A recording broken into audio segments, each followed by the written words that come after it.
In the cafeteria, my childhood friend had already saved me a seat for lunch. When she saw me grab my food, she winked at me, gesturing for me to come over. If this had been before, I would have definitely refused, waiting instead to eat with the campus goddess.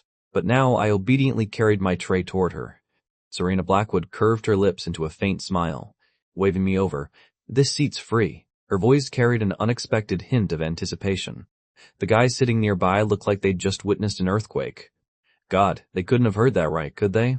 Serena Blackwood, the ice-cold goddess who kept everyone at arm's length, like an ancient glacier that despised the entire world, was now smiling like sunshine at some random guy, and her voice was actually gentle. Did the Blackwood beauty take the wrong pills this morning? Under everyone's stunned and bewildered gazes, I slowly sat down, facing Serena. I wasn't sure if it was just my imagination, but the girl across from me seemed to be in an unusually good mood. I didn't think too much about it, just lowered my head and quietly ate my beef noodles, trying to ignore the shocked stares around me. Just then, Serena suddenly spoke up. "Why didn't you get a milk bun?" I glanced down at the table. Everyone else had a milk bun, sitting right there on their trays. Sure enough, one for each person, except me. I chewed my noodles, saying indifferently, "They ran out." Right when it was my turn, they were completely gone. Then I continued eating with my head down. After all, my luck had never been great anyway. Suddenly, a pale, delicate hand pushed a milk bun toward me. I froze, looking up. The cafeteria buzzed with noise around us. Serena stared straight at me, speaking slowly, "Then take mine. I don't really want it anyway." I looked at the bun she'd pushed over, an indescribable emotion rising in my chest, and murmured softly, "Thanks." The next second, the corner of my eye caught a slender, cold silhouette. As if sensing something, I turned to look. Audrey Kingsley was standing not far away, her gaze landing precisely on me, her expression cold as frost, as if the air around her had dropped to freezing. Behind her trailed 3 or 4 girls, one of whom looked at me with undisguised contempt, sneering. "Why aren't you coming over to eat with Audrey?" The sudden mockery caught me off guard. My hand froze mid-motion. I recognized this rich girl, Madison Sterling, a spoiled heiress who never bothered with studying, only getting into this school because her family donated a building or two. Back in freshman year, Madison had pursued me, and I'd politely turned her down, which made her absolutely furious. And she started trashing me in front of Audrey, saying I was some country bumpkin who couldn't even recognize designer brands, that my poor background made me completely unworthy of Audrey. At the same time, another girl standing behind Audrey noticed me too, drawling lazily, "Get over here already. If you don't come, who's gonna get our chopsticks?" Through it all, Audrey never said a single word, silently assuming I would come running. She never stood up for me either, letting the people around her tear me down. Beside me, Serena's whole body tensed, her beautiful eyes turning cold as they fixed on Audrey. I waved her off, took a deep breath, and looked toward Audrey, my voice calm and serious. "I won't be hanging around you guys anymore." My voice wasn't loud, but it was clear enough for everyone present to hear. Everyone looked stunned, faces full of disbelief. Almost everyone at this school knew. There was a lovesick fool named Logan Mercer, who chased after Audrey Kingsley day after day, from high school all the way to college, devoted to the point of obsession. How could he suddenly change? Madison's jaw dropped, her face a mask of disbelief, her voice rising several pitches. "What did you just say?" I lowered my eyes, repeating myself, "I won't be hanging around you guys anymore." But the moment those words left my mouth, a layer of ice seemed to coat the depths of Audrey's eyes, her expression darkening, her voice turning cold, carrying an unquestionable command.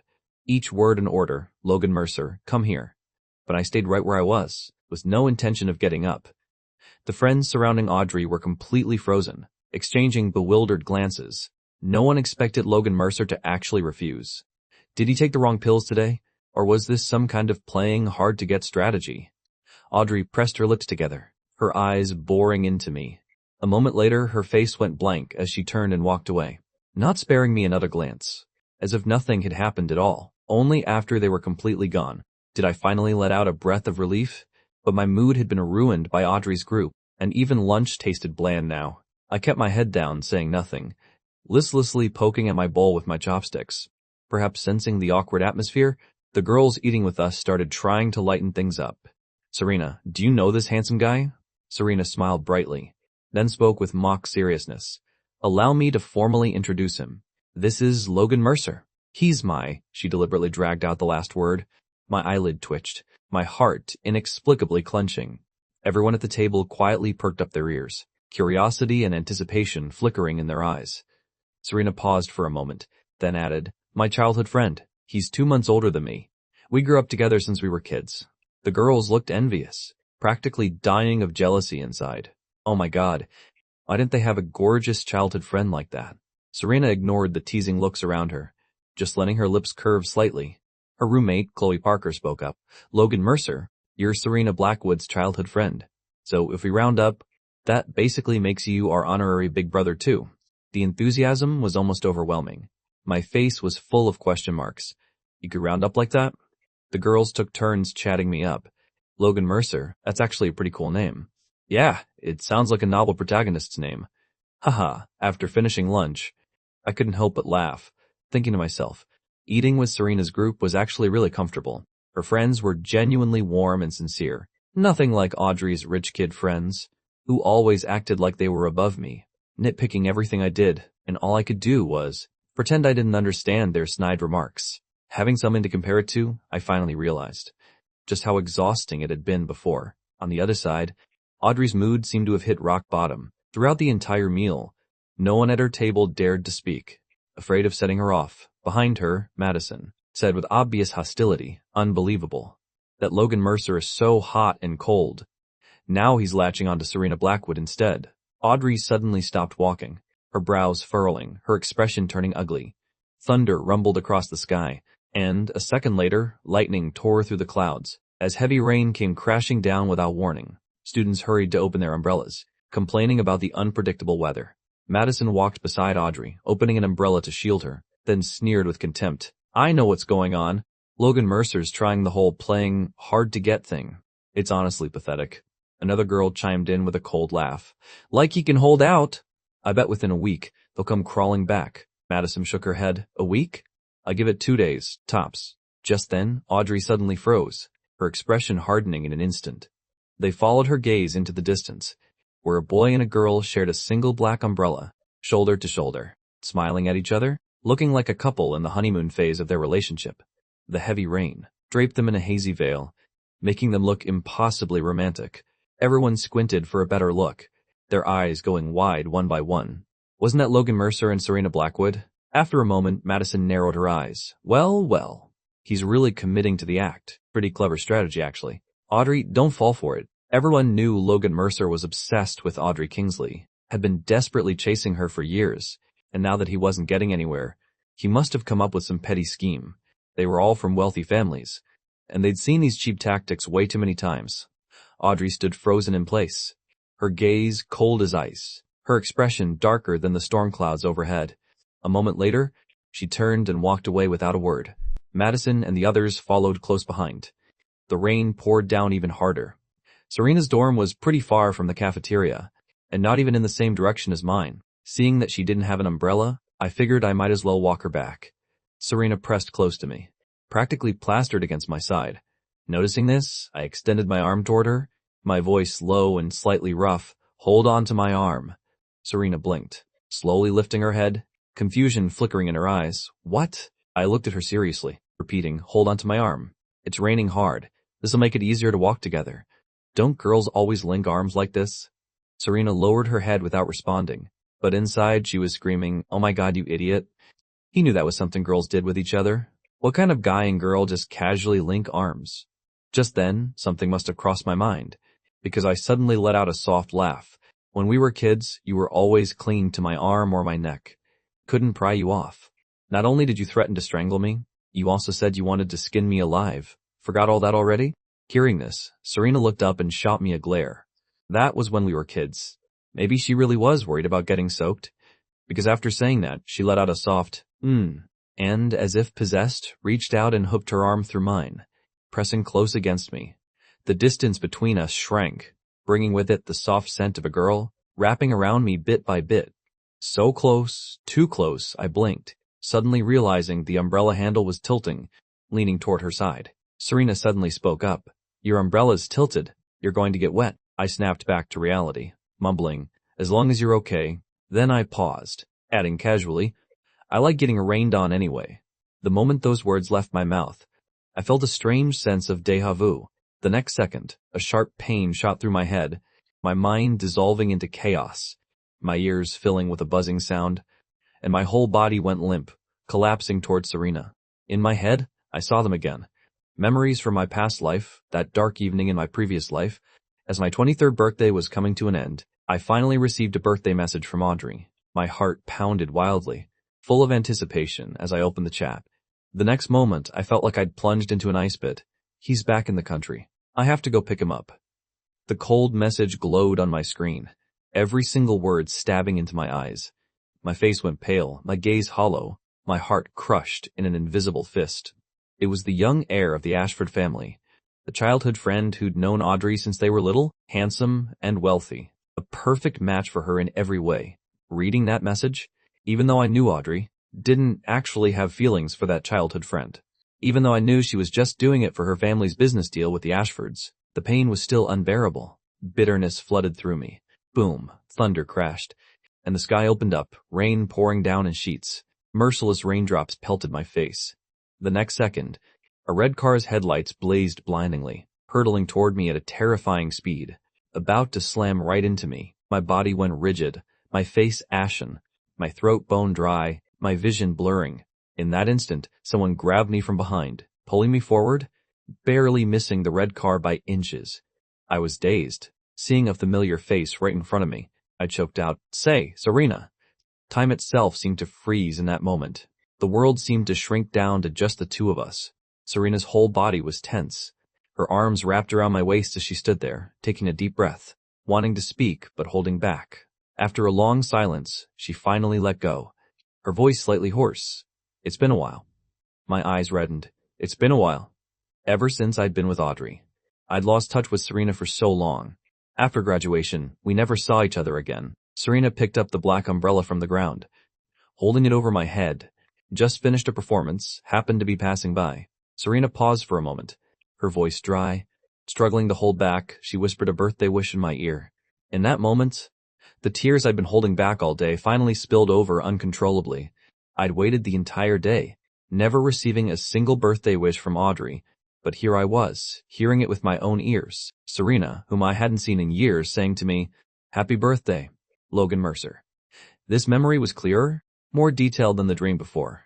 The dizziness gradually faded, and an indescribable emotion welled up inside me. As feelings from my past life came flooding back, my nose stung, and I looked toward Serena. Serena as a freshman now, and Serena, who would later become America's biggest star, miraculously overlapped in this single moment. All the bitter emotions from my past life came rushing back, completely drowning me, leaving me breathless. Serena raised her slender, jade-like hand, gently wiping the droplets from my face. "What's wrong? If something's bothering you, tell me. Don't carry it alone. Okay?" I nodded, murmuring softly, "I'm fine." Serena's thin lips hesitated, but in the end she said nothing. She lowered her long lashes, hiding the brief shadow that passed to her eyes. "You look this heartbroken, and you're still defending that Kingsley girl. Do you really like her that much?" I shook my head. "I don't like her anymore." My voice was so soft, you'd miss it if you weren't paying attention. Serena's fingers froze, her footsteps suddenly stopping. "What did you say?" I looked at her, speaking seriously. "I don't like Audrey Kingsley anymore." Each word fell like heavy raindrops hitting the ground, landing in Serena's ears. Time seemed to stop. Serena's heart pounded wildly, the corner of her lips curving slightly. Congratulations on finally seeing the light. At the same time, she was secretly celebrating inside, also congratulating herself for finally waiting for this moment. After walking Serena back to her dorm, I returned to my own room, rushing into the bathroom to shower. Once I'd calmed my emotions, I pulled out the journal from my drawer. On the first page was a Polaroid photo, taken on stage during the school anniversary celebration, Audrey sitting at the piano. Her presence ethereal, cold, and elegant. I would never forget how she looked under those brilliant lights, that girl playing the piano. One glance, and I was mesmerized. One glance, and I was lost. From then on, I started noticing her, caring about her, but always too cautious to make a move. Audrey Kingsley was a rich heiress, the kind of existence everyone admired but could never reach, and I was just a speck of dust. Insignificant, never seeing the sunlight. Until that day, when I got caught in the rain on my way to practice. A luxury car suddenly stopped in front of me. The window slowly rolled down. Audrey's eyes, exquisite as crystal, met mine, her voice cold. Get in, I'd heard, that no guy had ever been allowed in Audrey's car, and no guy had ever managed to get her number. But I was the only one. Maybe that special treatment, that one-of-a-kind exception, made me delusional, dreaming an impossible dream. After the school anniversary ended, I happened to overhear some girls asking Audrey what kind of guy she liked.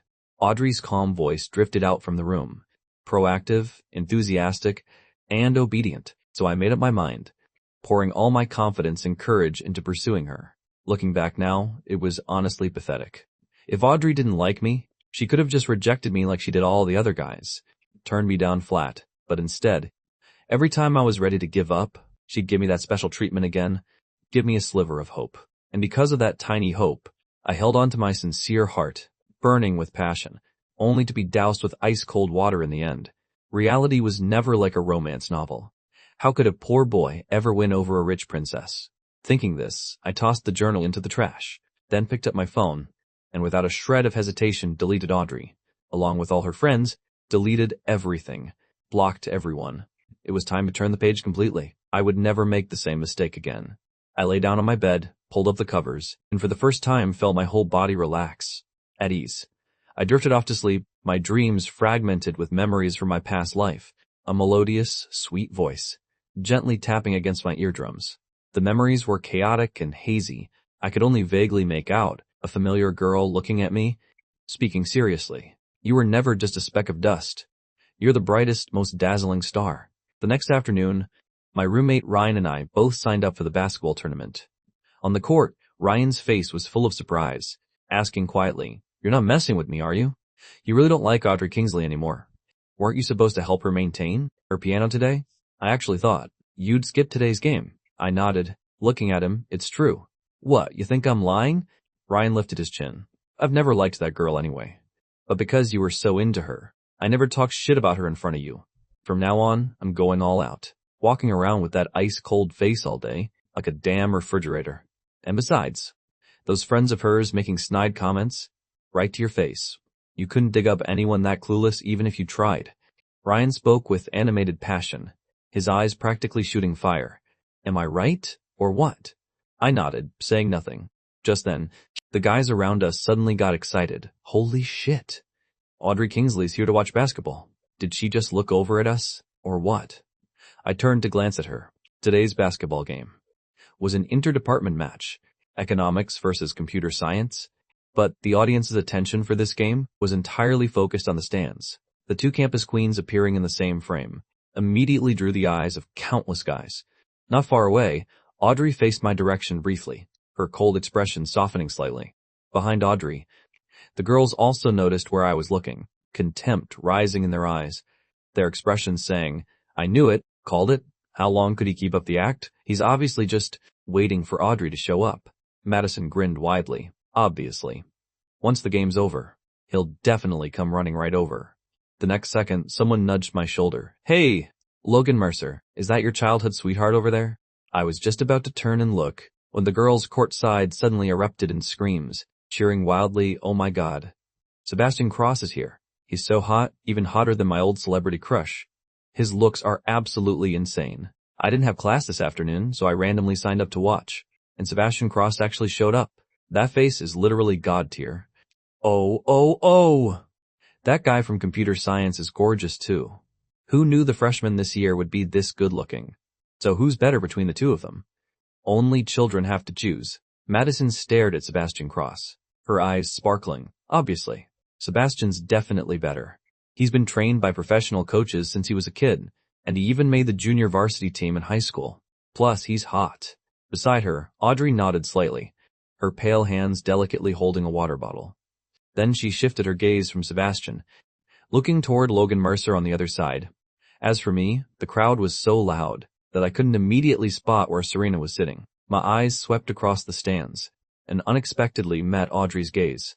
I held it for exactly 2.5 seconds, then looked away, continuing to search for that familiar figure. On the sidelines, Serena stiffened slightly, following my gaze to look over there. The only person sitting there was Audrey Kingsley. Serena bit her lip. "Why isn't he looking at me?" "He's looking at Audrey again." That jerk, Logan Mercer said he didn't like her anymore. Liar. Seeing this, she felt like even the air around her had turned bitter. But after all these years, she should be used to it by now. Her roommate Chloe noticed her expression was off, asking, "What's wrong, Serena? In a bad mood?" Serena stayed silent. But the next second, I suddenly looked directly at her, our eyes meeting, gazes locking. Serena was momentarily stunned, then raised her arm, her eyes curving into crescents, the corners of her lips lifting, two adorable dimples appearing as she broke into a radiant smile, like a pear blossom just beginning to bloom. She mouthed silently to me, "Good luck." Seeing this, the corners of my mouth curved up. In that moment, it felt like brilliant fireworks exploded in my chest, my heart beating erratically, nearly bursting from my ribcage. Feeling my face flush hot, all I could do was let out a soft, and nod, then pretend to casually look around, avoiding her gaze, using 100 fake gestures to hide the chaos inside me. The whistle blew, and the game began. I swiftly stole the ball. On the sidelines, Serena smiled, watching the tall, handsome boy, like an eagle that had been biding its time, now seizing control, every movement radiating cool, wild confidence. The basketball seemed glued to his hands, completely obedient. The first shot was a perfect three-pointer. That shot instantly ignited the crowd's excitement. Serena focused on following the ball, watching it move like it had a mind of its own, passing to the hands of other players back and forth, before obediently returning to my hands. The basketball once again traced an arc like a shooting star, swishing perfectly through the net. The game was incredibly intense, both sides nearly evenly matched. After scoring, everyone around burst into applause and cheers, so dazzling and overwhelming that you couldn't tell who they were cheering for.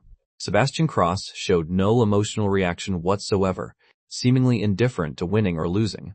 He casually sank a shot, his form textbook perfect, his slender figure standing straight, carrying the refined air of old money elegance. Oh, it went in. The students around started cheering, some girls blushing. Usually I see Sebastian Cross playing music, giving speeches on stage, but I've never seen him play basketball. How is he still so cool and elegant even when he's playing sports? Sebastian swept his expressionless gaze over his fangirls, his eyes stopping on Serena Blackwood. Her beautiful almond-shaped eyes curved into adorable crescent moons. Her whole presence radiated gentle, pure energy. Sebastian's heart suddenly stirred. Could there really be a girl this pure and vibrant in the world? But her gaze wasn't directed at him. Sebastian slightly furrowed his brow, following Serena's line of sight toward me. At that moment, I was smiling and waving at Serena, completely unaware of the two cold gazes fixed on me. On the sidelines, Audrey's hands clenched into fists, her nails digging deep into her palms. The game on the court continued. Sebastian shot a glance at the guy next to him, who narrowed his eyes, immediately moving to block and trap, deliberately crowding Logan Mercer, using hands, feet, and shoulders to limit his offense, maliciously obstructing, but still staying just within bounds, dancing frantically on the edge of a foul. After all, this was their usual bag of tricks. But of course, Sebastian couldn't be seen as involved. I'd already noticed the dirty moves from the two guys beside me, and simply broke free from them. Soon, the game entered its final moments. The afternoon sun, golden rays pouring down on me, the ball left my hands like a star shooting through the sky, every eye tracking the Nike basketball. But the ball reaching the hoop decided to be difficult, spinning 2 or 3 times around the rim, refusing to fall in. Serena's heart pounded inexplicably, her whole body tensing up, silently praying for it to go in. The next second, the Nike basketball dropped through the net. 1 point difference. The entire court erupted, cheers echoing everywhere. Computer science won by 2 points. The weight in Serena's heart finally lifted, and she breathed a sigh of relief. Oh, her beautiful, clear eyes sparkled brightly. But she wasn't sure if it was just her imagination. She kept feeling like 2 gazes were focused on her, one burning hot, one ice cold. But when she looked up, she couldn't see anyone watching her at all. Just then, Chloe suddenly pressed an unopened water bottle into Serena's hand. Serena's head snapped up, her small face full of big questions. Chloe grinned. Hurry up and go give water to your childhood sweetheart. After saying that, she clutched her stomach and rushed toward the restroom. Nature's calling. This one's gonna be epic. Don't wait for me. Serena stood there looking dazed, lowering her head to look at the water bottle in her hand, then raising her eyes toward the boy bouncing the ball not far away. He didn't seem to be looking at that girl anymore. So Serena quietly made a decision. Meanwhile, having just finished the game, I was feeling a bit thirsty. My gaze kept unconsciously drifting toward that little rabbit. The little rabbit was holding a water bottle, step by step inching toward me. So cute. My Adam's apple bobbed up and down, unsure what this feeling inside me was. Ryan was drenched in sweat, exhausted to death, offering cheerfully, "Let me go grab some water for you. I'm dying of thirst." I refused immediately. No need. I'm not drinking. Some girls nearby noticed I didn't have water, and one by one fixed their hair. Walking over to politely offer drinks, flashing sweet smiles. "Hey, you played so well. Want some water? Can I get your contact info? I'm in computer science too." I refused without hesitation. "Sorry. Not thirsty." I hadn't even gotten a clear look at their faces before I pushed through the crowd heading towards Serena. Suddenly, a graceful figure appeared in front of me. I hadn't seen clearly who it was. Assuming it was her, instinctively reaching out my left hand, a smile on my face, my right hand scratching my head. Audrey stood before me holding a water bottle, her red lips curved in a proud smile, her noble aura like a queen's, brimming with confidence. As her slender right hand extended the water bottle, I finally saw who it was, hurriedly pulling my right hand back, but my mind went completely blank, momentarily unsure what to say. About 4 or 5 meters away, Serena immediately stopped in her tracks, hugging the water bottle tightly to her chest, the smile on her face tinged with bitterness. After that smile faded, she turned and walked toward the exit. "Oh, sorry. My hand slipped just now." I gave an explanation and quickly turned around. But I only caught a glimpse of Serena's back walking out the door. After dinner, back at the dorm, as soon as they heard the door open, my roommates immediately turned around, staring at me with meaningful looks. I asked, slightly confused, "What's going on? Why so serious?" The next second, Marcus looked at me and asked, "Logan Mercer, be honest with me. You really don't like Audrey Kingsley anymore?" I nodded, saying nothing. The fact that I used to chase after Audrey was something everyone knew, not exactly a secret. Who knows how many people laughed at me behind my back. Marcus lifted his head, holding some tarot cards in his hand, his face serious. "Actually, I used tarot cards and astrology charts a long time ago to divine the outcome between you and Audrey. Before, seeing how hopeful you were chasing her, I kept it to myself. Do you want to know now?" Marcus had always been obsessed with fortune-telling and mysticism, constantly tinkering with various tarot cards and star charts in his room. I nodded at him. "Tell me." Marcus sighed. "The result was that if you two got together, it wouldn't end well. It might even seriously affect your fate." After thinking for a moment, he added, "But my readings aren't 100% accurate. It's all pretty mystical. Believe it or not, up to you." I moved my lips. "I believe it." Suddenly, Ryan poked his head over curiously. "Dude, do a reading for me too. Is this guy ever gonna stop being single? When am I gonna meet my future wife?" Marcus happily agreed, shuffling the cards carefully before doing his reading. Ryan rubbed his hands nervously. So? Marcus looked at the cards, pressed his lips together, and patted his shoulder consolingly. "Bro, you might be single for a while longer." The moment those words landed, Ryan clutched his heart in agony, frantically grabbing a bag of snacks and stress, eating like he was self-harming. "They say if you don't find someone freshman year, you'll be single all 4 years of college. Looks like I've been single since the womb." Then I spoke up again. "Marcus, can you do another reading for me? For someone else?" Marcus nodded. "Serena Blackwood, right? Give me Serena's information." A moment later, Marcus's brows furrowed deeper and deeper. "Hold on. Let me try a different method. Tortoise shells, bamboo sticks, paper cards, star charts. Both Eastern and Western divination methods were deployed.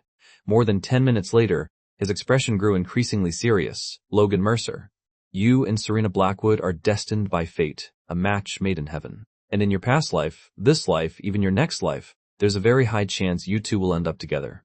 Next, I got surrounded and interrogated by my 3 roommates. Questions like Serena's height and weight, her family background, personality, grades, friends, they asked about everything. 11 p.m., dorm lights out. I sat in bed under my blanket studying, when my phone suddenly lit up with a message from Serena. "When are you treating me to dinner?" Looking at this message, I was a bit confused, quietly trying to recall, when did I promise to buy her dinner? Though I couldn't remember, I still replied, "How about tomorrow at lunch? What do you want to eat?" Serena replied instantly, "Whatever you want." The next day, after 4 periods of class, I sprinted straight to the 3rd floor of the cafeteria. Right after class let out, the cafeteria was packed with students. Every stall had a line. "Logan Mercer." Suddenly, a sweet, adorable voice called from behind. I turned around, and Serena stood up, waving at me. I sat down, looking at the plate of dumplings on the table. You already bought food? Serena answered softly. I didn't have class third and fourth period. I looked at her, confused. Wasn't I supposed to treat you? Serena picked up a dumpling, letting out a light laugh. It's the thought that counts. How could I actually let you pay?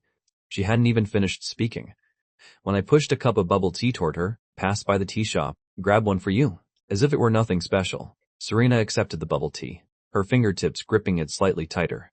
A medium taro milk tea, exactly her favorite flavor.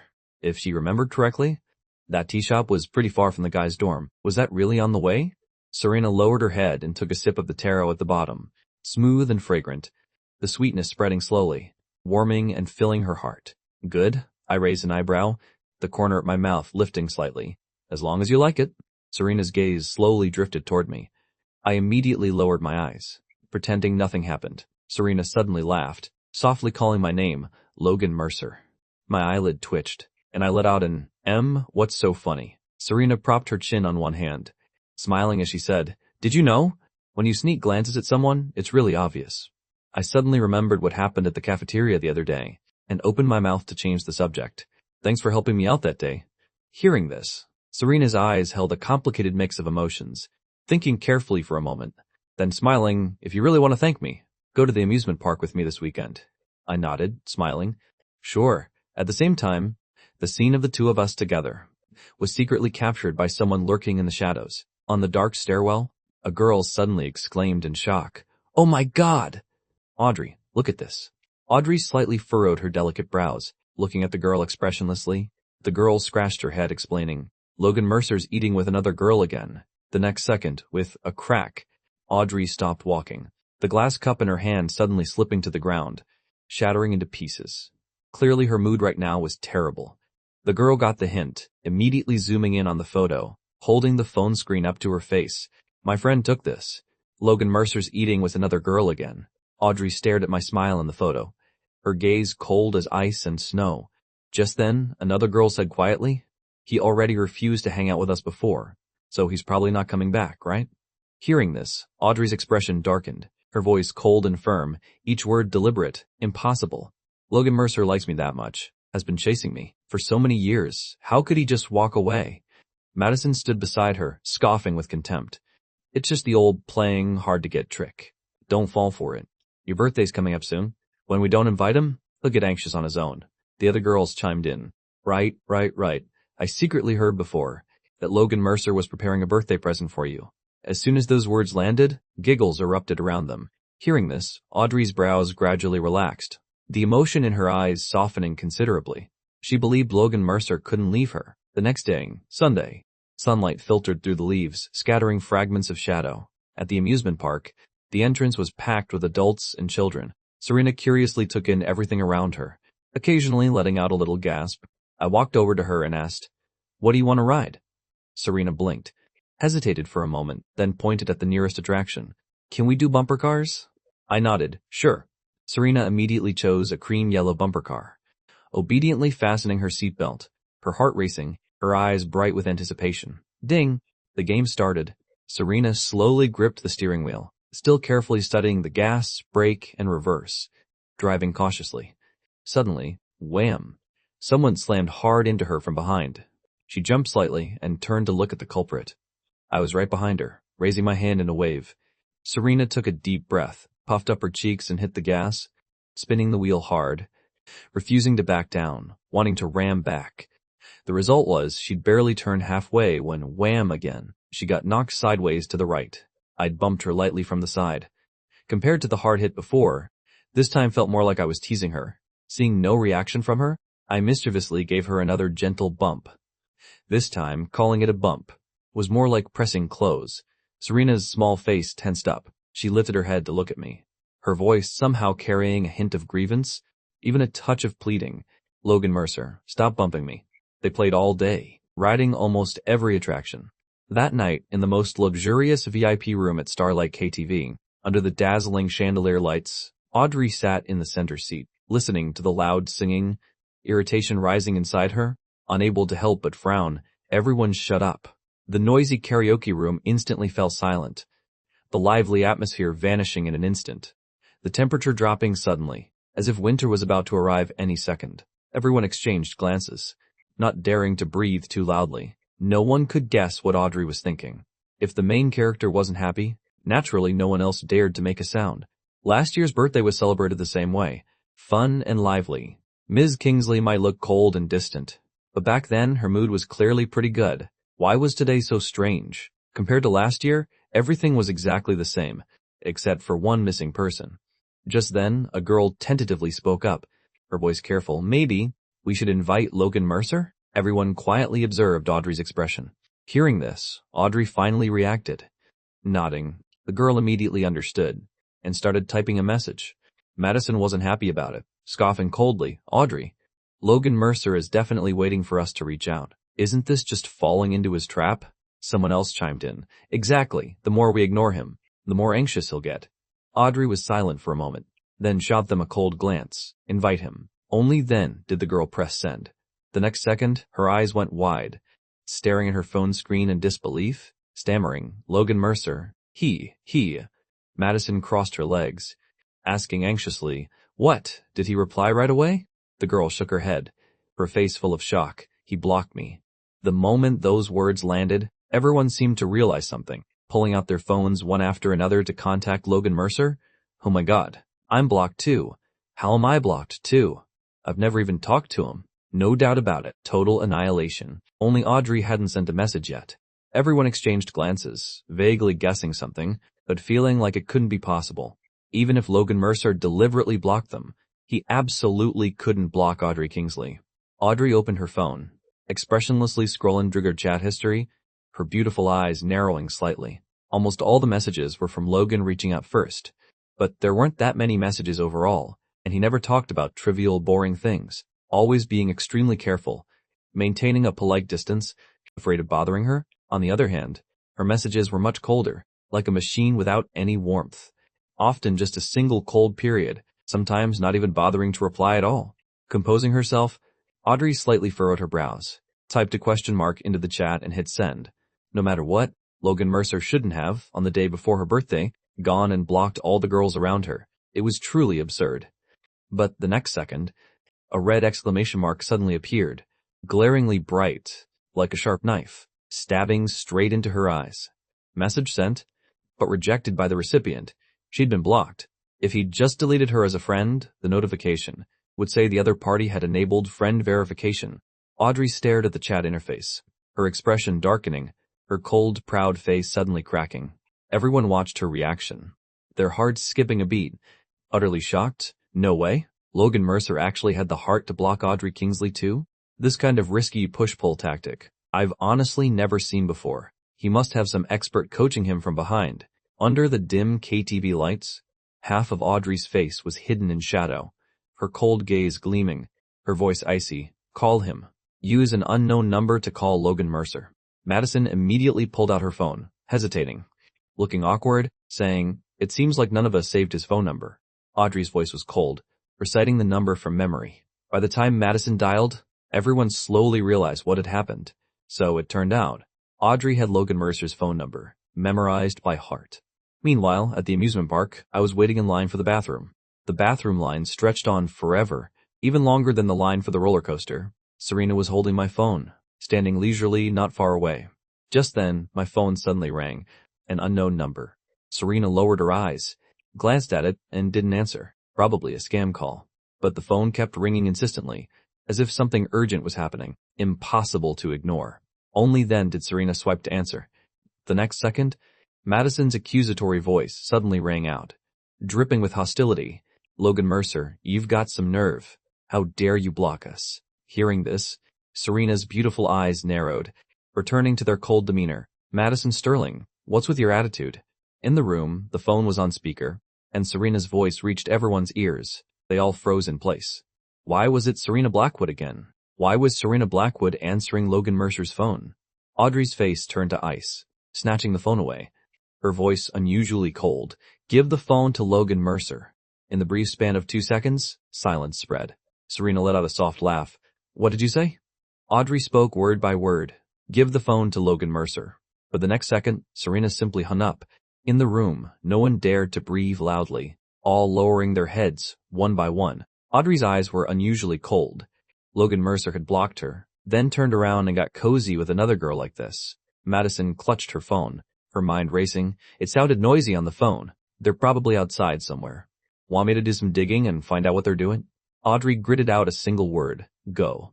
5 minutes later, Madison gasped. Oh my God, found it. They're at the new amusement park. Realizing Audrey's mood had hit rock bottom, Madison's eyes darted around as she quickly spoke up. I think this Logan Mercer is doing it on purpose, deliberately acting like he doesn't care. Plus tomorrow's your actual birthday. He'll definitely crack and come running with a gift. Audrey lowered her eyes, her eyelids twitching, an inexplicable panic rising in her heart, as if she'd invisibly lost something precious. No, what was she panicking about? Being loved meant having nothing to fear. Logan Mercer was throwing a tantrum at her for no reason, deliberately using his childhood friend to put on a show. Trying to test her? Audrey regained her composure, her face expressionless, her voice firm. He'll regret it. Everyone laughed and continued singing, chiming in, haha. Definitely, he'll regret it so much his guts will turn green. Madison snuck off to the bathroom midway, letting out a cold laugh, unable to help mocking internally. She knew perfectly well that what Audrey was doing would only push Logan Mercer further away. This ice-cold woman relied on her family's wealth, walking around with that frozen face all day. Who was that act for? She admitted Audrey excelled at everything. But when it came to relationships, she was dumb as a pig. Like she had some kind of emotional disorder, always needing others to chase her, pamper her, coax her. Wasn't she just torturing herself? Madison smiled contemptuously. Meanwhile, I finished using the bathroom and immediately spotted a balloon stand nearby. Since entering the park, Serena had intentionally or unintentionally glanced that way several times. So I walked over and bought one. Coming up to Serena, I pressed a sparkly star-shaped balloon into her hand. Serena blinked in surprise. This is for me? I nodded, gently taking her hand and tying the pretty balloon string around it. I pointed to the kids playing with balloons nearby, half joking. Look, even all those little kids have one. Serena blinked, her eyelashes fluttering, softly protesting. But I'm not a kid anymore. She shook her wrist, the balloon bobbing with her movement, the sparkly toy refracting fragments of light.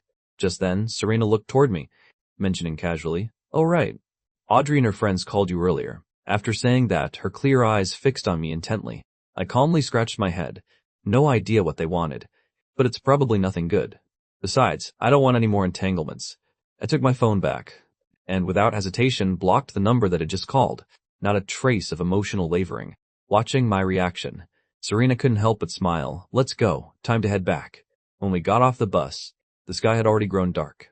There was still a stretch to go before reaching campus. Seeing that Serena looked a bit tired, I spoke up without thinking. Let me carry you. Serena looked straight at me, instinctively shaking her head. No need, just another 10-something minutes of walking. But I suddenly crouched down in front of her, even looking a bit pouty. Serena couldn't help it, smiling as she bent down and poked my forehead, laughing softly. Come on. I squatted there, looking up at her, my voice straightforward. Then let me carry you. Serena froze. Was this feeling just her imagination? I seemed to think of something, my eyebrows rising slightly. You used to climb on my back every single day anyway. Or would you prefer a Princess Carrie? Princess Carrie? Serena remembered the moment coming out of the haunted house earlier, and couldn't help but feel her ears burn, her legs going weak. Finally, she somewhat gave up, saying reluctantly, fine, piggyback it is. Thinking about it, I used to be her personal horse anyway. What was there to be embarrassed about? After thinking it through, Serena took a deep breath, lay down on my back, wrapped her arms around my neck, her body pressed tightly against mine. I stood up, bouncing her slightly. You're so light. Way too light. Through 2 thin layers of clothing, Serena could even feel the scorching heat of my body, spreading bit by bit across every inch of her skin. It was really so hot. So hot. Serena's heart felt like it had been burned too. The temperature around them seemed to shift, their 2 breaths intertwining, inseparable, especially with each step pressing them closer together, like countless feathers tickling, making her tingle and dizzy. Serena leaned against my firm, broad back, dazed for a moment, couldn't help whispering in my ear, you're so hard. I suddenly stopped walking, even doubting I'd heard correctly. What did you say? She didn't realize anything was off, repeating it in my ear, her voice clear. Your back is so hard. Hugging from behind isn't comfortable at all. Carrying her forward, I, tactfully, let out a long, lazy "oh," clearly saying nothing, yet somehow saying everything. Serena's breath caught for 2 seconds, her cheeks immediately flushing pink. I was being squeezed uncomfortably around the neck, my Adam's apple bobbing. Couldn't help but remind her, "Serena, are you trying to strangle me?" The girl behind me finally snapped out of it, slowly loosening her grip, her voice soft, "Sorry." Her warm, soft, fragrant body pressed against my back, more intimate than ever before. I pressed my lips tightly together, knowing full well that thinking dirty thoughts was wrong, trying hard to ignore the sensation from behind. But the more you want to ignore something, the more you feel it. So soft, I walked faster and faster, my head full of soft cotton clouds. Serena lay on my back, her gaze accidentally landing on the boy's reddened ear tips, as if she'd discovered something fascinating. Her eyes lit up, and she couldn't resist reaching out to lightly touch the base of my ear. The moment her fingertip touched my ear, it was like triggering a powerful electric current, shocking me so much I nearly jumped. I suppressed the impulse, warning softly, "What are you doing? Don't touch." Though it was a warning, it really wasn't fierce at all. Serena obediently nodded, staring at the back of my head, saying gently and seriously, "Logan Mercer, your ears are really red." And ever since her finger touched me, I kept my expression unchanged, seriously lying, born that way. Serena blinked, letting out a disappointed, "Oh." With my ears burning red, I carried her, moving lightning fast to the school gate, gently setting her down and steadying her. But the balloon tied to her wrist was really eye-catching, sparkling brightly. Along the way, quite a few students turned to look at the two of them, assuming they were a couple showing off their happiness. After playing all day, getting back to the dorm was truly exhausting. I had just sat down when my phone suddenly rang. An unknown number. I answered, but unexpectedly, the other end was silent. So I politely asked, "Hello, who is this?" The voice on the other end sounded urgent. "Logan Mercer. We're at VIP room 18 at Starlight KTV." Hearing Madison's voice, I didn't even wait for her to finish, hanging up without hesitation, blocking the number in one swift motion. Then I plugged in my phone to charge and went to shower. On the other end, the luxurious VIP room fell into complete silence. Madison looked at Audrey's ice-cold face, trying to ease the atmosphere. "Logan Mercer not coming is his loss. Does he think we can't survive without him?" Someone else chimed in. "Exactly, acting like he's so important." Audrey's voice was freezing cold. "Get out. All of you, get out." A glass smashed against the floor, making an ear-piercing sound. The entire VIP room instantly fell silent. Audrey Kingsley was an heiress, the kind of existence everyone pampered. No matter when, she always maintained her cold, composed demeanor, keeping up a flawless, perfect image. Only today did she lose her temper in front of everyone. Everyone quietly filed out, leaving Audrey alone in the room. She opened her chat history, quickly finding a photo from last year's birthday. It was a birthday wish Logan had written by hand with a fountain pen. But the moment she opened it, the system prompted, "This image has expired." She stared at the notification, an indescribable emotion rising in her heart, murmuring softly, "Expired." 10 minutes slowly ticked by. The time passing midnight, Audrey opened her phone, looking at the flood of birthday wishes in her inbox, but couldn't find a single message from that person. She set her phone down heavily, both hands hugging her knees, curling up on the floor. A feeling of emptiness welled up inside her. Her eternally icy voice rippled with a hint of emotion. "Why do I still feel this way? I should be used to it by now. Used to my parents being absent on my birthday since I was little. Used to being nothing but a tool for the family's interests. A loveless bargaining chip for marriage. Used to the fake flattery from friends. And now I've lost what felt like the only genuine affection." Audrey hugged her knees tighter. "He's not coming back. He's been stolen away by that childhood friend of his." Speaking of childhood friends, Audrey suddenly dropped her phone and shot to her feet. Looking in the mirror, seeing herself slightly losing composure, quickly she adjusted her emotions, returning to calm. What did she have to worry about? Obviously he couldn't leave her. Logan Mercer needed her, and no one else. He would come back. The next day, Monday, was Audrey's birthday. In college there usually weren't assigned seats, but the first 3 periods of securities investment required sitting by student number. Quite a few people on campus had already figured out exactly where Audrey would be sitting. By now, there was a pile of love letters on her desk, and gifts with no room left to put them. Even the floor was covered with flowers, incredibly ostentatious. The girls in class all looked envious. Campus Queen Kingsley, truly deserving of being our school's ice goddess. Audrey walked to her desk, expressionless, opening each beautifully wrapped gift one by one. Seeing the names of the senders, she slightly furrowed her brow. Not here. None of them. His card and scarf weren't here. Audrey's expression immediately turned to ice. Looking toward Madison beside her, her voice slightly low. Return all of this. Same as always, I'm not accepting anything.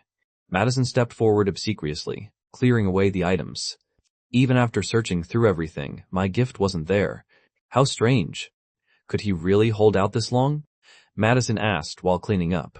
So what about these gifts without names? Audrey's voice was flat. Throw them away. The girls beside her crowded around, craning their necks to look at the desk, their voices slightly surprised. Before, I clearly saw Logan Mercer buy a scarf. Wasn't it supposed to be for you, Audrey? The girl didn't realize anything was wrong. Continuing, oh right. I remember the birthday gift Logan gave last year. Was a watch, wasn't it? How funny. A cheap $800 or $900 watch, and he actually dared to give it. The next second, she felt the temperature around her drop significantly, suddenly becoming freezing cold. Audrey's pale pupils were tinged with frost, her expression visibly darkening, staring at her just like that, staring until goosebumps rose. The girl hurriedly lowered her head. By the time securities investment class ended, students were packing up their things one by one. A handsome guy in their class took a deep breath, gathered all his courage and walked up, his face flushed as he confessed to Audrey. But before he could finish his confession, Audrey had already walked away with an icy expression, her mood absolutely terrible, as if she didn't want to stay a single second longer. The guy's heart immediately shattered. Madison hurried to catch up, following her footsteps. Audrey, where are we going? This isn't the way to the cafeteria. Plus, looking at her expression, it seemed like she was going to confront someone. In the empty classroom, I sat in my seat studying on my own, preparing for the college English competition. All my classmates had already left. I was alone in the entire classroom, very quiet. After finishing a practice test, taking advantage of no one being around, I leisurely headed down the stairs. While debating what to eat for lunch, at the corner, a dark figure suddenly descended, like dark clouds covering the sky, abruptly closing in. I sensed something was wrong. Audrey and the 3 or 4 people with her were walking toward me step by step. A chill ran through my entire body. She was always like this. Whether in this life or the last, she always had that same superior attitude, refusing to say anything, making everyone chase after her, pamper her, before she deigned to show a pleasant face. I clearly didn't like her anymore, yet she kept appearing in front of me. Walking past, I faced her calmly, my voice without a trace of wavering, neither servile nor arrogant. Move. I absolutely would not repeat my mistakes, would not be as pathetic as in my past life. 7 years of chasing in my past life, 2 years in this life. Just a joke, nothing more. But Audrey didn't budge an inch, her sharp gaze fixed on me. The two of us faced off like that, standing still, neither saying a word. Madison beside her couldn't help but speak up, both arrogant and contemptuous. Logan Mercer, why did you block us? You don't even answer calls.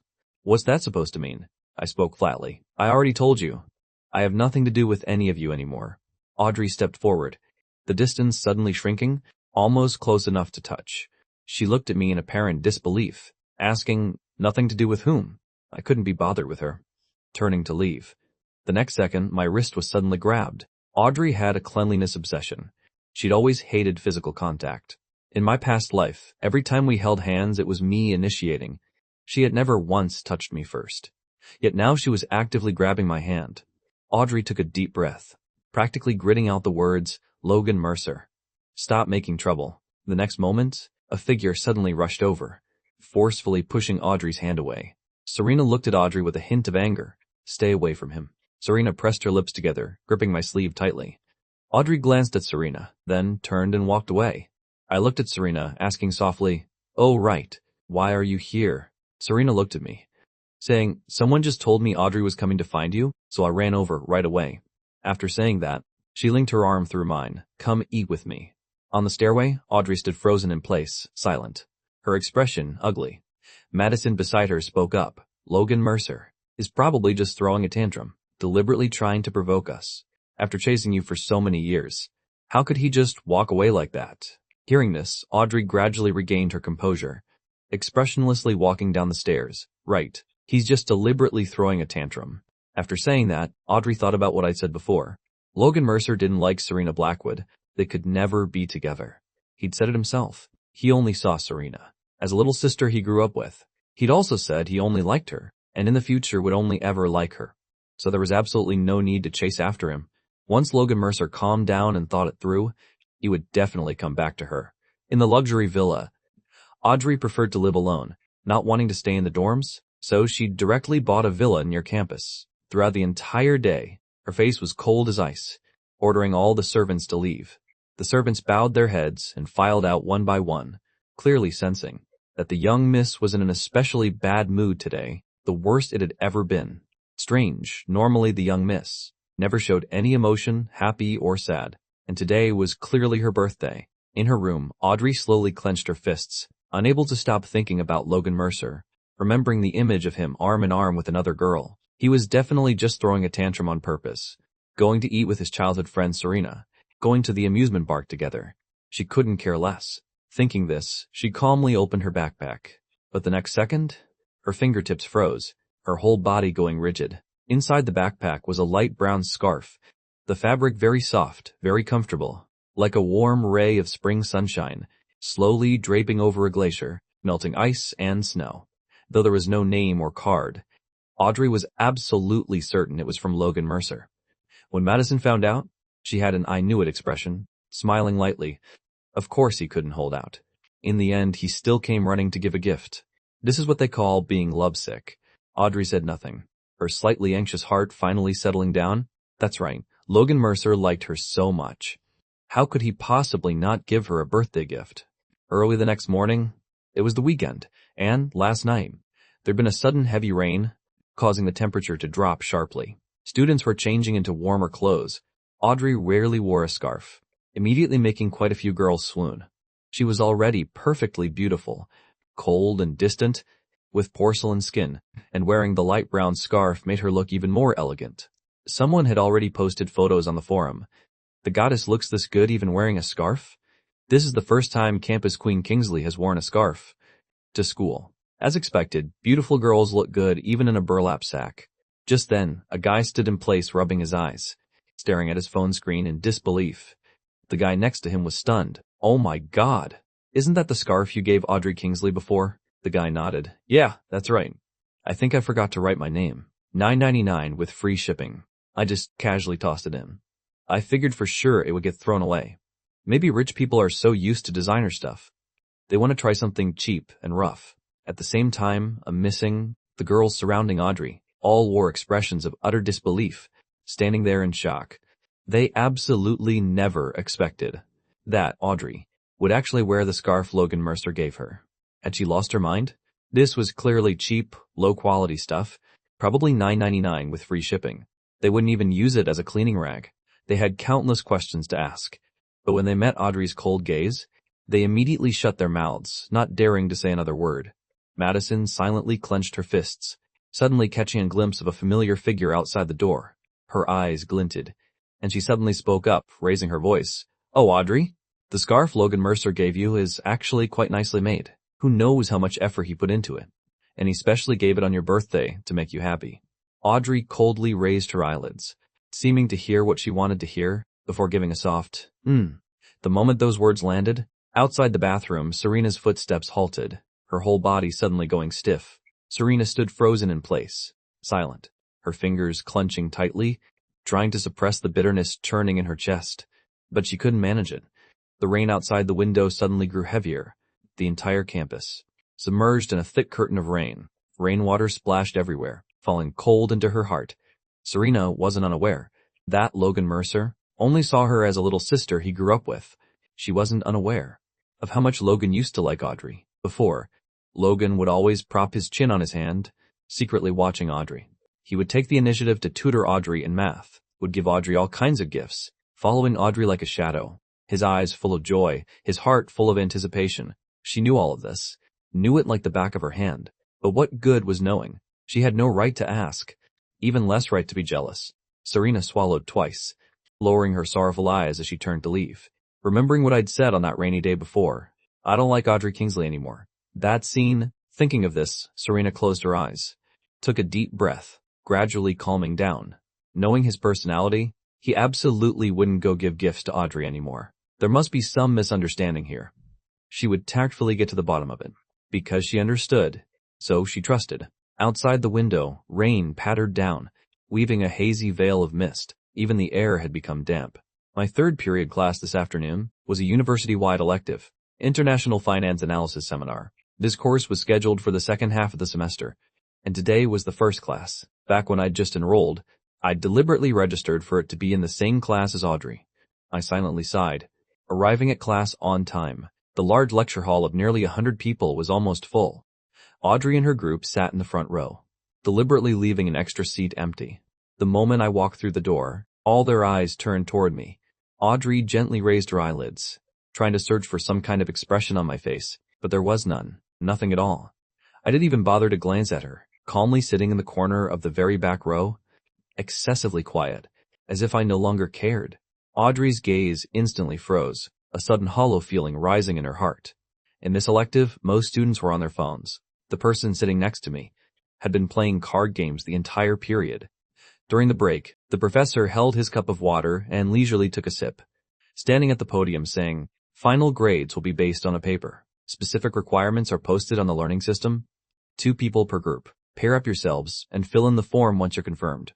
The moment those words landed, quite a few guys like wolves and tigers looked toward Audrey. The brave ones had already taken the initiative, politely asking if she already had a partner. Audrey remained expressionless, not even lifting her head, a single yes giving them their answer. The guys reluctantly left one by one. Several minutes passed, the atmosphere around Audrey growing colder and colder, feeling like it was about to freeze people to death. Madison gritted her teeth. "Don't worry. Logan Mercer will definitely come find you to pair up soon." Hearing this, Audrey's expression finally improved somewhat, but they waited and waited without seeing any sign of me. Audrey's patience was gradually running out. When she saw me smiling and asking the person next to me, Audrey completely couldn't sit still anymore, suddenly standing up. I was chatting with a classmate from the medical school. The next second, a graceful figure gradually grew larger. Like pristine white snow, approaching step by step, I sensed something was wrong. Slightly lifting my head, Audrey stopped right beside my desk. Very close, so close, so close. Her cold, icy breath immediately enveloping me, in front of everyone. Her crystal clear eyes just stared at me, standing there in silence without a word. The meaning was clear without saying. Students craned their necks one by one to watch the drama, immediately causing a stir. Audrey Kingsley was the most famous figure on campus. Everyone knew this elite heiress campus queen, and the fact that I liked Audrey was also something the whole school basically knew.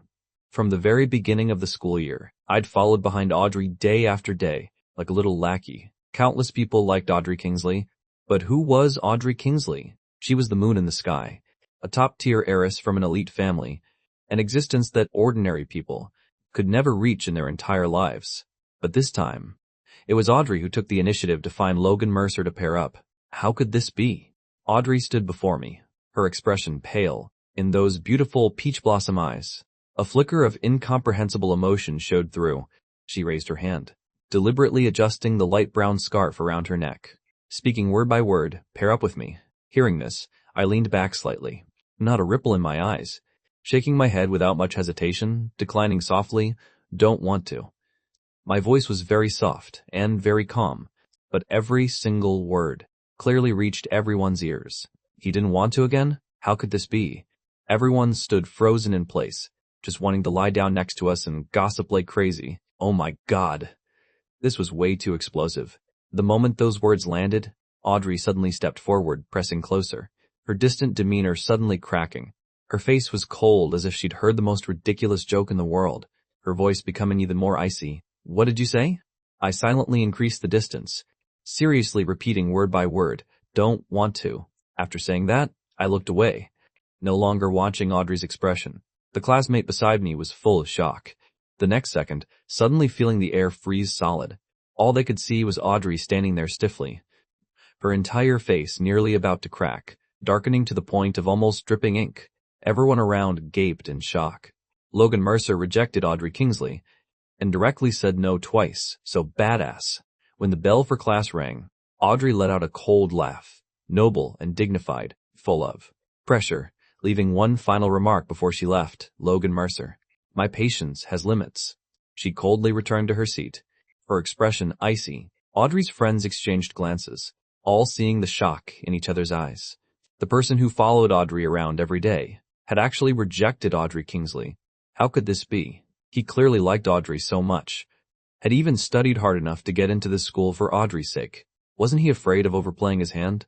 Audrey sat in her seat, half her face hidden in shadow, her expression growing even more gloomy, like a winter storm mixed with shards of ice, making people shiver.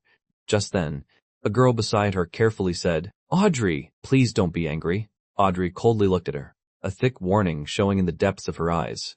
The girl broke out in a cold sweat. Yes, yes, yes. You're not angry. I'm the one who's angry. After being angry for a moment, facing Audrey's questioning gaze, the girl scratched her head and continued, "Here's the thing," using a cold tone to order him to pair up. "He's definitely going to resist." Hearing this, Audrey fell into deep thought, a hint of wavering and conflict showing in her eyes. But after a moment, she still stubbornly held to her opinion. Her gaze indifferent, both cold and certain. He likes me. He will definitely come back. It was precisely that light brown scarf. That gave her enough confidence. In Logan Mercer's heart and eyes, there was only her. Otherwise, why would he secretly slip a scarf into her backpack? Logan Mercer cared about her birthday. Just wanted her to lower herself a little. Thinking of this, Audrey became even more certain of her guess. The girl beside her's mouth twitched slightly, feeling like everything she just said fell on deaf ears. Even the girls who had been so sure before that Logan Mercer would come back were gradually starting to waver. Wasn't Audrey a bit too confident? Moreover, they kept feeling that Audrey's confidence and composure could completely collapse at any moment. Girls' dorm room 307, Chloe hugged her phone, skipping over to Serena's side, acting mysterious. "Serena, I just saw on the school forum. Some super hot tea? Wanna hear?" After saying that, she smugly stuffed a handful of tomato-flavored chips into her mouth, looking pleased with herself. Serena normally didn't care much about the forum, and was too lazy to listen to gossip, but Chloe's words attracted the other two girls in the room, begging her to spill it quickly. But Chloe kept them in suspense, moving closer, whispering near Serena's ear, "Really don't care? It seems to involve Logan Mercer too." The next second, Serena suddenly whipped her head around, the lazy air about her instantly vanishing, suddenly looking up at Chloe, her expression serious. "Tell me now." Her reaction was lightning fast, like she had radar installed. The moment she heard the words Logan Mercer, she immediately went on high alert. Chloe pretended to be surprised. "Oh, what's this? I thought you didn't want to hear gossip. Just mention Logan Mercer. And someone's so anxious they're going crazy." Serena gritted her teeth. "Dinner's on me." "Fine, fine, fine." Only then did Chloe agree to tell, describing it vividly. Earlier there was an elective finance class. Both Logan Mercer and Audrey Kingsley signed up. The professor wanted a two-person group paper for the final. Free pairing. No one expected that Audrey Kingsley would actually walk over and ask Logan Mercer in front of everyone. The moment those words landed, Serena's gaze suddenly darkened, her heart feeling squeezed, an intense, unclear emotion churning in her chest, even breathing becoming difficult. And then, Serena's voice was calm, but listening carefully, you could sense a slight tremor, completely different from her usual relaxed, lazy state. Chloe didn't notice, continuing to chatter on, describing animatedly, but this time, Logan Mercer was super badass. Directly rejected her twice. I'd heard. Afterwards, Audrey's face was so dark it could drip ink. Ha ha ha. Every word Chloe said clearly entered her ears. Serena closed her eyes, slowly breathing out, releasing the tense state. Her whole body leaned back against the chair, the weight hanging in her heart finally dropping. The words after that, Serena no longer listened to. Her roommate's noisy chatter gradually faded by her ears, as if separated from her into two different worlds. She slightly lowered her eyes from inside the drawer, taking out the diary that had accompanied her for years. Flipping to the first page, the paper in the notebook had turned slightly yellow. The writing also slightly faded, but the handwriting was neat and beautiful. "I'm waiting for my star to feel something." The next second, ding! Her phone received an Instagram message from Logan Mercer. Serena finished reading the message, quickly put away the diary, and hurried out of the dorm. Chloe blinked in surprise, calling after her, "Serena! Where are you rushing off to?" The rain grew heavier and heavier, a blur of gray outside the window. Through the layer of glass, you could still clearly hear the rain pouring down, deep and powerful. After sending a message to Serena, my mood finally improved somewhat. When I heard Audrey's, my patience has limits. I just found it absurd. Really wanted to crack her head open and ask if she was okay. I sat there quietly. It seemed some things needed to be said clearly. Otherwise, they'd keep dragging on endlessly. The bell for the end of fourth period rang. I paired up with an unfamiliar classmate beside me, added each other on Instagram, then filled in our student IDs on the form. Class, names. Students headed to the cafeteria and dorms one by one, the classroom immediately emptying out. Even Madison and the others had been dismissed by Audrey. Only the two of us remained. I slowly packed my backpack, Audrey walking toward me step by step. Her expression was cold and distant, staring at me, as if waiting for a reasonable explanation. I zipped up my backpack. Is there something you need? Audrey looked at me, saying, you and Serena are fake, right? Hearing this, I calmly lifted my head. So what? What does it have to do with you? Hearing this, Audrey's expression turned to ice, a layer of frost immediately coating her eyes. She acted like she'd heard the funniest joke, speaking with conviction, her voice slightly low. Nothing to do with me? I nodded decisively. That's right, Audrey Kingsley. I don't like you anymore, I stated it calmly, not a ripple in my eyes. Even feeling a sense of liberation from the depths of the ocean, the obsession of so many years, letting go wasn't actually that hard. My persistence day after day, my passion year after year. How could Audrey not know I liked her? She'd been enjoying the process of being pursued by me all along. She would flatly reject others, but had never once rejected me. It was precisely because of this special treatment that I'd once been so passionate. But those memories from my past life were like a basin of ice-cold water, pouring down from my head to my toes, truly chilling me to the bone. The moment those words landed, Audrey froze stiff, her breath catching, struggling to process this statement, even somewhat doubting her own ears. Don't like me anymore? An indescribable feeling immediately rose in her chest, dense and deep, surging violently as if something was stuck there, even her breath briefly catching. It was an emotion she'd never experienced before. Several seconds later, Audrey quickly composed herself, recovering her calm and composure. Impossible if you don't like me. Then why? Did you deliberately give me a scarf? On my birthday? Audrey's eyes were cold and dark, her voice confident and firm. You're lying to me. You clearly said you only liked me, that you'd always like me. He must be lying to her. But I didn't look like I was lying at all. I lifted my head to look at her, my voice serious. I'm not lying to you. Pausing for a moment, I added, actually now I even kinda hate you. Hate? Audrey pressed her thin lips together, her expression growing colder and colder. Uglier. Those two words were like a sharp blade, stabbing deep into the most vulnerable place in her heart, slowly bleeding countless drops of fresh blood. Her face cold, she approached me step by step. The next second, a light of joy suddenly flickered in my eyes. I walked toward the classroom door, my steps light. You finally came. Audrey stiffly turned around. Serena smiled and waved at me. Let's go. The scene before her struck Audrey's eyes hard. Intense emotions churned in her head. After a long while, Audrey let out a cold laugh, calm to the extreme, softly calling my name, Logan Mercer. Actually, she very rarely called my name. But before, whenever she spoke up, whenever she lightly waved her hand, sometimes even just a single glance, I would immediately appear at her side, my eyes full of anticipating stars, as if they would never go out. But the moment those words landed, I only walked faster. Audrey's cold, proud demeanor completely shattered in that instant. Her footsteps felt heavy as if filled with cold lead. She stared at the scene before her, feeling hollow inside, strongly shaking the beliefs she'd held since childhood.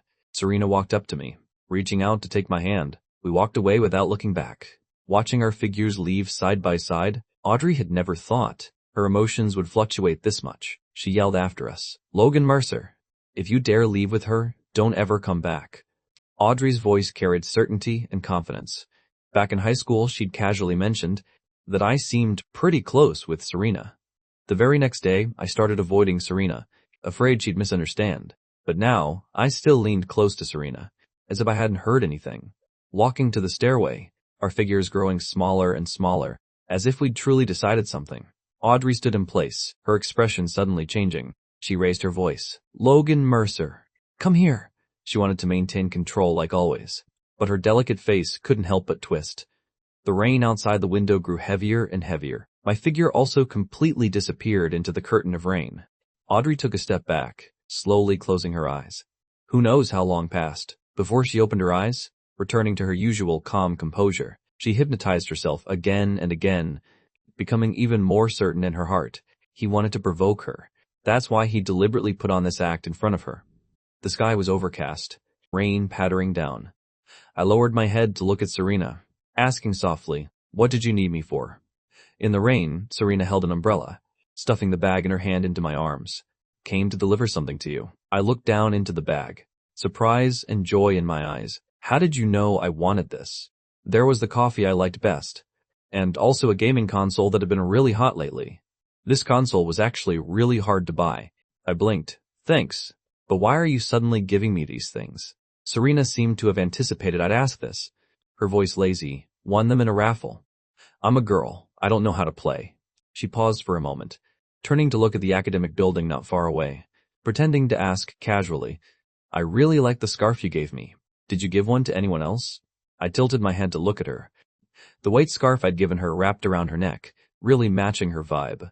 I nodded, answering honestly, "Yes, I knit one for my roommate to practice." Serena fell silent. A few seconds later, her voice became slightly lighter. "Did you give one to any other girls?" I didn't expect her to ask this, honestly shaking my head, "No. Besides you." The moment those words landed, stars slowly lit up in Serena's eyes, her gaze also becoming gentle. My face was full of confusion. "What's wrong?" Serena held the umbrella with one hand, fidgeting with the handle with the other. Her voice soft. "Nothing. Just asking." She pretended nothing was wrong, lowering her head, but the corners of her mouth seemed unable to stop curving up, harder to suppress than an AK-47. Serena had no choice but to bury half her face in her scarf, secretly hiding the emotions she couldn't conceal. The two of us went outside campus for dinner that evening. I ordered egg fried rice with a glass of orange juice. The owner brought out the steaming hot food. Serena handed me chopsticks and a spoon, taking off her scarf while eating. Before long, she suddenly said, "Do you want to go to a hot spring?" The unexpected question dropped. I froze slightly, even doubting my ears, nearly choking to death on orange juice. A few days ago, I'd seen videos from some bloggers, casually mentioning I wanted to go to a hot spring. I really did want to experience it. But if I went with Serena, my face suddenly turned red, even forgetting to chew my rice. Wouldn't I see her in a swimsuit? I remembered some images from my past life, feeling a bit guilty. Seeing me not responding for so long, complex emotions showed in Serena's eyes. Putting down her chopsticks, looking at me seriously, "You don't want to go?" I composed myself, lowering my head to drink orange juice as a stalling tactic. "Is it a team-building activity for your club?" But the next second, Serena gently uttered a few words, softly reaching my ears. "There's no one else. Just me and you." In the dorm, Ryan suddenly bolted upright from lying down, letting out a yell. "What? Serena Blackwood is personally inviting you to a hot spring? She wants to go on a date with you, doesn't she?" I quietly spread out my blanket, placing the gaming console under my pillow. "This doesn't really count as a date." Ryan spoke with conviction. "Isn't this how it goes in TV dramas? When the male and female leads go on a hot spring date, pink heart bubbles fly everywhere around them. The two naturally fall for each other." I didn't dare think about it, pulling my bed curtain closed, quietly burying myself under the blanket for a while. Marcus was quite surprised. "I remember that new hot spring resort. Has great reviews. They also have a buffet." Anyway, all my friends who went said it was great. "So, did you agree?" At 11, when lights went out, I lay in bed, poking my head out. I agreed. Serena said it was a raffle prize from the track team. She won 2 hot spring tickets, including one night at the hotel and buffet. Aunt Clara wasn't free, so she asked me to go with her. At the time, she even lazily said if I didn't go, the raffle prize would just go to waste. My head was full of images of her in a swimsuit, only half hearing these words. Marcus calmly set down his tablet, saying, "So you were dazedly talked into going?" His voice held some concern. "Why do I feel like you got tricked? The hotel has 2 rooms, right? You're not planning to do anything ungentlemanly to her, are you?" I yawned. 2 rooms. I added seriously. Serena and I grew up together since we were kids. Hearing this, my 3 roommates exchanged glances, breaking into knowing smiles. Winter quietly arrived, the December weather gradually turning cold. I'd been looking forward to it, and the hot spring day finally came, unable to contain my excitement. The resort hotel was antique and elegant, the natural hot springs steaming with mist, the air carrying a faint, gentle fragrance. After finishing the buffet, we rested for a bit before going to change. I wore a white bathrobe, revealing half my collarbone, full of youthful freshness, my whole being exuding a refined air. After checking my reflection in the mirror, I just lifted the curtain.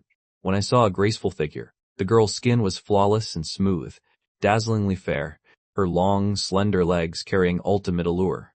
She wore a pure white swimsuit, the lace-tie design wrapped with a layer of sheer gauze, ethereal and fairy-like. Serena slightly raised her eyes. Seeing me, her beautiful eyes lighting up brilliantly, smiling gently. In less than 2 seconds, Serena lowered her long lashes, looking away, somewhat unnaturally clenching her fingers. I walked up to her, my lips curving slightly. We walked together to the hot spring. I leisurely removed my white bathrobe. Complex emotions rippled in Serena's eyes. As if about to witness different scenery, the corners of her lips slowly curving up, I revealed smooth, toned muscle definition, the abs making it even more seductive, a perfectly proportioned body, masculine energy rushing forth. Serena's breath briefly caught, unable to help but secretly count in her heart, really six-pack abs. Her gaze drifted downward, catching sight of my black swim trunks. A few seconds later, she suddenly lowered her head and looked away, a red flush creeping up the base of her ears. Then Serena lifted her fair legs, stepping into the hot spring, slowly sinking into the water. Water droplets flowed from her collarbone down to her chest, a beautiful sight. I couldn't help but look a few more times.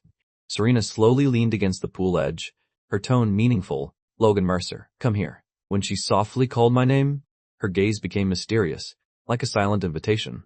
I patted my own face, trying to stay clear-headed, stepping into the hot spring pool step by step, keeping quite a distance from her. She was kind enough to bring me to a hot spring, yet here I was with my head full of her figure. So inappropriate. I took a deep breath. Entering the water, the warm current embraced me, fatigue and worry, all melting away in the steaming hot water. I contentedly narrowed my eyes, couldn't help but exclaim, "So comfortable." I looked up at her, the two of us unexpectedly facing each other, gazes meeting. In that moment, it was as if the world contained only the two of us. Sparking, beautiful fireworks. At dusk, romantic starry lights lit up around us, golden light covering the water's surface, sparkling and shimmering. The romantic atmosphere gradually quickened our heartbeats. I paused for a few seconds, somewhat unnaturally looking away, shifting to the side, getting further and further from her. Ripples rose across the water's surface. Before I'd gone more than a few steps, Serena suddenly spoke up in her clear voice, raising her eyelids, tugging lightly at the corner of her lips. "Why are you so far away from me? Afraid I'll eat you up?" She'd hit exactly what I was thinking, making me feel a bit guilty, not daring to lift my head to look at her. After a long while, I nodded. Men and women should keep their distance. I needed to stay far away from her. Otherwise, I was afraid I wouldn't be able to resist wanting to touch her. Hearing this, Serena's gaze darkened. She lazily let out a single word, "Idiot."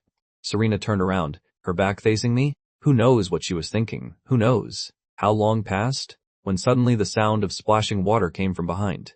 The girl lightly poked my back with her index finger, her voice melodious like a songbird. "Logan Mercer." Hearing her call, I lifted my head to look at her, then froze. I saw Serena's other hand covering her right shoulder, holding 2 lace strings, a thin layer of mist rising in her eyes. The strap came undone. "Help me." Her long, curved lashes fluttered gently, her voice slightly trembling. I lowered my eyes, my gaze falling on her body. The swimsuit had a 2-strap shoulder design, with bare shoulders. If one butterfly bow came undone, a large area would nearly be exposed. My Adam's apple bobbed up and down, hidden currents stirring in my eyes. Outside the swimsuit, the thin white gauze floated on the water's surface, appearing and disappearing, making one's heart itch even more. Serena softly added another line, "Hurry over here and help me."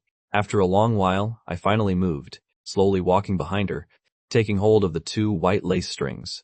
An expanse of fair skin appeared before my eyes, like a flawless jade, striking my vision intensely, making my fingertips tremble uncontrollably. Serena gently reminded, "Just tie a simple bow." I leaned down slightly. Done. Under the moonlight, a man and woman soaked in the hot spring, steam rising hazily. Serena kept feeling my hot breath on the back of her neck. Whether it was because the water temperature had risen, my whole body slowly grew hot, my heart also gradually churning. Clearly, it was only a matter of seconds. Yet I felt like a century had passed. I moved my lips, my heart like a little deer running wild inside. I tied a perfect butterfly bow for Serena, not touching her at all, then stepped back, suppressing the heat inside me, my voice slightly hoarse. "All done." Serena also breathed a sigh of relief, smiling at me, revealing 2 dimples. Thanks. After finishing the hot spring, my whole body was warm, my heart feeling filled with happiness and contentment. As evening approached, I put on the thick white robe and got out, going to the self-service counter nearby to get some pastries to eat. Serena stayed close beside me. Whatever I chose, Serena would also take a piece to eat. From a distance, the two of us were practically glued together, just like an intimate couple. This scene was caught by a few people not far away. A girl's eyes widened in surprise, hurriedly taking out her phone to snap a photo and send to Audrey. Isn't this Logan Mercer and Serena Blackwood? The two of them went to a private hot spring together again. In the luxury villa, under the expensive European-style chandelier, the girl was bathed in a layer of pale white light, sitting expressionlessly reading comments. After a long while, Audrey scrolled through her phone, unexpectedly seeing an Instagram message. In that instant, her movement suddenly froze, opening the photo in disbelief. The figures of a man and woman appeared clearly before her eyes, the atmosphere harmonious and warm. The girl was smiling with her eyes curved, incredibly sweet. The boy was also smirking while looking at her, hazy and romantic. Me and Serena, just like a couple in love. Audrey slammed her phone down on the table, her face immediately turning to ice, a furious storm rising on her face. I'd gone to the amusement park with Serena, gone to KTV for a birthday party, and even went to a private hot spring with Serena. Audrey's usual cold, proud demeanor suddenly showed signs of exhaustion. She had a moment of daze, feeling like she'd somehow lost the most precious thing. A long time later, she finally managed to suppress the bitterness in her heart. When Audrey lifted her head, a determined light flickered in the depths of her eyes. Confident, Logan Mercer couldn't possibly really choose Serena Blackwood. By the hot spring, the attentive staff offered drinks. The alcohol content was very low, the taste quite unique, and the name even more special, called Signal of Heart Flutter. I accepted the drink bottle, said thank you, and gulped it down. Sour and sweet with a hint of alcohol, instantly addictive. In less than a few minutes, my head felt light, my gaze gradually becoming hazy, my face uncontrollably flushing red. I don't know why, but now I suddenly wanted to hold Serena's slender waist, to touch her long, fair legs. Just then, Serena seemed to notice something was wrong with me, suddenly tiptoeing close to my face, bringing with her a faint fragrance. Her voice rang sweetly by my ear. What's wrong with you? The girl was even more alluring than usual. I looked at the face enlarging before my eyes, immediately panicked and stepped back, stammering, nothing, I'm going to the bathroom for a moment. My head was spinning, stumbling toward the bathroom nearby, splashing cold water hard on my face. I breathed out softly, looking up at myself in the mirror. Something felt off. So dizzy, I took a deep breath and stepped out of the bathroom. The next moment, a dark figure rushed out from the corner, forcefully swinging a broom handle at my head. I immediately felt dizzy, collapsing to the ground. That drink definitely wasn't low alcohol. Otherwise, I couldn't have gotten so drunk my head was spinning like this. The other person spoke, Logan Mercer. Only then did I see clearly who was forcing me away. My eyes slowly widening. Madison Sterling? Why was it her? Madison's gaze swept over my body, forcefully covering my mouth. Leaning down close to my ear, Audrey Kingsley doesn't like you. A block of dead ice? Is she worth liking? Logan Mercer, be my man instead. Marry me later, and you won't even need to finish college. This lady here guarantees you a lifetime of wealth and glory. I was completely wasted, my mind blank, my whole body drained of strength. Even knowing I was heavily drunk, I didn't hesitate to bite my lip until it bled, using the taste of blood and the spreading pain, forcing myself to stay alert. Waiting for her to let her guard down, I kicked her hard in the stomach with one foot, the motion clean and decisive, then quickly ran outside. I ran while shouting loudly. Before I could finish, the next second, a familiar figure appeared before me. Serena came running against the light, as if everything around her parted to make way. In that moment, I finally couldn't help but embrace her, murmuring, Serena. What a coincidence. Always such a coincidence. Whenever I was in danger, she would immediately appear before me. Serena's voice was caring. I'm here. It's okay. Wait for me a moment. I was dizzy, my eyes closing uncontrollably, only vaguely hearing the sounds of fighting. Next, Madison's miserable screams immediately rang out. Serena couldn't control her anger. She grabbed Madison's head, slamming it hard against the wall, making crisp thudding sounds. Madison pathetically knelt on the ground, her forehead nearly bashed bloody, desperately begging for mercy. Serena struggled to suppress her emotions, finally closing her eyes. Taking a deep breath, "You dare touch him, do you want to die?" At the same time, a girl's jaw dropped, holding her phone as she secretly slipped away from behind a tree. The girl fled while marveling, sending the video she'd just recorded to Audrey, especially those explosive statements. "Audrey Kingsley, she's a block of dead ice. Is she worth liking? Didn't Madison hate Logan Mercer the most? Turns out she secretly liked him. More importantly, she dared to call Audrey an ice queen. Had she lost her mind?" The girl was shocked, as if struck by lightning. No wonder Madison was acting strange today. Her eyes glued to Logan Mercer, following them here to see what was up, directly shocked the whole house. At the hotel, 11,030 at night, the pitch-black night swallowed the sky. I'd drunk high-proof alcohol, completely wasted. By the time I groggily opened my eyes, I found myself lying in a large, soft bed, the blanket covering me tightly, not a single gap left. A moment later, a familiar voice slowly reached my ears, carrying a hint of gentleness. "Awake?" Serena had pulled a chair to sit by the bed, watching me intently without blinking. Who knows how long she'd been sitting there. I opened my eyes, also seriously looking at her face. I nodded. Serena didn't say anything either, silently watching me. The two of us just stared at each other like that, the entire room wrapped in silence. I blinked, tilting slightly to look at her curiously. The woman before me looked a bit fierce, but seemed to have some kind of magic, drawing me closer bit by bit. After a long while, I reached out and gently grasped the hem of her clothes. Carefully speaking, "Want a hug." My words were a bit slurred and unclear. The girl didn't react in time, freezing for a moment. I kept a straight face, seriously thinking for a while, "Can you hug me?" This time, Serena heard clearly. She pressed her lips together and held me, her movements careful and gentle. I sat on the bed, burying my head in her chest. Her embrace was so warm, so comfortable. My breath was hot, as if it had melted into part of her body. My arms wrapped around her waist, nuzzling in her embrace, occasionally even headbutting her. Like a small animal acting spoiled, Serena lowered her head, holding me close, gradually realizing the position was too intimate, before slowly letting go. I couldn't help but speak up. "Logan Mercer, do you know who I am?" I sat swaying on the big bed. Hearing this, my face full of confusion, lowering my hazy eyes, tilting my head without saying a word. Serena's gaze lingered on me for a long time. Finally, her eyes darkened. As expected, the drunk person didn't remember her. Suddenly, I clumsily grabbed her clothes, my voice somewhat urgent, I know. A faint light flickered in Serena's eyes. She gripped my hand tightly. "Then who am I?" Her lashes trembled like falling rain, her heart beating wildly out of control. I looked a bit silly being drunk, slowly saying, "You're my wife." Serena's breath suddenly stopped, her heartbeat suddenly missing a beat. A long while later, she finally heard her own voice. Over her pounding heart, "What?" My whole being looked at her in a daze, looking somewhat anxious, timidly asking, "What's wrong? Are you not my wife?" Serena stared at the drunk person before her, me, looking disappointed. But hearing her slowly, in acknowledgement, getting an affirmative answer, I smiled happily and contentedly, brilliant stars shining in my eyes. "Whiffy." My voice was sweet and affectionate, eyes full of anticipation. "Let me tell you a secret." Serena lowered her eyes, her voice without any waver. "Tell me." I shook my head, pouting. "Then come closer. Let's whisper.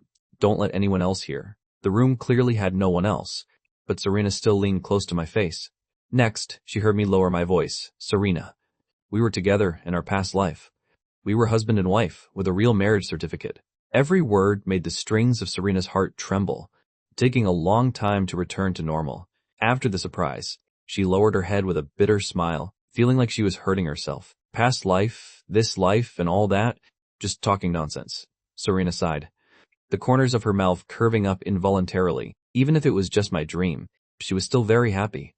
But then, thinking of something, my mood suddenly shifted to melancholy, gripping the blanket tightly, my voice growing smaller. "But after we got married, you were really mean, always being strict with me every day." I complained unhappily, as if I'd suffered tremendous injustice. Serena looked at my pitiful, aggrieved appearance, her whole body suddenly going stiff. In her terrifying, nightmare-filled childhood, that bastard stepfather would slap her at the slightest provocation, threatening her with a kitchen knife. The worst time was when her leg was directly broken, her mother also covered in blood, even though that bastard was dead. The shadow that once hung over Serena still hadn't faded. Serena closed her eyes, taking a deep breath, burying those old wounds deep inside. She was silent for a long time before slowly speaking, her voice somewhat serious. How could I possibly bully you? Seeing Serena firmly deny it, I got even angrier, glaring at her, word by word. You clearly did. Serena was helpless, saying nothing more. I headbutted toward her. Who knows what I was scheming? Then pointed at myself. Speaking seriously, I'm a bad boy. Now I want to bully you. Serena lazily leaned back in her chair watching me. With a hint of curiosity, how is this bad boy planning to bully me? The person on the bed blinked, tilting his head to think for a moment, hiding his wicked intentions and thoughts. Come closer. Serena felt she shouldn't get closer, but her body was very honest, unconsciously moving toward me. I inched toward her several times. Then in a moment, be good and don't move. Serena nodded in agreement. Okay. I moved closer bit by bit, getting closer and closer to Serena, my gaze falling on those rosy, plump lips, my fingertip unable to resist gently touching them. I've wanted to touch them for so long. Finally getting my wish. Serena stared at me. When I was drunk, I wasn't just a bad boy. I was also a perverted one, especially the way I look now, completely wasted. Serena gently removed my hand, creating distance. My fingertip hovered in midair. I withdrew my hand feeling wronged. Why won't you let me touch? Is it because you don't like me? Serena was overwhelmed by love. Momentarily, almost forgetting the important matter, she dug through my backpack and pulled out a white shirt. Tossing it onto me, put on your own clothes. Serena turned and walked out. After waiting a few minutes, she brought a cup of warm honey water, making sure I'd finished dressing before coming in. Serena's gaze fell on me, involuntarily letting out a helpless laugh. You put it on, but it's on backwards. She patiently pressed the cup into my hand. Drink this and go to sleep early. Honey water can ease the discomfort after drinking. Less headache. I lowered my head and picked up the cup. After drinking, I felt warmth inside. Lying on the bed, my whole body became comfortable. I rubbed my stinging eyes, yawning. Actually, I'd been getting sleepy for a while, but I didn't want to sleep. Couldn't bear to sleep. I lay on my side on the bed, facing Serena, hesitating, wanting to speak but stopping, wanting to say it but not daring to. A long time passed. Serena seemed to read all my actions, finally unable to help but ask, "What do you want to say?" My eyes were hazy, my whole being in a daze. "Serena, do you like me?"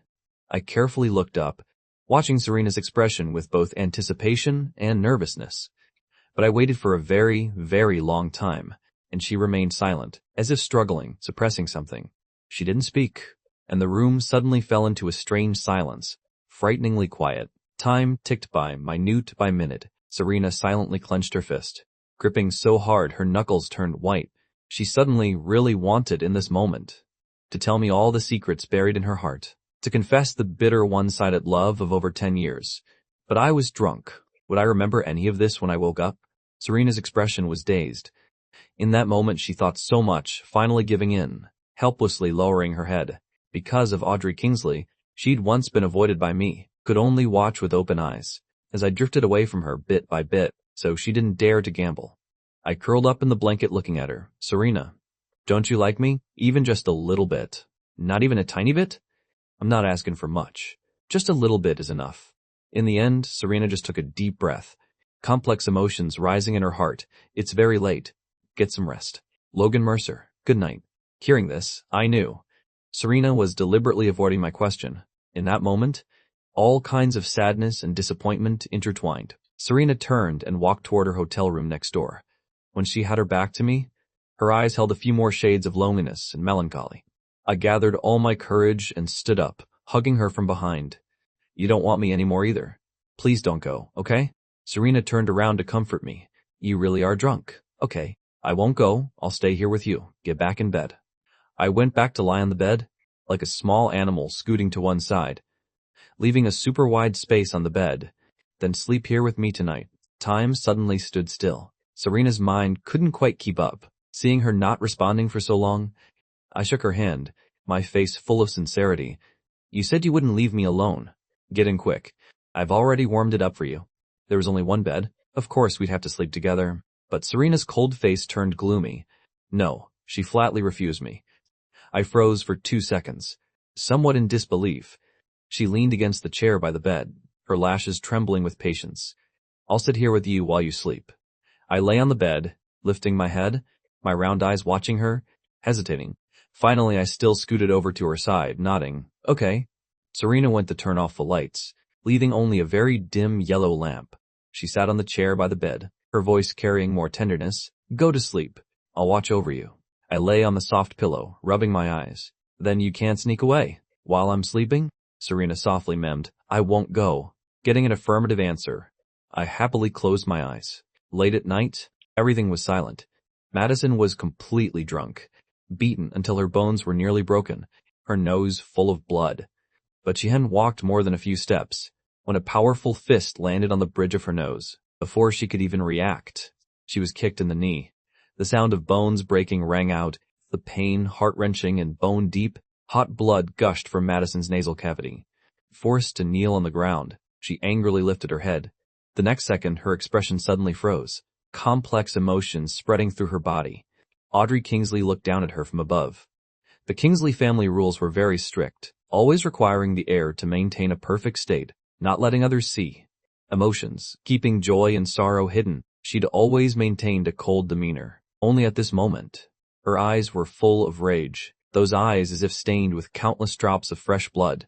Madison wanted to retreat, but Audrey grabbed her collar tightly, her voice icy. Talk. Madison had already had some drinks and poured out everything in her heart. You weren't going to accept him anyway, didn't care about him. So what if I wanted to marry him? Let me have some fun with him. Audrey reached out and grabbed Madison's throat, 5 fingers squeezing tight, as if truly developing the intention to strangle her to death.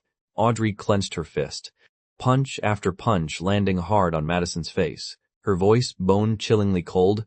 I'll discuss with your father. Have you sent abroad?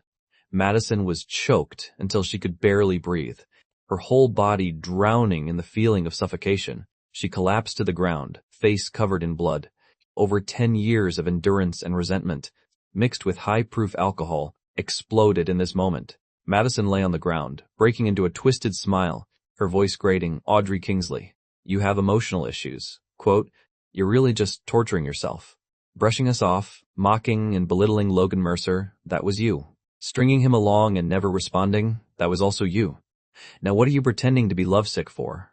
The moment those words landed, Audrey felt like she'd fallen into an ice pit, her expression completely frozen. Madison laughed maniacally, screaming word by word, your whole life. Everyone has had to revolve around you, pamper you, but look back and see, you basically have no real friends. No one is genuine with you. If it weren't for the Kingsley family name, who would give a damn about you? The late night was silent. Even the sound of cold wind blowing was clear. Madison's words echoed, extremely grating, like being blasted through a megaphone. Audrey closed her slightly reddened eyes, her expression darkening. Logan Mercer likes me. He's genuine. But Madison had seen through it all long ago, mocking sarcastically, so what? Now he doesn't want you anymore. Audrey immediately countered coldly, impossible. Only I could not want him. In Audrey's heart, an indescribably bitter emotion suddenly rose. She walked alone on the road, in the cold wind, her figure stretching out bit by bit, looking utterly lonely and isolated. Audrey's head ached more and more. She helplessly leaned against the wall, face pale, a moment of dizziness hitting her. Memories from her past life frantically invaded her head, bit by bit occupying her brain. These images flashed by like a movie, her brain suddenly halting. The depths of Audrey's eyes held disbelief, her vision recovering clarity. Suddenly, her cold face gradually thawed, the initial panic and confusion also slowly dissipating. In my past life, I'd followed her for so many years. She was all I could see and think about. How could I leave so easily? Audrey pressed her red lips together. She was certain this was the final test. 1:30 in the morning, I dreamed again of being sent to the countryside as a child, being locked by my grandmother in a dark room. I suddenly opened my eyes, breathing deeply, but still in a half-asleep daze. The alcohol still hadn't fully worn off. I unconsciously turned to look at Serena beside me. But that chair was empty, no sign of Serena at all. I froze. She'd still snuck away while I was sleeping. In that moment, my whole heart turned sour and numb, leaving me breathless. I covered my face in despair. Serena, why don't you want me anymore either? Suddenly, Serena's voice came from behind the door. Logan Mercer, I'm here. My whole being froze in place, taking a while to compose myself. Following the voice, I inched toward the bathroom door bit by bit, reaching out to grab the door handle. The door wasn't locked, opening directly. I froze for 2 seconds, thought seriously, then curiously poked my head in. Hearing the door open, Serena was startled and immediately pulled up her pants. The base of her ears flushing red. Logan Mercer, what are you doing? I slowly processed. Blinking twice, I came looking for you. I was clearly clueless when drunk, my mind not clear at all. Serena was speechless, pausing for a moment, not knowing how to respond. The facts proved, girls going out must always lock the door. Protect yourself. After washing her hands, Serena led me back to lie under the blanket. She sat on the chair by the bed. I held her other hand tightly. As if possessed, she reached out her index finger and poked my face. Sinking in deeply, Serena took a deep breath, immediately withdrawing her hand. I curled up in the blanket. Serena, I thought you didn't want me anymore either, because they all don't want me. My thoughts were a tangled mess. Some unpleasant memories suddenly surfacing. It seemed like I'd always been a rather unlucky person. I was a bit disappointed, turning over, about to continue sleeping. But just as I was about to fall asleep, I vaguely heard Serena's voice. Muffled through the blanket, I couldn't hear clearly. She said, I want you. At noon, I nuzzled against the pillow, gently opening my eyes. Memories from last night flooded back like a tide. I remembered going to the hot spring with Serena, nearly violated by Madison Sterling. Serena arrived in time to bring me back to the hotel. And after that, I lost my memory. I was lying on the large, soft bed, still not understanding what had happened, leisurely turning over. The next second, my eyes went wide, my whole body suddenly bolting upright, blinking in shock. Why is someone sitting by my bed? Serena sat on the chair by the bed, her expression lazy as she looked at me. Awake? Hungry? On the nightstand were soy milk and buns she'd already bought, probably bought too early, already a bit cold. I froze. Why are you here? What exactly happened last night? Serena took in all my shock. Pressing her lips together, speaking softly, You don't remember anything from last night? I blinked, my face full of confusion as I looked at her. Did I do something? Serena had expected this, lowering her head with a smile, taking out her phone and playing a recording. It was all my drunk voice. Serena, can you hug me? Come closer. Serena, please don't go, okay? Get under the covers quick. I've already warmed it up for you. The recording ended. My pupils suddenly contracted. I simply couldn't believe my ears. I pointed at myself in disbelief. This is me? Serena nodded with satisfaction. Raising an eyebrow in return, who else would it be? She'd only played the most normal part. The more explosive content, she didn't even dare let me hear. I collapsed, covering my face. I actually dared to be so bold when drunk. Acting like a total creep with Serena, I quietly apologized. Sorry, I didn't mean to. I was drunk. I couldn't think at all. I don't remember anything. Don't overthink it. I thought for a moment, then added, Serena, don't worry, you're still pure. I rubbed my eyes, looking at her with a face full of sincerity. I remembered almost nothing, but actually some things still left a slight impression. Like when I asked Serena if she liked me. If she liked me even just a tiny bit, Serena said nothing, silently avoiding the question. Or like when I said everyone else didn't want me, Serena said, I want you. I heard it vaguely, not clearly. I didn't even know if it was my imagination, but I felt much more at ease inside. Serena couldn't help but lower her head with a soft laugh. Only this much, and you're already rushing to deny any relationship. Good thing she'd only sat beside him for one night. Serena took a deep breath. Go wash your face. I bought breakfast for you. I nodded in a daze. After washing my face, I took the cup of soy milk, asking quietly, Last night, I didn't do anything more outrageous, did I? Serena lazily leaned back in her chair, her tone meaningful. Take a guess. I lowered my head to drink the soy milk, not daring to say more. Returning from the resort hotel to school, in the dorm, my face was full of guilt. But I heard a rumor around campus that Madison Sterling had suddenly dropped out, for unknown reasons. Supposedly, she'd even transferred abroad. Definitely not coming back anytime soon. For a while, everyone was overjoyed. Many people had disliked her for a long time. I quietly breathed a sigh of relief. My roommates beside me had their eyes lit up, both gossiping and showing curious expressions. They really wanted to hear the daily happenings between me and Serena. Marcus propped up his chin. So, you drank high-proof alcohol, got completely wasted, then held on to, no, kept Serena to sleep with you? Ryan bit into a piece of fruit, leaning in. So, doesn't that basically mean you two slept together? I objected. No, she just sat beside me. Ryan broke into a wicked stepmother smile, rationally and boldly analyzing Logan Mercer. She definitely likes you. Maybe she's been secretly in love with you for years. Those involved are confused, but bystanders see clearly. Marcus and Chase also nodded continuously, all three advisors reaching the same conclusion. I stared in shock, my heart pounding like a drum, stammering without being able to get a word out, just shaking my head slightly. Serena secretly likes me? How could that be possible? What do I have that's worth liking? I slumped onto the desk, trying to calm down. But in my head, Serena's three words kept echoing. I want you. Days passed just like that, the hot spring day growing more and more distant.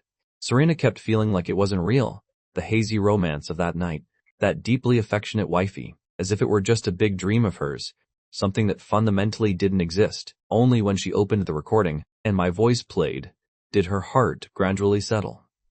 Winter was very cold, but when Serena wrapped that white scarf around her, she felt like this winter seemed quite warm. The recording on her phone was still playing my voice from that night. Late at night, cold wind blew outside the window, leaves rustling. Serena sat with her head down at her study desk, diligently writing on the page of her notebook. December 24th, Christmas Eve. As winter arrived, that day happened to be a Friday, and the atmosphere on campus grew more and more festive. On Christmas Eve, giving apples was always a good way to express friendship, or even bittersweet unrequited love. For example, Audrey Kingsley, whose desk was already piled with apples, and love letters from various guys. Her face was cold, her whole presence extremely low pressure, making the girls beside her tremble, not understanding what this young lady was angry about. After a long while, they realized there was no apple from me. For the past 2 years, I'd always carefully prepared apples and cards, looking toward her with anticipation. She'd return or throw away gifts from others, but only accept mine. Just that action alone made me so happy. Just a tiny bit of kindness was enough to satisfy me. A person like that had really suddenly left. The girls didn't dare speak. Audrey nearly couldn't maintain her composure, her perfect facade. Audrey held a watch in her palm, an indescribable unease rising in her heart. This watch was one of a kind, a luxury custom piece worth millions, symbolizing pure, unspoken love. As long as I was willing to bow my head to her, as long as I was willing to come back on my own, she would give it to me. But she waited and waited. Audrey waited for the lonely cold wind, but still couldn't wait for my apple and wishes. I finished practice and returned to the dorm. Ever since passing the online interview round of the first New Moon singing competition, I'd been practicing in the music room every day, preparing for tomorrow's preliminary round. All 3 rounds would be broadcast live. The brothers in my room were genuinely happy for me, stuffing snacks into my hands one after another, even including hometown specialties they'd brought.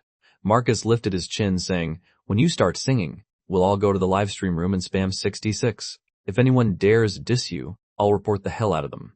I nodded after hearing, "It's great having you guys." I was fed a lemon-flavored bubble candy, its light fragrance filling my mouth, but I kept feeling like something was missing. Speaking of which, these past few days on campus, I hadn't seen Serena in a long time. If only she could appear right now. The next second, my phone suddenly rang with an Instagram notification. "I'm downstairs at your dorm." Serena's message appeared clearly before my eyes. My heart pounded. I froze for a moment, grabbed the small gift box on the desk, and hurried out. Serena stood not far away. I walked up to her, even my breath gradually turning into hazy white mist, slowly dissolving in the air. My voice carried a joy I didn't even realize. "Why did you come here?" Serena said casually. "Just passing by. Haven't seen you in a while. Stopped by to see how you're doing." I handed her the box of apples, breaking into a smile. May Serena Blackwood, upon eating this apple, always be safe and sound. It was something I'd prepared for Serena early on. Racing was an extremely dangerous sport. Serena practiced almost every day. I hoped more than anything that Serena would stay safe, and only then achieve glory. I'd somewhat forgotten which Christmas Eve. We started exchanging apples, but Serena remembered clearly. It was winter, 9 years ago, back in elementary school. The class had a little apple-giving activity. That day one classmate was sick and absent, making the class count an odd number, and she was the one left over. Everyone exchanged apples and cards, except her. No one would give her an apple. No one wrote a card for her. Back then she had the worst grades, was lonely and didn't like to talk, and there were even rumors that she got into fights. Everyone avoided her. That day I ran over from another class and openly stuffed into her arms a whole bunch of Christmas Eve apples and Christmas gifts. At that moment, Serena realized she actually cared very much. The old memories weren't all pleasant, but fortunately, there was a good person always by her side. All these years. Serena's lips slowly curved up. She also reached behind her and pulled out a red apple wrapped in a reindeer design. If you eat this lucky apple, you'll have good fortune. Do you believe it? I took the apple, lowering my head to look at the lifelike little reindeer, not saying anything for a long time. After a while, I looked at her in confusion. Serena, do I really look that easy to fool? Hearing this, Serena smiled radiantly. I'm not fooling you. It's true. I hugged the apple and headed back to the dorm, a smile at the corner of my lips. As soon as I opened the door, the three advisors stood solemnly before me, using scrutinizing gazes to examine me carefully. Logan Mercer, attention. I immediately stood straight obediently. What's going on? Advisor Chase asked first. Where'd you just come back from? I felt inexplicably guilty. Hesitating for a moment, I went to take out the trash. I was telling the truth. On my way downstairs, I did happen to toss the trash bag by the door. Marcus beside me was so annoyed his teeth itched. The three of us saw everything from the balcony. After washing the apple, I sat on the chair and gave an honest confession. After finishing, I started eating the red apple. Chase interjected. Is the apple she gave you sweet? I lowered my eyes, speaking seriously. Pretty sweet. After eating the apple, I started cleaning up. The reindeer-wrapped box suddenly revealed a small black card that had fallen out. The handwriting on it was elegant yet strong. Do you want to go somewhere with me tonight? I froze, my eyes lighting up slightly. I held the card, looking at it again and again. Go with her where? Serena clearly had many opportunities to say it, but deliberately wrote it on a card, making it seem more formal. My curiosity was piqued. I spent the whole afternoon thinking about that sentence. Night came faster than usual. It was already dark by 5 o'clock. The night wind carried a bit of chill. Serena led me to the city center, a newly opened shopping district. Today was Christmas Eve. Incredibly lively, with many cosplayers taking photos together. A giant Christmas tree stood in the middle, decorated with colorful gemstones, adding a dreamy, beautiful atmosphere. Many couples stood in front of the tree embracing, confessing their feelings. I hadn't been paying attention to these things lately, didn't know a new shopping street had opened here, much less that there would be such a dreamy event. Probably because it was newly opened, and happened to fall on Christmas Eve and Christmas. They'd organized it so grandly to attract views. Logan Mercer. The pleasant female voice slowly rang out. I lowered my head to look at her. Serena reached into her pocket and pulled out 2 small reindeer hair clips, holding them toward me, her voice a bit lazy. Everyone else has them. Help me clip them on too. I blinked, sometimes lowering my head to look at these 2 little antlers, sometimes looking up at everyone around. Indeed, the girls around almost all wore reindeer hair clips, but the ones in Serena's hand were a bit different. They also had little golden bells, looking more delicate and beautiful. I nodded. Couldn't help but ask, where'd you get these, Serena? You don't seem like the type to play with these things. Sure enough, she said matter-of-factly, free gift with the apple purchase. I reached out and clipped the reindeer hair clips on both sides for her. As the distance between us slowly shortened, the light floral scent on Serena drifted over. I felt a bit awkward, my heart skipping half a beat. The position of the 2 of us was intimate and affectionate. I slightly lowered my head. When leaning close together, even my breathing became slightly rushed, not daring to breathe too hard. All done. I stepped back, gradually increasing the distance. Serena reached up to touch the little reindeer, a quiet smile hidden in the depths of her eyes, accidentally revealing 2 other hair clips in her hand. Serena's voice was full of conviction. You have to wear them with me too. She slightly raised her eyes, the corner of her lips curving into an arc. I was suddenly at a loss for words. Why? Serena didn't know why either. She just wanted me to go with her. It seemed like wearing matching hair clips could prove to others that they were together. Like many couples on the street, all wearing matching outfits, wearing identical bracelets, subtly showing off their love. There was a very subtle feeling in it. I was thinking about how to respond. The next second, Serena tiptoed up in front of me. Let me clip them on. Our gaze was incredibly intense. I found it hard to refuse. I half squatted down. She reached out to clip the hair clips on me, meticulous and serious. After clipping them on, I couldn't help but feel happy inside too. Perhaps because of the festive atmosphere, surrounded by everyone's anticipation and joy, I became more and more relaxed. I bought 2 cups of warm, rich cocoa, handing one to Serena. She clinked cups. The fragrant flavor immediately spread across the tongue, warm as spring. My whole being immediately came alive. The 2 of us gradually made our way to the game area, full of new things like Legos, various blind boxes, quite a lot of young people around. Serena led me to a claw machine, suddenly stopping to ask, "Want to try the claw machine?" The giant claw machine was like magic from a fairy tale world. The glass case filled with all kinds of plush toys. Many were limited editions that couldn't be bought.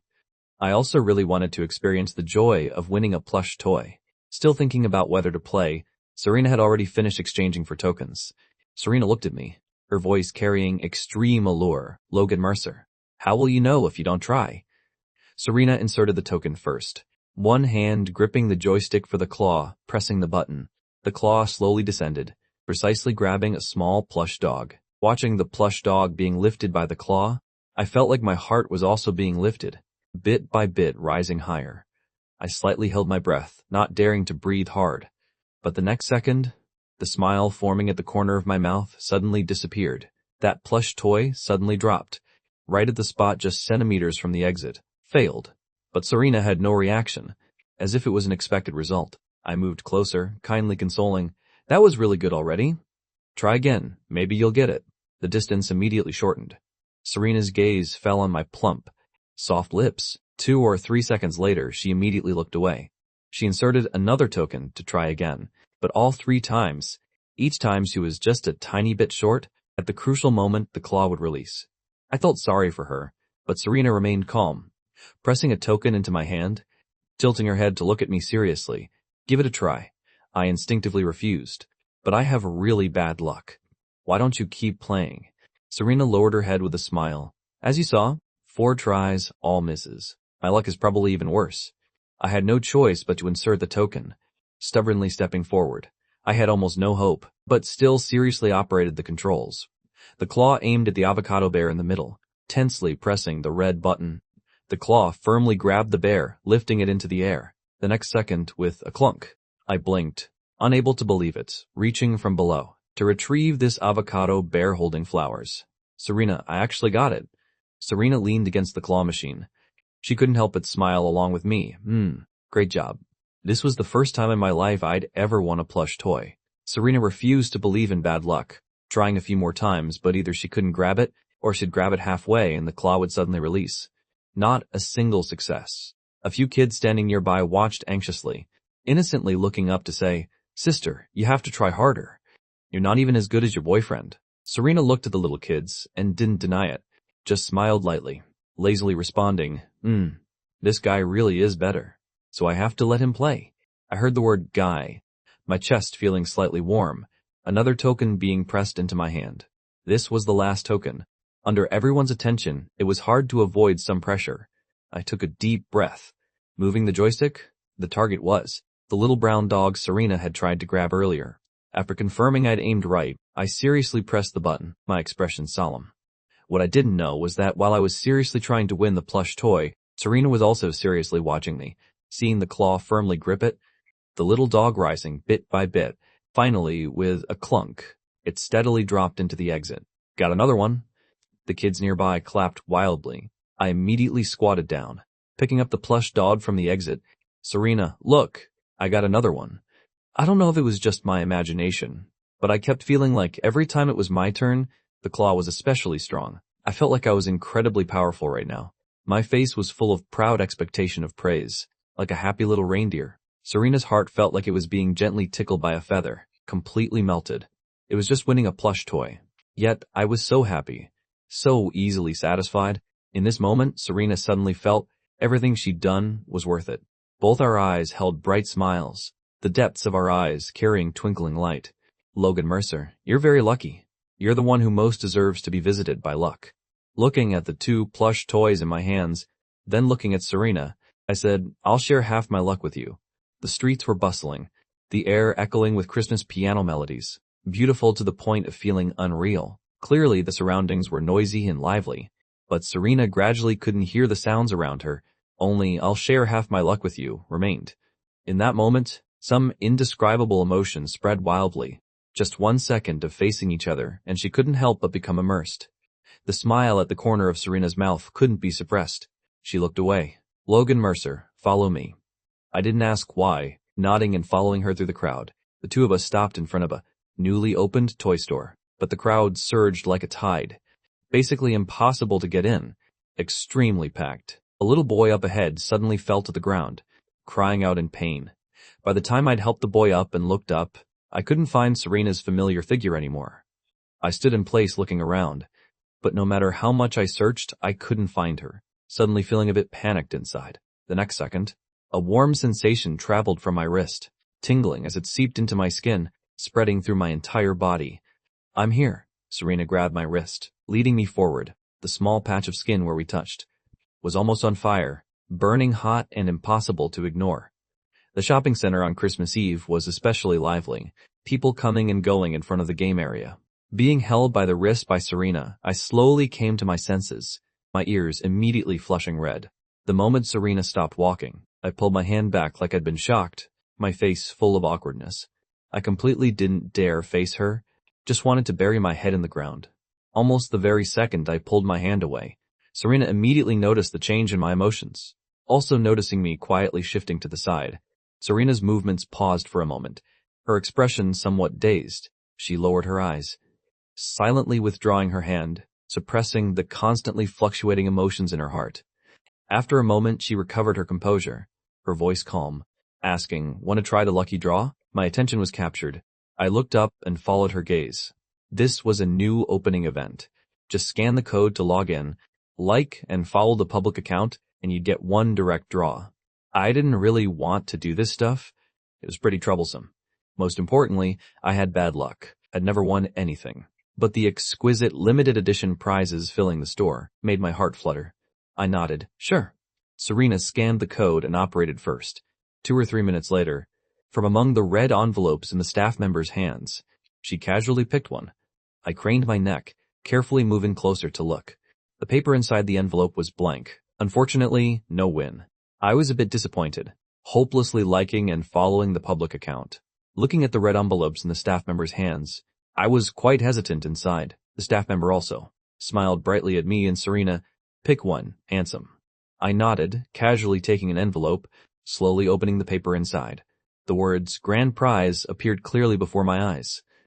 I stood frozen in place, confirming again and again, somewhat unable to believe this sudden stroke of luck. Flipping to the back of the paper was a line of cursive English with an inexplicably familiar feeling. I don't know if it was my imagination. It looked a bit like Serena's handwriting. Even after handing the paper to the staff member, I was still floating, feeling like a star from the sky had suddenly fallen on me, my whole being dazed and confused, an unreal feeling rising up. It wasn't until the prize was pressed into my arms that I came to my senses. Everyone around looked at me with envy on their faces, letting out amazed exclamations. I stepped out of the crowd, my eyes slightly curved, a meaningful twinkle in them. "Serena, look, I actually won. That lucky apple really does work." Serena stayed close beside me, watching my surprised and happy expression, a stream of warmth gradually rising in her heart. I was happy, and she inexplicably felt happy too. Serena slightly raised the corner of her lips. Softly, ing. I contentedly walked with her through the entire shopping center, carefully holding the box the whole way. I felt like I was about to sprout wings, bit by bit floating upward. And that paper that said luck and favor, I also carefully folded it up, gently tucking it into my pocket. It wasn't until many years later that I truly understood. There's no Santa Claus in this world, but the favor and luck on Christmas Eve would be wrapped up as a gift by someone who loves you and quietly given to you. Dusk fell, the moon and streetlights together cast an ethereal, hazy glow, enveloping the two of us. The next second, a few girls walking ahead suddenly became excited, looking up at the sky and exclaiming, "Look, you guys, is that a shooting star?"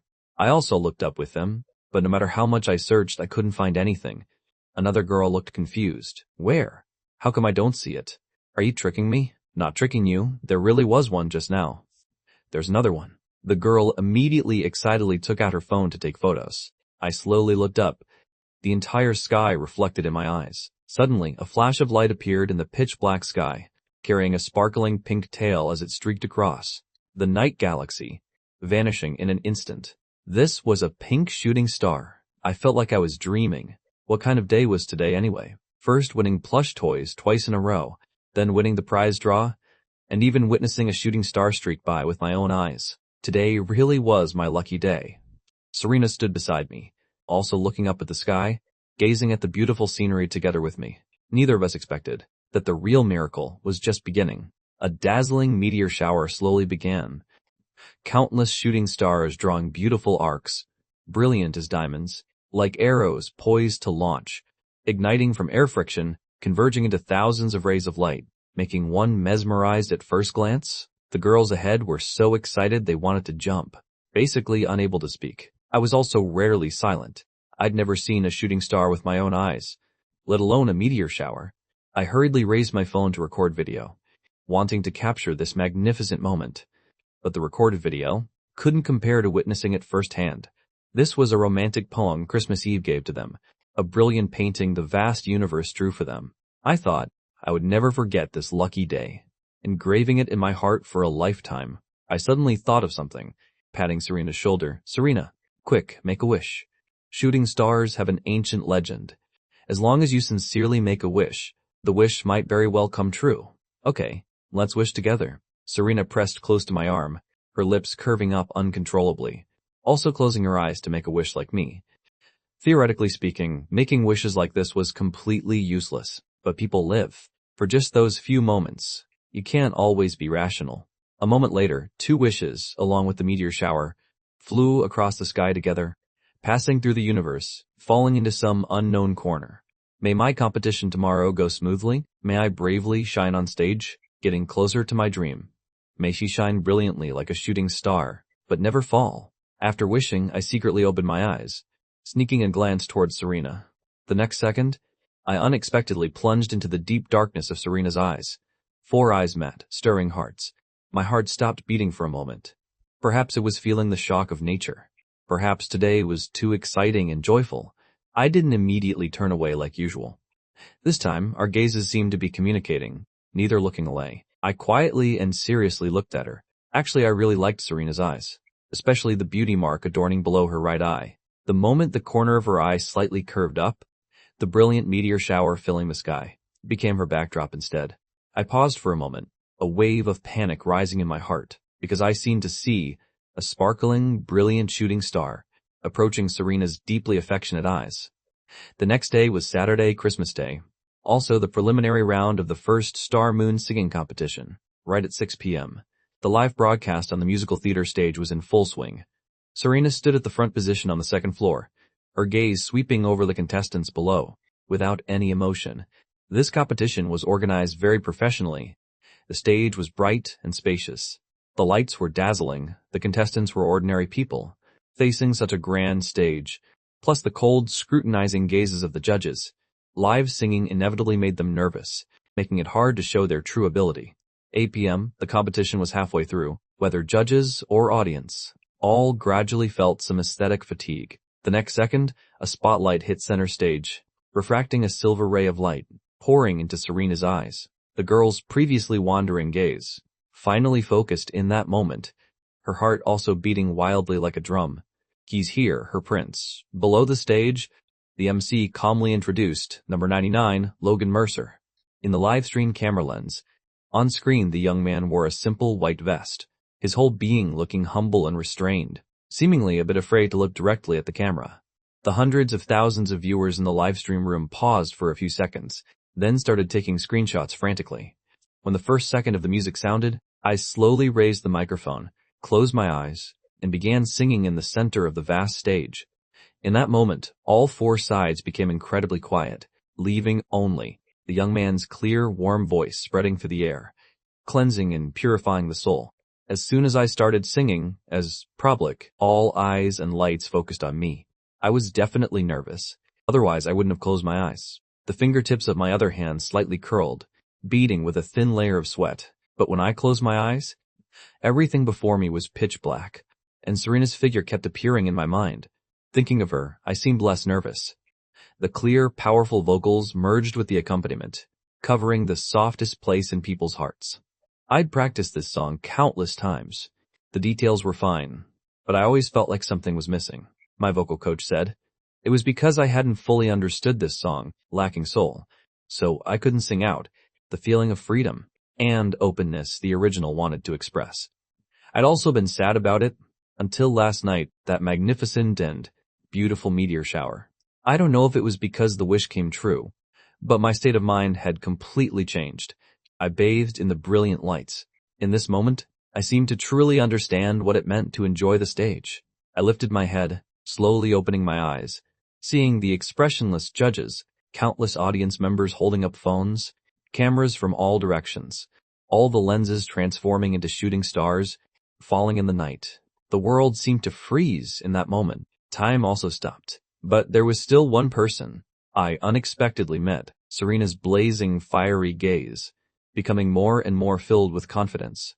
Countless people stared from below the stage. Even their breathing slightly quickened. The camera zoomed in, facing my face. The hundreds of thousands in the live stream room only now discovered that beneath my eyes were teardrop diamond stickers, like tears refracting sparkling light. I became more and more immersed in the song, enjoying the stage, my emotions becoming even fuller, incredibly moving. The number of viewers in the official live stream room kept climbing. On the second floor of the theater, Serena's gaze was fixed deeply on me, the corner of her lips curving into a hazy arc. In this moment, I truly achieved what I was singing, brilliant as diamonds, shining dazzlingly bright. The performance ended. I slowly lowered the microphone, my heart beating erratically, my feet like stepping on cotton, a feeling of release rising like I'd just finished running 800 meters. The singing slowly stopped, but everyone was still immersed in that starry sky, taking a long time to come back to their senses. In the villa, outside the livestream screen, the girl's gaze lingered on. The center of the stage and the camera, her eyes growing darker, revealing complex, hard-to-grasp emotions. Audrey pressed her red lips together, her pale fingertips unconsciously curling, gripping the luxury watch in her hand tightly. She remembered in her past life she'd opposed my career, disapproved of me singing and struggling in the entertainment industry. She'd secretly suppressed me. After all it took was one word from her. My world only needed her, and that was enough. Her friends also mocked me for overestimating myself, having delusional fantasies. Gradually, I seemed less and less confident standing on stage, my career declining, even showing tendencies toward depression. The two of us had even had cold wars over this. But every time it was me who took the initiative to coax her. In my past life, I clearly loved her so much, so devoted. How could I leave so easily in this life? On stage, the young man's shining figure was imprinted deep in her brain. Audrey felt like a volcano about to erupt, could lose control at any moment. This feeling of being out of control, this unprecedented loss of emotional control, made her very uncomfortable. After ending the performance, I stepped off the stage with slightly weak legs. I'd really finished singing. Everything felt like a dream. The preliminary results would be announced later, but now I already felt somewhat confident. Opening my phone, countless messages were frantically popping up in the dorm group chat. "Logan, you were amazing. So good." Warmth filled my heart, I replied seriously. I started rewatching the broadcast, observing my every gesture from earlier. My eyes gradually widened, a few shades of disbelief in their depths. Was that young man on stage really me? Through the screen, it was like seeing another side of myself. Even I felt surprised and amazed. Moreover, I didn't know how it happened. But I was able to, on stage, from the vast sea of people, precisely meet Serena's gaze. After watching the video many times, I finally nervously put away my phone, unconsciously looking up toward the second floor, scanning each face, looking until my eyes were sore, still unable to find Serena's figure. Strange. She was clearly there just now. Logan Mercer. The next moment, a familiar voice sounded from behind, accompanied by a light floral fragrance wafting by my nose. I immediately turned around, my eyes curving into crescent moons. It seemed like whether I could find her or not, Serena would always be quietly by my side. Unexpectedly, a bouquet of black roses was presented before me, elegant, beautiful, with a faint, rich fragrance, as if even romance itself was rushing to my side without hesitation. I froze. Serena held up the flowers with both hands. "Congratulations!" The stage was perfect. My breath stopped for a moment, unable to distinguish whether it was joy or surprise, or whether it was because of her acknowledgement, or because of these flowers. My mind suddenly went blank. I dazedly asked, "Why did you suddenly prepare flowers?" Serena looked at me, awkwardly looking away, her voice somewhat indifferent. "The flower shop had a sale. Just picked them up on the way." After saying that, she lazily added, "Look, everyone else has them too." I looked around. Many other contestants around also had people surrounding them. Some were parents, some were significant others. and some were friends, all giving bouquets for encouragement.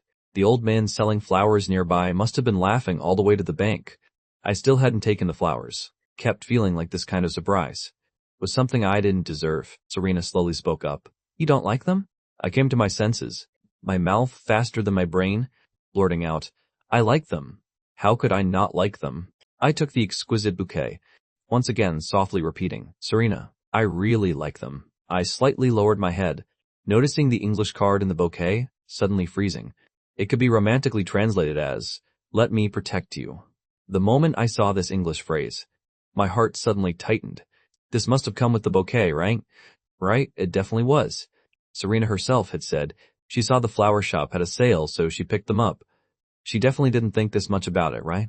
I slowly breathed out, but couldn't help imagining, what if she'd specially prepared it? Or what if she'd personally chosen this card? I contentedly held the bouquet. I felt like the bouquet Serena gave me was the most beautiful, the prettiest in the entire venue. I took out my phone to take a photo of this bouquet and the card on it, wanting to record these beautiful things forever, like last night's meteor shower, so I could reminisce about them bit by bit even when I'm old. Just as I was thinking such pleasant thoughts, Serena suddenly came to my side. Let me take it for you. I unconsciously said, okay. After saying it, I felt a bit regretful. I liked taking photos of things, of scenery, but didn't like taking photos of myself. Before I could prepare, Serena had already stepped back, raising her phone toward me. Seeing her extremely serious and patient appearance, I froze. Stiffly smiling toward the lens, Serena stared intently at the phone screen. At the young man's handsome face in the frame, her gaze was drawn in. Couldn't help but think, so handsome. Serena took a total of 10 photos, almost all finding the best angles. The photos turned out very artistic. I looked at each photo of myself, nodding to show I was very satisfied. Serena, you're amazing. They're so beautiful. Hearing the praise, Serena pretended to coolly, proudly lifting her chin. After watching the last few contestants perform, this regional preliminary round officially ended. The competition results would still take some time. I wore a white puffer jacket, wrapped in a scarf, walking back with Serena. Christmas night, colorful neon lights were brilliant. The large and small shops around were still playing Christmas-themed music. The musical sky was dotted with countless twinkling stars. My mood also became happy and relaxed along with it. Couldn't help but say it one more time. Serena turned her head lazily. Thanks for what? I smiled looking at her. For the flowers, of course. Thank you, Serena, for coming to my competition with me, giving me flowers, and taking photos for me. Even more, thank you for appearing in my life. As we were walking, Serena suddenly frowned slightly, alertly standing in front of me. My face was full of confusion. I could see not far away, under the cold streetlight, a figure wearing a white dress standing in place. Audrey Kingsley was staring at us with an icy gaze. Her fingertips unconsciously tightened, completely not expecting that I would have another girl accompany me to the competition. Wasn't I pursuing her? Then why, while chasing and chasing, was I being ambiguous with another girl? Audrey stood in place without moving, coldly waiting for me to take the initiative to coax her. But I stood behind Serena, never stepping forward, just like that day. Even if she said, if you dare leave with Serena, then don't ever come back. I still didn't turn around. Audrey's expression grew worse and worse. Serena stood between the two of us, her eyes holding a few more shades of wariness and disgust. Is there something you need? Audrey gripped her bag tightly, completely ignoring her, her voice gradually turning cold. Logan Mercer. Come here. This was the first time she'd lowered herself, taking the initiative to find me outside of school. I should have been secretly pleased. Clearly before, in my past life, she only needed to say, come here, only needed to wave her hand, and I would obediently appear before her. But now, I didn't want to go over at all. I calmly refused. I've said it many times already. I don't want to see you anymore. The moment those words landed, Audrey's carefully maintained expression was nearly about to collapse, but she still carried that cold, proud air, questioning word by word. Then why did you give me a scarf? My face was full of confusion. A scarf? When did I give you a scarf? Boom. Like a thunderbolt striking down, Audrey couldn't believe it and stepped back, each word seeming to be forced out between her teeth. You didn't give me this scarf? I looked at the red scarf around her neck, somewhat rough and crooked, clearly hand-knitted by someone else. It didn't match at all with the expensive designer items she was wearing. I suddenly found this person ridiculous. Deep affection that comes too late is cheaper than grass. Clearly in my past life when I gave Audrey a scarf, I never saw her wear it, never heard a word of praise from her, feeling anxious and worried inside, wondering if she liked it, if she thought it was too cheap. She just liked having others dote on her and pamper her, actively chasing after her, taking everything for granted. Those bitter pains could never be erased. I lowered my eyes, my voice calm to the point of, "No, Audrey Kingsley, you don't deserve other people's sincere feelings." My voice through the cold wind was like being coated in frost, extremely sharp and piercing, stabbing hard into Audrey's bleeding heart. The depths of Audrey's eyes darkened, her perfect, dignified expression nearly about to shatter into dust, continuously murmuring impossible in her heart. But Serena beside her was in a good mood, feeling warm and comfortable all over. She turned to look at me. "If you don't want to see her, go ahead first. I'll come over in a bit." I hesitated for a moment, nodded with a smile. "Okay, then I'll wait for you at the subway station." I walked around, turning my head worriedly to look towards Serena, my figure gradually disappearing into the thick night. Serena turned around, facing Audrey. Her initial gentleness completely vanished, storms brewing in the depths of her eyes. Mutual hatred, both felt the other was extremely unpleasant to look at. Seeing Audrey lift her foot as if to chase after me, Serena blocked her path. Audrey lifted her chin, finally looking directly at Serena, her voice without any warmth, as if looking at a dead thing. "Just someone with a secret crush. What right do you have? What qualifications do you have to appear before him?" She laughed coldly, questioning word by word, "What does it have to do with you?" Serena's expression was calm, raising her hand to lift the scarf around her neck, somewhat lazily. This scarf was hand-knitted by Logan Mercer himself. Audrey stared at her beige scarf, her fingertips squeezing until they turned white. She tried to maintain her composure. Impossible. What I said was just angry words. Besides, who knows if what this damn green tea bitch says is true or false? Audrey held nothing back, tearing open her bloody scars. "So what? You like him?" "Secretly like him. But from beginning to end, he only sees you as a sister. He fundamentally can't like you. And I don't even need to do anything. He'll automatically stick to me and pamper me." Audrey looked at her mockingly, showing a pitying expression. "Serena Blackwood, you're so pathetic." After saying that, Audrey coldly walked away, directly throwing the gift box into the trash. Under strict education from childhood, she'd always been good at disguising herself, someone with abnormally stable emotions. This was the first time her mood had fluctuated so violently, also the first time feelings of helplessness and fear rose up. Audrey thought she'd won, but it wasn't until she passed by a store's mirror that she realized how much she'd lost her composure. Serena's eyes showed red threads of blood, standing stiffly in place, feeling at a disadvantage for the first time. "He only sees you as a sister. He fundamentally can't like you." Every word stabbed at her heart, the feeling of helplessness immediately spreading to her entire body. There was once a time when she'd also heard from a high place a male classmate ask me, "Hey, what's your relationship with Serena Blackwood? It feels like you two were really close at the start of the school year." My voice was calm. "Consider her a childhood friend I grew up with." The guy moved closer. "You don't have any feelings for her at all?" I softly ummed. The guy was both surprised and happy. "Awesome. Serena Blackwood is totally my type. Can you help me give her a love letter?" "Star, please help me out." Serena stood behind a pillar, her heart like being squeezed tightly by a large hand, the dense pain making it hard to breathe. A secret crush is a restrained, suppressed gaze, is careful probing bit by bit, is one person's confusion. Her silent love was without calculation, without seeking return. So there was fundamentally nothing pitiful about it. Serena breezed out, walking toward the subway station, her figure stretched lonely and isolated by the streetlights. This road seemed very long, but she was willing to spend her whole life continuing to walk it. When I got back to the dorm, I was lifted up by my roommates, frantically showering me with forced affection. I was praised until I felt a bit embarrassed, hurrying off to shower. When I came out, the WeChat group chat had already exploded with 99+ messages. Startling me. Chloe sent, "Oh my god. Logan, you secretly participated in a singing competition without telling us." Someone asked, "What competition? Am I out of the loop?" Chloe replied, "The school forum has exploded. A flock of blind chickens. Next time, let us come with you. We'll cheer extremely enthusiastically. Guaranteed you'll be the most applauded person." Someone else, Serena Blackwood, not bad. "Eating alone, going to watch by yourself without bringing us, right?" I froze, scrolling through the messages back and forth, warmth rising in my heart. Couldn't help but smile and reply seriously. saying if I was lucky enough to make it to round 2, I'd definitely invite everyone to come together. After replying to the messages, I looked at the bouquet Serena gave me, my mood uncontrollably improving. Chase beside me slightly narrowed his eyes. This bouquet was given by Serena Blackwood, right? My thoughts were hit right on. I slightly lowered my head, my face full of honest dependence. After hearing what I said, Ryan showed an all-seeing gaze. Yeah, she deliberately prepared it. What flower shop sale? Just picked it up on the way. On the way, my ass. She definitely bought it specially for you. Marcus said with a smile that she totally likes you. I moved my lips, looking at the card that said, "Let me protect you."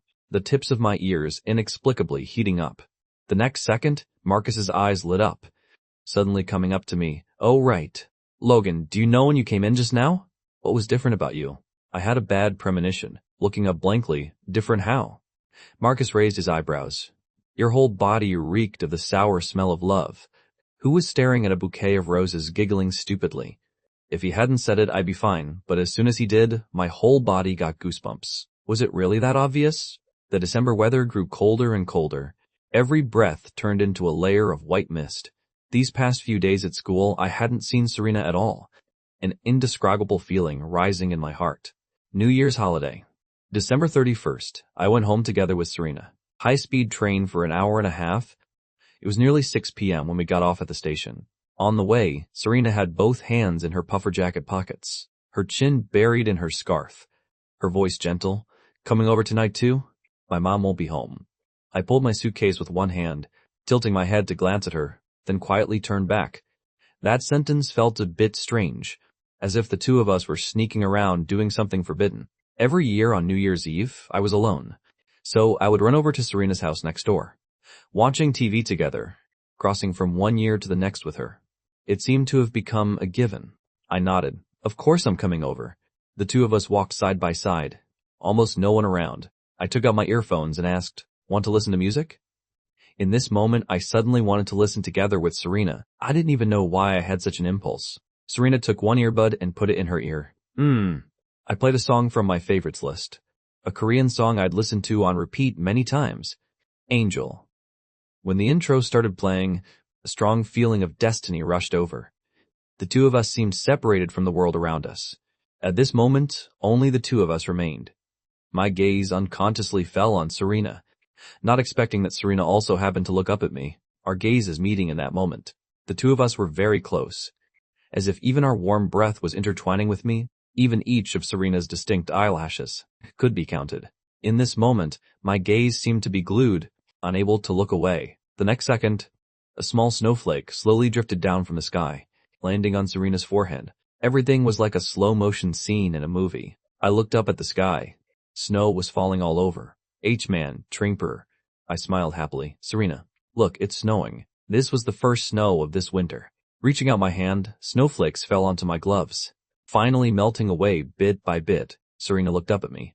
Infected by my smile and eyes, couldn't help but curve her lips. She saw a snowflake, quietly falling onto the bridge of my nose, melting away bit by bit. And in her heart, it seemed like something was also becoming hot, melting along with it. The first snow symbolizes the feelings of first love. "I love you." The song happened to play to this line. My heart suddenly pounded violently, as if revealing something. I took a deep breath, trying to suppress the panic in my heart. The flutter. I didn't know if it was because of this first snow, or because of the romantic music, or because of something else. The snow fell heavier and heavier. By 9 p.m., a white carpet had already covered the ground. My half-sister from a different mother, Jang Tian, was too excited to contain herself, having only written a title for her essay in an hour, insisting on dragging me outside to play in the snow. The little girl blinked pleadingly. Brother, play with me for a bit." "I'm so bored, so bored." I put down my pen, organizing the test papers. "Last time you only got 38 points on your math test. Did Mom say you could go outside and play?" Jiang Qian was in 4th grade of elementary school, bad at studying and mischievous, not liking homework, often getting her parents called to school. But so what? Mom just liked her, doted on her, treated her like a treasure. My eyes darkened for a moment. I'd also once been envious and jealous, but now I'd become numb to it. Jiang Qian nodded repeatedly. She said yes. "Mom is packing luggage. I have to go to Grandma and Grandpa's house later. Like always, staying for 2 days." I coldly ummed. Those were Jiang Qian's biological paternal grandparents. No blood relation to me. Almost every year during the New Year holidays, they'd leave me home alone. I didn't say anything more. Looking out the window, snow falling heavily. Fine, let's go play for a bit. I want to play in the snow too. Jiang Qian calculated in her head, excitedly asking, can you call Sister Serena out to play too? Last time I almost beat her. I thought to myself, so this little brat wants to play with Serena. Moreover, this almost beat her wasn't just a little bit off. Speaking of which, it was strange. Serena had always been the perfect goddess in Jiang Qian's heart. Who knows what kind of magic potion she'd given the kid. I glanced at her, then lowered my head to text Serena. Want to come play in the snow? The message had just been sent, and the other side immediately replied, sure. Jiang Qian immediately got excited and ran around, hopping and skipping downstairs. By the time I slowly changed my shoes and went downstairs, Serena had already been standing waiting in the snow for a while. Pure white snow fell on her shoulders, somehow creating a very heart-fluttering, very romantic atmosphere. Jiang Qian threw herself into the snow, happily sitting on the ground making a small snowman. There wasn't much snow accumulated, just a thin layer, definitely not enough to build a big snowman. In less than 10 minutes, Jiang Qian had sculpted an ugly little turtle. Raising it high, her face full of pride, look at this. I squatted on the ground, my hands also not resting, sculpting snow while looking over. Jiang Qian happily lifted the turtle, when suddenly her hand trembled. The freshly sculpted snow immediately crumbled apart, only the shattered remains of the turtle left on the ground. The little girl froze for a few seconds, staring blankly at the corpse on the ground, breaking down and crying loudly, "Wah wah!" My turtle broke. Seeing her cry more and more pitifully, I just laughed happier. Suddenly, a slender figure stood in front of me, blocking my view. Serena squatted in front of me, seeming to hide something behind her back, gently saying, "Logan Mercer, hold out your hands." I immediately stopped moving, obediently holding out my hands, both palms cupped together. The next second, a lifelike little snow bunny sat in my palms. The moment our fingertips touched, burning body heat transferred along with it. My breath paused slightly, staring at the little snow bunny in my palms, a few shades of surprise showing in the depth of my eyes. The little snow bunny was exquisitely and cutely sculpted. One look, and you could tell how much effort went into it. But Serena had a lazy expression, as if this little bunny was something she'd casually made. My heart jolted, a thought suddenly flashing. Could she really be a genius? Beside us, Jiang Qian recovered from the pain of her broken turtle, secretly rolled a few small snowballs, and, while Serena wasn't paying attention, swung her arm and threw them at her, bombing randomly. Even more, one snowball accurately hit my forehead, before I could even react. My forehead was freezing cold. Next, Serena casually grabbed a few handfuls of snow, accurately throwing them at Jiang Qian's face. Fast, accurate, and powerful, quickly leaving the girl with no strength to fight back, fundamentally unable to resist. After a round of gentle one-sided crushing, Jiang Qian meekly begged for mercy. "Sister Serena, wah wah, I was wrong." Serena lightly tapped her forehead with a smile. "Wrong about what?" Jiang Qian hurriedly raised her hand to cover her forehead, her voice like a mosquito. "I shouldn't have ambushed you." Serena gave her a sidelong glance. "You shouldn't have hit your brother." Jiang Qian wanted to cry, but had no tears, thinking seriously for a moment, sneaking up to Serena's ear, whispering, "I can't bully your future husband, right?" Serena's movements paused, her cold gaze looking at the girl. After a long while, Serena reached out to pat Jiang Qian's head, neither confirming nor denying. Jiang Qian then followed her parents to her grandparents' house to celebrate New Year's Eve. A while later, only Serena and I remained on the snowy ground. It was very cold, my nose was almost red. I breezed out, turning to ask, "It's too cold. Should we go back?" Serena was squatting in the snow doing something, only standing up after a moment. I was about to go over and look, when Serena pulled me back. A snowflake landed on Serena's eyelash. She looked up, her gaze deep. Let's go back." I didn't think much of it, hurrying home while hugging myself, just wanting to quickly soak in a nice hot bath. Serena walked behind. Me, unable to help but turn back to look at the empty space from before, under the gentle moonlight. In the romantic first snow, she'd secretly hidden a secret. The writing said, SB, with a heart drawn in the middle, LM. After I got home and took a hot bath, I even specially groomed myself, because I'd be going to Serena's house later to celebrate New Year's Eve. No, wait. I wasn't doing all this for Serena. Of course not. After blow-drying my hair, I slowly composed myself. Went to the kitchen and fussed around for a while, making a small Oreo cake. I remembered Serena really liked eating Oreo-flavored things. After finishing everything, I brought the small cake to Serena's house, preparing for a New Year's Eve with just the two of us. Around 10 p.m., the New Year's Eve programs on the major channels had started. I leaned against the soft gray sofa, lazily yawning, as if I was at my own home, even more comfortable than at my own home. Serena sat beside me, quietly watching TV with me. The two of us weren't sitting very close. There was even room for another person in between. At the same time, on the TV screen, an idol group was performing their new song on stage, the lights brilliant, shining dazzlingly bright. It seemed to be the new girl group from this year's selection show. 10 members total, all types of female idol visuals. Fans below frantically waving their light sticks, screaming and shouting. The next moment, at the climax of the song, the 10 female idols suddenly took off their outer jackets, showing off their sexy figures toward the camera while doing extremely seductive moves. Serena didn't care about the entertainment industry, wasn't very interested in celebrities either, just slightly tilted her head to look at me. But I seemed to be watching very intently, not moving, not even blinking. Serena secretly gritted her teeth, thinking for a moment. She reached out and cut a small piece of Oreo cake, bringing it in front of me, cutting off my concentration. I immediately came to my senses, took the cake, my gaze no longer falling on the TV. I lowered my eyes and focused on eating the cake. Only then was Serena satisfied. The girl group's performance quickly ended. I had to admit, the figures of those 10 female idols just now were indeed amazing, but I'd barely paid attention to them. In my head, Serena's perfect figure appeared instead. Moreover, she was sitting right beside me. The more I thought, the worse it got. I lowered my head and quietly ate the cake, hiding the stirring in my heart. The New Year's Eve program was a bit boring. By 11 p.m., I was already drowsily sleepy, gradually fading, slowly tilting my head to the right. Serena tilted her head to watch my drowsy form, her body reacting before her mind, shifting over bit by bit, almost pressing against me, but always maintaining a small gap. Until the moment my head rested on her left shoulder, time seemed to stop, only my soft, even breathing, continuously amplifying by her ear. Serena turned down the TV volume, the room slowly sinking into silence. The New Year's Eve program held no attraction for her at all. She slightly tilted her head to look at the young man beside her, her gaze dark and unreadable. I quietly leaned against her. Very well behaved, so well behaved. Her heart pounded. On the TV, the New Year's Eve program switched one after another. I suddenly startled awake, seeming to be pressed against something beside me. Turning to look, Serena was sitting right next to me. We hadn't seemed to be sitting this close before. Like a conditioned reflex, I shifted to the side, my breathing in disarray, my head a jumbled mess. I dreamed again. Those scenes with Serena. So embarrassing. Serena probably didn't dream about it, right? Otherwise I'd die of embarrassment. Serena had her eyes closed, her head tilted toward me, her breathing even, seemingly already asleep.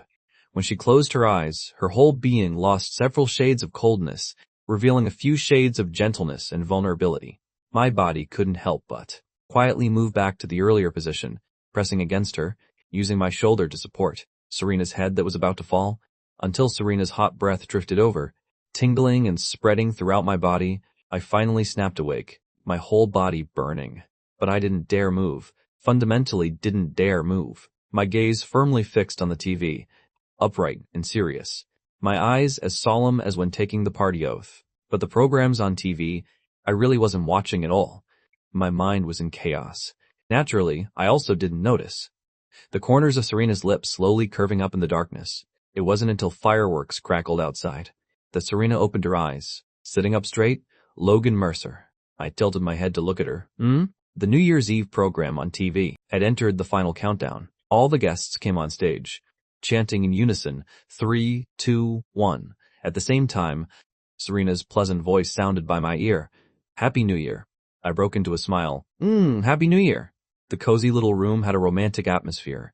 Turns out winter could also be very warm. Hearing the commotion outside the window, I grabbed onto the windowsill, excitedly pointing at the fireworks in the sky. Serena, look! She stood right beside me, curving her lips, her voice pleasant. I see. The fireworks were brilliant and gorgeous, nearly lighting up the night sky like daytime. The ear-piercing crackling sounds. My heart also pounded wildly along with them. In the years to come, I wanted to spend them all with Serena. In the silent villa, there wasn't a trace of the lively New Year's atmosphere like in ordinary homes. The girl before the vanity had a gloomy face. Audrey had long since found out. That scarf fundamentally wasn't a gift from me, but in the past life it clearly wasn't like this. Clearly before she didn't need to do anything, just stand in place, and I would approach her with eyes full of stars, offering various carefully prepared gifts. I was the one who changed first. I'd said I would try hard to pursue her. I'd said I only liked her alone. In that moment, it seemed like something had completely spun out of control, something she'd never wanted to admit, never wanted to face. In her panic, she suddenly remembered I seemed to really like skiing.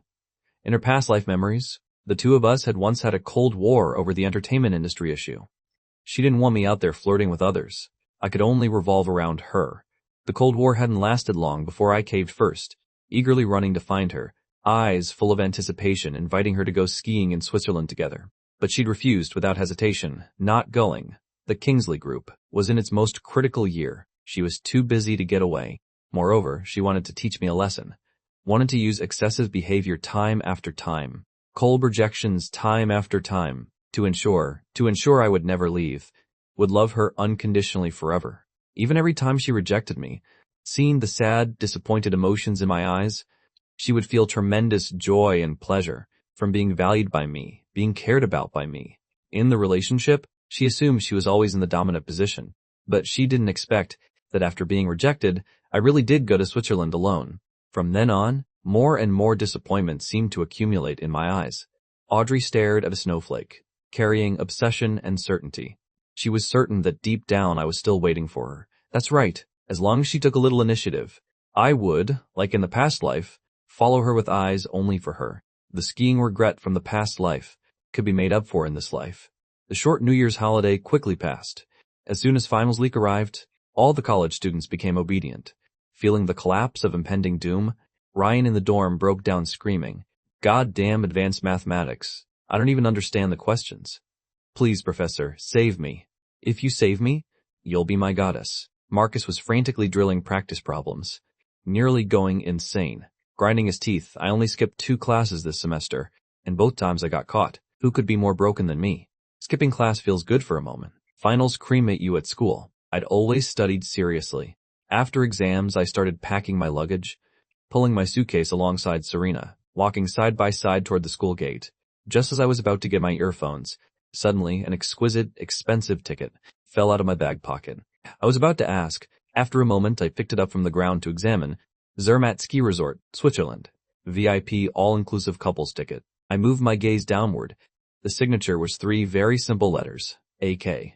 I was all too familiar with her initials. Had countless times secretly carried bitterness and anticipation, stroke by stroke seriously writing her name. But now I only felt extreme horror. My scalp going numb. I seemed to sense something. Looking toward the roadside. Not far away, a black luxury car was parked. The window slowly rolling down, revealing a small, delicate face. Audrey Kingsley was staring at me. The moment our gazes met, I unconsciously leaned toward Serena. I vaguely recalled my past life. Back then, I'd taken the initiative to bow my head, wanting to go skiing in Switzerland with Audrey, but she'd refused. Somehow, from the past life, that bitterness seemed able to transcend time, transmitting to me in the present. Disappointment and hurt continuously spreading, bit by bit extinguishing the passion I'd willingly ignited. Were those my emotions from my past life? I just stood there frozen. Serena stared at the ticket in my hand, her fingertips by her side slowly tightening. The moment she saw me facing Audrey, her whole heart also rose to her throat, unable to help but call my name, Logan Mercer. She wanted to speak but stopped, deliberating for a long time before saying, "I was just about to invite you to go skiing, just to an ordinary domestic ski resort, not as magnificent as Switzerland's Zermatt, and definitely can't book out the entire resort." The heavy feeling of inferiority nearly drowned Serena completely. In the discreet luxury car not far away, several girls were also sitting in Audrey's car, all staring at my every move. "Hey, will Logan Mercer agree?" "I don't feel so sure." "He'll definitely agree. Absolutely will agree." Just then, one relatively clear-headed girl spoke softly, but he didn't just block us. He specifically cut ties with us. Last time in the elective, he even directly rejected Audrey. "Is it really good for us to keep chasing like this?" The moment those words landed, a girl beside her sneered, "What do you know? Didn't he really want to go skiing before? Even if he's playing hard to get." This time, Audrey personally invited him. "If he really doesn't come, I'll cut off my head for you to kick like a ball." Hearing this, Audrey's expression softened considerably. Everyone looked over. Only seeing the cold wind blow through my hair, I held the ticket in my hand, seeming to smile gently. The depths of Audrey's eyes lit up, her lips unconsciously curving up, but the next moment, I tore the ticket in half without hesitation, folded it and tore again, until the intact ticket became shreds. Then I threw it in the roadside trash can. The movements were fluid, without any hesitation. The entire group in the car was completely stunned, slowly widening their eyes. I turned around without looking back, a bright smile blooming at the corner of my lips. If it were the past life me, seeing this skiing ticket from Audrey, I'd probably be very happy, but not anymore. I admit I was moved, but from now on I would rely on my own abilities to achieve it. A broken mirror can't be mended. Like the torn ticket, it also couldn't return to its original pristine state. The cold wind grew biting. Dark clouds covered the sky. The gray sky poured down a light sleet. One umbrella was enough to cover 2 people. I opened the large black umbrella over both our heads. Serena's gaze slowly swept past that trash can, when suddenly I lightly tugged at her sleeve. Serena turned to look at me. "What's wrong?" I walked beside her, gathering my courage to say, "Winter break. Go skiing with me." I lowered my head to look at my shoulder, saying seriously word by word, "Serena, I want to go with you. Is that okay?" Raindrops pattered on the umbrella, the sound growing louder. So loud that Serena could no longer distinguish between the rain and her heartbeat. Every word I just said struck deep into her heart. Serena's gaze fell into my eyes. How could she possibly refuse? In this rain? She heard her own voice. "Then it's a date for winter break. We'll go skiing together." I nodded, full of anticipation. Serena took in all my reactions. The corners of her lips couldn't help but slowly curve up. She couldn't help but sigh. "The weather is really nice today." The harmonious figures of one man and one woman gradually disappeared around the corner. But in the luxury car, the atmosphere was cold enough to freeze. Audrey felt like nearly all the blood in her body had frozen, her entire face about to completely collapse. What I'd torn up wasn't the ticket, but her heart. Audrey's cold eyes, in this moment, were tinged with obsession, also carrying a few shades of confusion. How could I reject her? How could I tear it up? The feeling of panic crashed down like the sky falling, hitting her in the face. Recently, she'd often dreamed of some past life memories. Back then, when I was rejected by her, did I feel this uncomfortable too? The other girls were also wide-eyed and gaping, especially one of them. 2 minutes ago, she'd even declared that if I really didn't come, she'd cut off her head to be kicked like a ball. Face slapped, cheeks burning hot. That girl froze for over 10 seconds, taking a long time to react, hurriedly clutching her head. I'm not seeing things, am I? Is Logan Mercer serious this time? Not playing hard to get, not rejecting while wanting to accept, really not chasing anymore? Another girl beside her couldn't take it. Wasn't the guy's rejection clear enough? Someone saw Audrey's expression was off, hurrying to smooth things over. Oh, come on. Men chasing Audrey? Could line up from here to France. She doesn't need him. Whatever, if he doesn't like her, forget it. What is Logan Mercer anyway? Before she finished, Audrey suddenly coldly uttered a few words. Numb. He likes me. Her voice was stiff, her cold gaze shining on that girl's face. Those 7 years of the past life, regardless of mockery and ridicule, I'd still wholeheartedly followed her. Audrey didn't know how things developed after that in the past life, but she was certain I would marry no one but her. Couldn't leave her. Couldn't leave in either the past life or this life. Thinking of these things, Audrey forced a certain expression, but her face was terrifyingly awful, stubbornly repeating, "He likes me." Don't know if she was telling others, or telling herself. That clear-headed girl really couldn't stand seeing her like this. Couldn't help but advise, but liking isn't eternal. I used to be crazy about skateboarding. You all know that. But I haven't liked it for a long time now. The implication being, I didn't like her anymore either. After those words, Audrey's fingertips trembled slightly. Still coldly calm, "No. You don't understand Logan Mercer. He doesn't give up easily." The girls fell silent, looking at each other, both seeing strangeness and shock in each other's eyes. Since when had Audrey become like this? Did she know she was deceiving herself? The sleet through the car window, drop by drop, hit Audrey's face. She was stunned for a long while, silently raising the window, her entire face ugly to the extreme. The old driver in front had been eavesdropping for half the day. Softly speaking up, miss. Shall we go back to the old villa now? The next second, Audrey's cold gaze looked at him, forcing out 3 words through her teeth. What did you say? The driver was silent for a moment. Yes, miss. Oh my God. Someone save this working man. Money is hard to earn. Shtit is hard to eat. The driver was drenched in cold sweat, silently driving. Not long after winter break officially started, I received good news. I'd successfully passed the preliminary round of the singing competition, received prize money, and qualified for round 2. The moment I received the official message, I felt like I'd been hit by a surprise box, unconsciously sharing the good news with Serena. The next second, Instagram pinged. Serena poked my head and said, "Great job.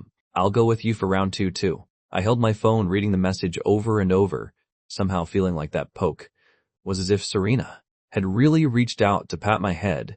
So indulgent, so indulgent. I hugged my phone, heart beating faster. February 2nd was Chloe's birthday. Everyone planned to set off that day for a trip, 2 days and 1 night total, and celebrate her birthday while at it. Chloe was crying miserably in the group. Wah wah. Brothers and sisters, I'm really so touched. I love you guys. Someone immediately replied, You love me? Gross. Serena replied, This birthday suits you pretty well. Pretty too. Chloe tagged me. Logan, look at this. She's publicly bullying me. You have to stand up for me. Several other girls also tagged me, saying only I could handle Serena. I looked at the phone messages, a subtle emotion rising in my heart. How could I possibly handle Serena? In the end, I just sent a random comforting sticker. The skiing group had 8 people total. The rest either had internships or had family emergencies, all expressing regret, crying in the group while holding their heads. I'd long been looking forward to this trip, searching online for strategies, booking tickets in advance. This was the skiing trip I'd always dreamed of, and it was skiing with Serena. All day my head was full of skiing with Serena. Finally, I couldn't take it anymore, quietly burying my face in my pillow. That damn Serena. What kind of love potion had she secretly given me? February 2nd, just getting off the high-speed train, the surroundings were all plastered with ads for the ancient city, along with the large words, Luo City welcomes you. Tourism atmosphere filled every pillar. This day had finally arrived. As soon as we reached the station, the whole group excitedly cheered. The first thing when traveling was to go to the hotel to drop off luggage. I was sharing a room with Zhangchen's younger brother. Having known earlier that a 3rd grade little brother was coming along, I'd specially prepared a box of Lego. Zhangchen was immediately won over. The whole way the little boy was practically glued to me, calling me brother non-stop. Serena's gaze casually fell on the 2 of us brothers, only looking away after a long while. Chloe half-jokingly said, Oh my little octopus girl, if only you were as cute as your little brother. If you were a boy, I'd definitely marry you. Zhangqin glared at her. Today's your birthday. I won't hold it against you. The first stop of the trip was the ancient city. On the road, almost every 3 people included one wearing hanfu, as if really stepping into history, the rich cultural atmosphere rushing over. After everyone finished eating local hot pot, they went to the pre-booked hanfu shop to transform. Serena chose a hanfu set embroidered with small golden koi. When the makeup artist was doing her makeup, she specifically emphasized she didn't need hot girl makeup. Light makeup was fine. The makeup artist gave an okay sign. She moved her lips, admiring herself in the mirror again and again, as if seeing a different version of herself. Zhangchen wore a blue hanfu set, his face full of excitement, shaking his head. Chloe ran out first, a magnificent empress costume, proudly puffing out her chest. This empress has arrived. She laughed heartily.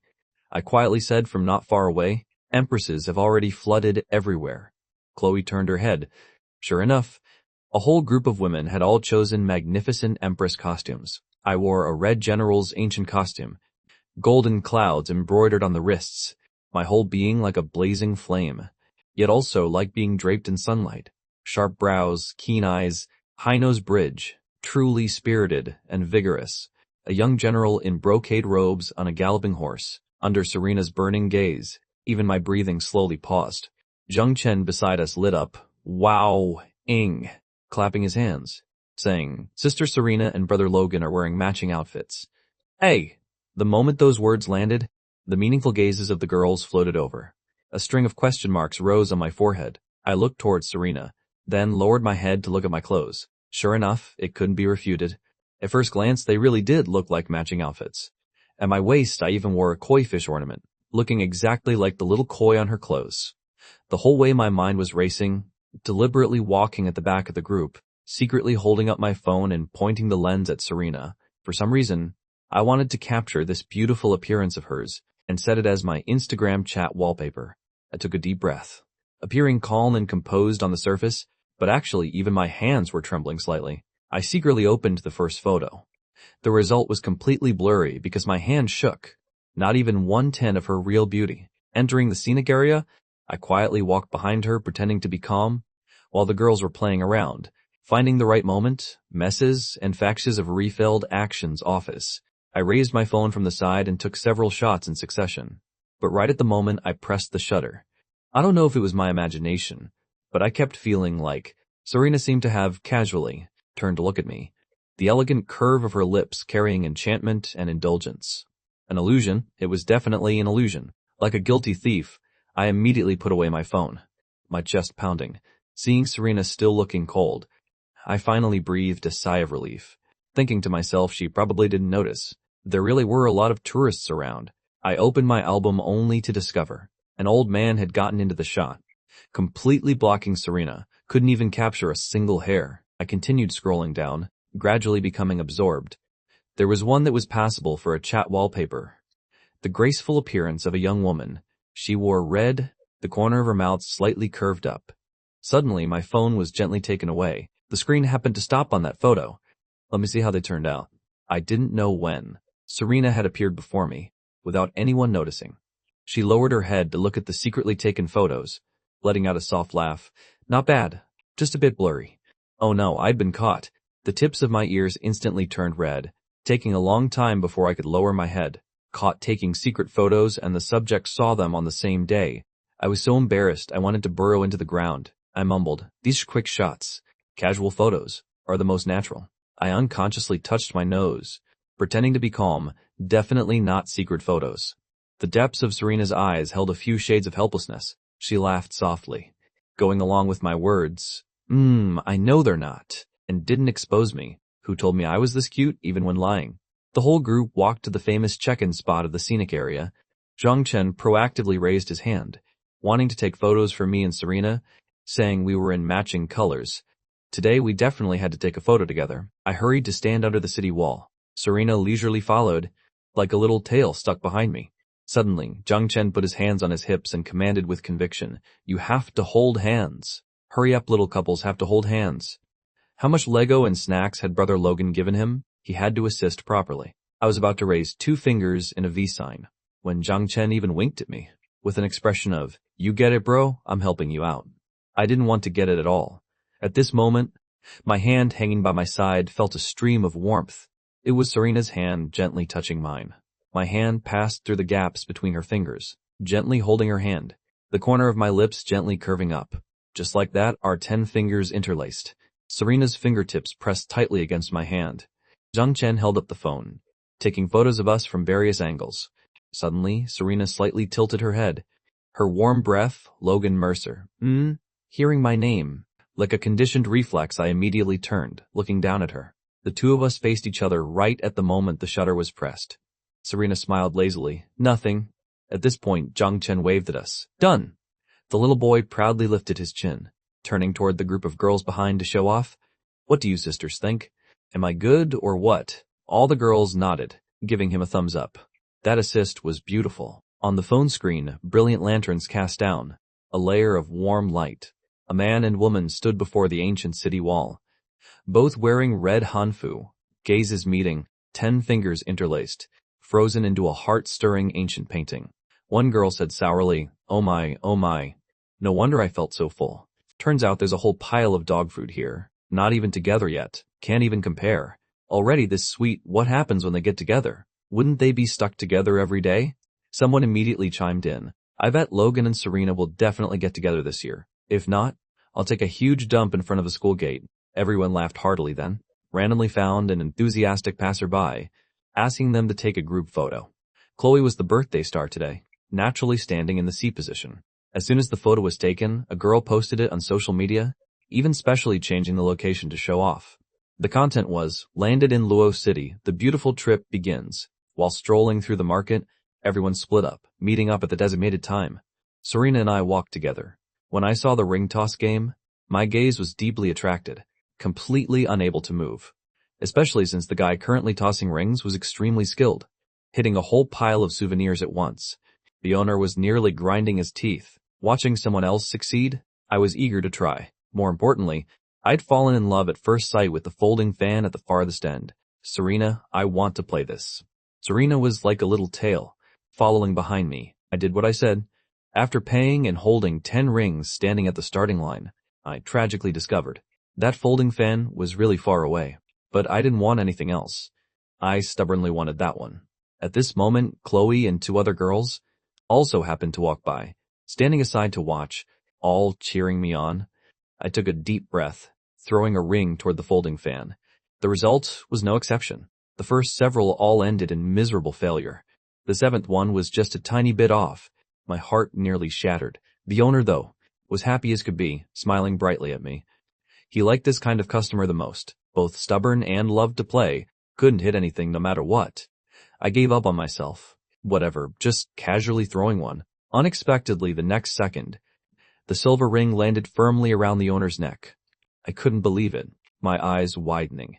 The smile on the owner's face immediately froze. Chloe immediately excitedly shouted, "Oh my god! Logan is so OP. You even hit the hidden item." This time, the owner's face was even uglier, silently removing the silver ring. I thought to myself there really was no need for such praise. Just as I was about to throw the next ring, Serena walked over. "Want that fan?" "Let me help." I lightly shook my head. "I want to do it myself. If I can't get it, it just means I wasn't fated with this folding fan." Confidently throwing the ring, the result was the next one still missed. Chloe slapped her forehead and sighed, advising me to throw at something closer, like a porcelain cup or a sachet. At least I wouldn't go home empty-handed. I moved my lips, still throwing the ring toward the farthest folding fan. I didn't even have time to react when someone shouted, "Amazing." The golden ring landed right on target. The owner also very happily handed me the folding fan. "Congratulations, handsome." This was the hardest one to hit. I was a bit incredulous, holding the folding fan and laughing. Perhaps I really did have some luck on me. Serena walked beside me, her gaze falling on my face, her voice pleasant. "You like it that much?" Treasuring a fan like it's a precious gem. I fell for it at first sight. The next moment, this folding fan was unexpectedly pressed into Serena's arms. She hadn't had time to react, then saw my reddened ear tips. In the gentle breeze, she also heard my low voice, "For you." After saying that, I pretended to calmly look around. Serena stood frozen in place, looking at my back, her heart fluttering. After I finished strolling around, I walked with Serena to the archery spot. The rules were very simple. Hitting the bullseye earned the highest points. Points decreased the further out you went. 10 arrows total to shoot. The final total score could be exchanged for different levels of prizes. Several girls passing by ahead were slapping their foreheads and sighing. After all their hard work, they'd only exchanged for a few small keychains. After Serena paid, she stepped forward and drew the bow, aiming at the bullseye, her eyes slightly narrowing, sharp as an eagle. I stood beside her watching, quietly cheering her on. I watched as she raised her arm, placed the arrow on the bowstring, aimed at the target. The arrow quickly sliced through the wind. 8 rings. Everyone around widened their eyes. But Serena frowned slightly, her gaze falling on the bow and arrow. Hadn't shot in a while, her hands were a bit stiff. Moreover, this bow had some issues. She repeated the motion of drawing the bowstring, each arrow quickly lodging into the target. 9 rings. 10 rings, 10 rings, 10 rings. The more I watched, the wider my eyes grew. Oh my god, Serena really was extraordinarily gifted. Chloe and Jung Chen beside us were both stunned. I, with a proud smile at the corner of my lips. "Serena, you're amazing. When did you learn this?" Serena tilted her head to look at me, beaming. She laughed softly, saying indifferently, "The racing team did team building before and we played. Actually, I'm not that good." But my eyes only had her. At this moment, the owner beside us also forced a smile, inwardly gradually collapsing. Damn it. Is this girl here to wreck my business? Losing money? Losing money. The last arrow remaining, Serena wasn't in a hurry to shoot, lifting her head to ask me, "Wanna try?" I pressed my lips together and lightly shook my head. I don't know how. This game exchanges prizes based on accumulated points. 10 rings is 10 points. If I drag us down, wouldn't these 10 points be wasted? Serena smiled at the corner of her mouth. I'll teach you. Perhaps the sunlight was too bright. The girl's brilliant red struck my eyes, making me nod as if bewitched. I took the bow and arrow and turned around. Serena held my hand, the distance between us infinitely shortening. My whole body suddenly stiffened. Even my breathing quietly held. Save me. My mind seemed about to freeze. Again, Serena's pleasant voice echoed by my ear. Logan Mercer, don't be nervous. Relax. I felt like I was about to be intoxicated by her. Even my voice was slightly trembling. I slowly drew the bow and aimed at the red star. I don't know why my heart was beating faster and faster, fundamentally having no mind for archery, all my attention on the girl behind me. Both my hands and my back were abnormally hot. Too hot. A layer of pink climbed up my ear rims. The next moment, the arrow in my hand quickly shot out, precisely pinning into the red star. Chloe shouted excitedly with eyes full of enthusiasm. Damn! Serena is so OP. Can you teach me? The most I ever got was 5 rings. Serena looked up and smiled, telling her to scram elsewhere. Chloe pouted. So mean. I'm going to draw a circle and curse you. The owner beside us was also quietly drawing circles, blessing this little couple. Being so good at archery was one thing, but she also had to damn well feed him dog food. It wasn't until Serena put distance between us and went to exchange for prizes that I finally gasped for breath, my chest heaving violently. Zhang Chen innocently held up his phone, a face begging for praise. Brother, look quick. I just captured the moment when you two were doing archery. Together. I really thank you. I took the phone, lowering my head to look at the photo full of questions. No, what is this? Why did I look like I'd been drugged back then? Suddenly, Serena walked over. I immediately turned off the phone, guiltily looking up. What's wrong? Serena stood in front of me, pressing a lantern handle into my palm. Seriously saying, a return gift for the folding fan, Logan Mercer? I hope the koi will bring you luck. It was a koi-shaped handheld lantern she'd exchanged for. On the lotus lantern, a red koi danced. Traditional handicraft so lifelike. I came to my senses, dazedly holding the koi lantern, facing Serena's clear, cold eyes, complex emotions rising up. The scenic area was bustling, but in my eyes, only the person before me remained. In that moment, I suddenly realized, actually, my heart was the real bullseye, and Serena had long since hit it precisely. That evening, we ate local specialty hot pot, and secretly ordered an extra-large cake for Chloe, wishing her a happy February 2nd birthday. The moment Serena brought out the cake from behind, Chloe immediately burst into tears of emotion. The kid at the next table was so envious they cried along. The birthday gift I gave was a pair of sunglasses, while Serena gave her a pink gaming chair, shipped directly to her home. Chloe wailed, "So touched!" I love you guys. The scenic area at night was even more beautiful. I leaned on the bridge, enjoying the night breeze. I really loved trips like this. After strolling through another attraction, the whole group was exhausted and headed back to the hotel, the step counter on their phones showing tens of thousands of steps. I had just finished blow-drying my hair and came out, already seeing Zhang Chen lying face down on the bed watching TV. The TV was playing an idol drama. After the male and female leads confirmed their relationship, they went on a date together. The male led doing archery, winning plush toys to make the female lead happy. Finally, the two listened to music together in the snow, 10 fingers interlaced, gazing at each other affectionately. My face was full of confusion. Wait, why did this plot seem so familiar? Zhang Chen was drinking yogurt while quietly complaining, idol dramas nowadays are way too formulaic. I watched the male and female leads somehow already liking each other, and somehow already being together. Not even as sweet as you and Sister Serena. The tips of my ears reddened slightly. I quietly refuted. Where are she and I sweet? Zhang Chen said with conviction. Sweet, of course. The eye contact pulling threads, eyes full of each other. Even a dog walking by would have to eat a mouthful. If you don't believe me, look at the photos. I was rarely silent, returning to my bed, opening the photos in the group, scrolling to the photo of me and Serena holding hands at the ancient city. 4 eyes meeting each other. My breath paused slightly. The way I was looking at Serena in the photo, why did I look like a lovesick fool? I quietly saved the photo, setting it as my chat wallpaper. I couldn't help but browse through our chat history while at it, scrolling up bit by bit, reminiscing about our every little moment. Too many. Couldn't finish scrolling at all. Clearly it was such a beautiful chat history. Clearly it made people feel warm. But as I kept scrolling, my eyes inexplicably grew hot. How could she be so good? Everyone said she was cold, but she was clearly the gentlest and most thoughtful.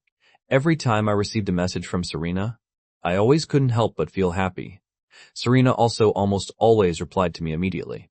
Turning off my phone, the seed that had long sprouted in my heart had somehow grown into a towering tree reaching the sky. Luo City Ski Resort was one of the most famous ski resorts in the country. Early the next morning, everyone put on ski gear, took the cable car up the snow mountain, excitedly throwing themselves into the embrace of the snowy slopes. The skiing trip I'd been looking forward to most.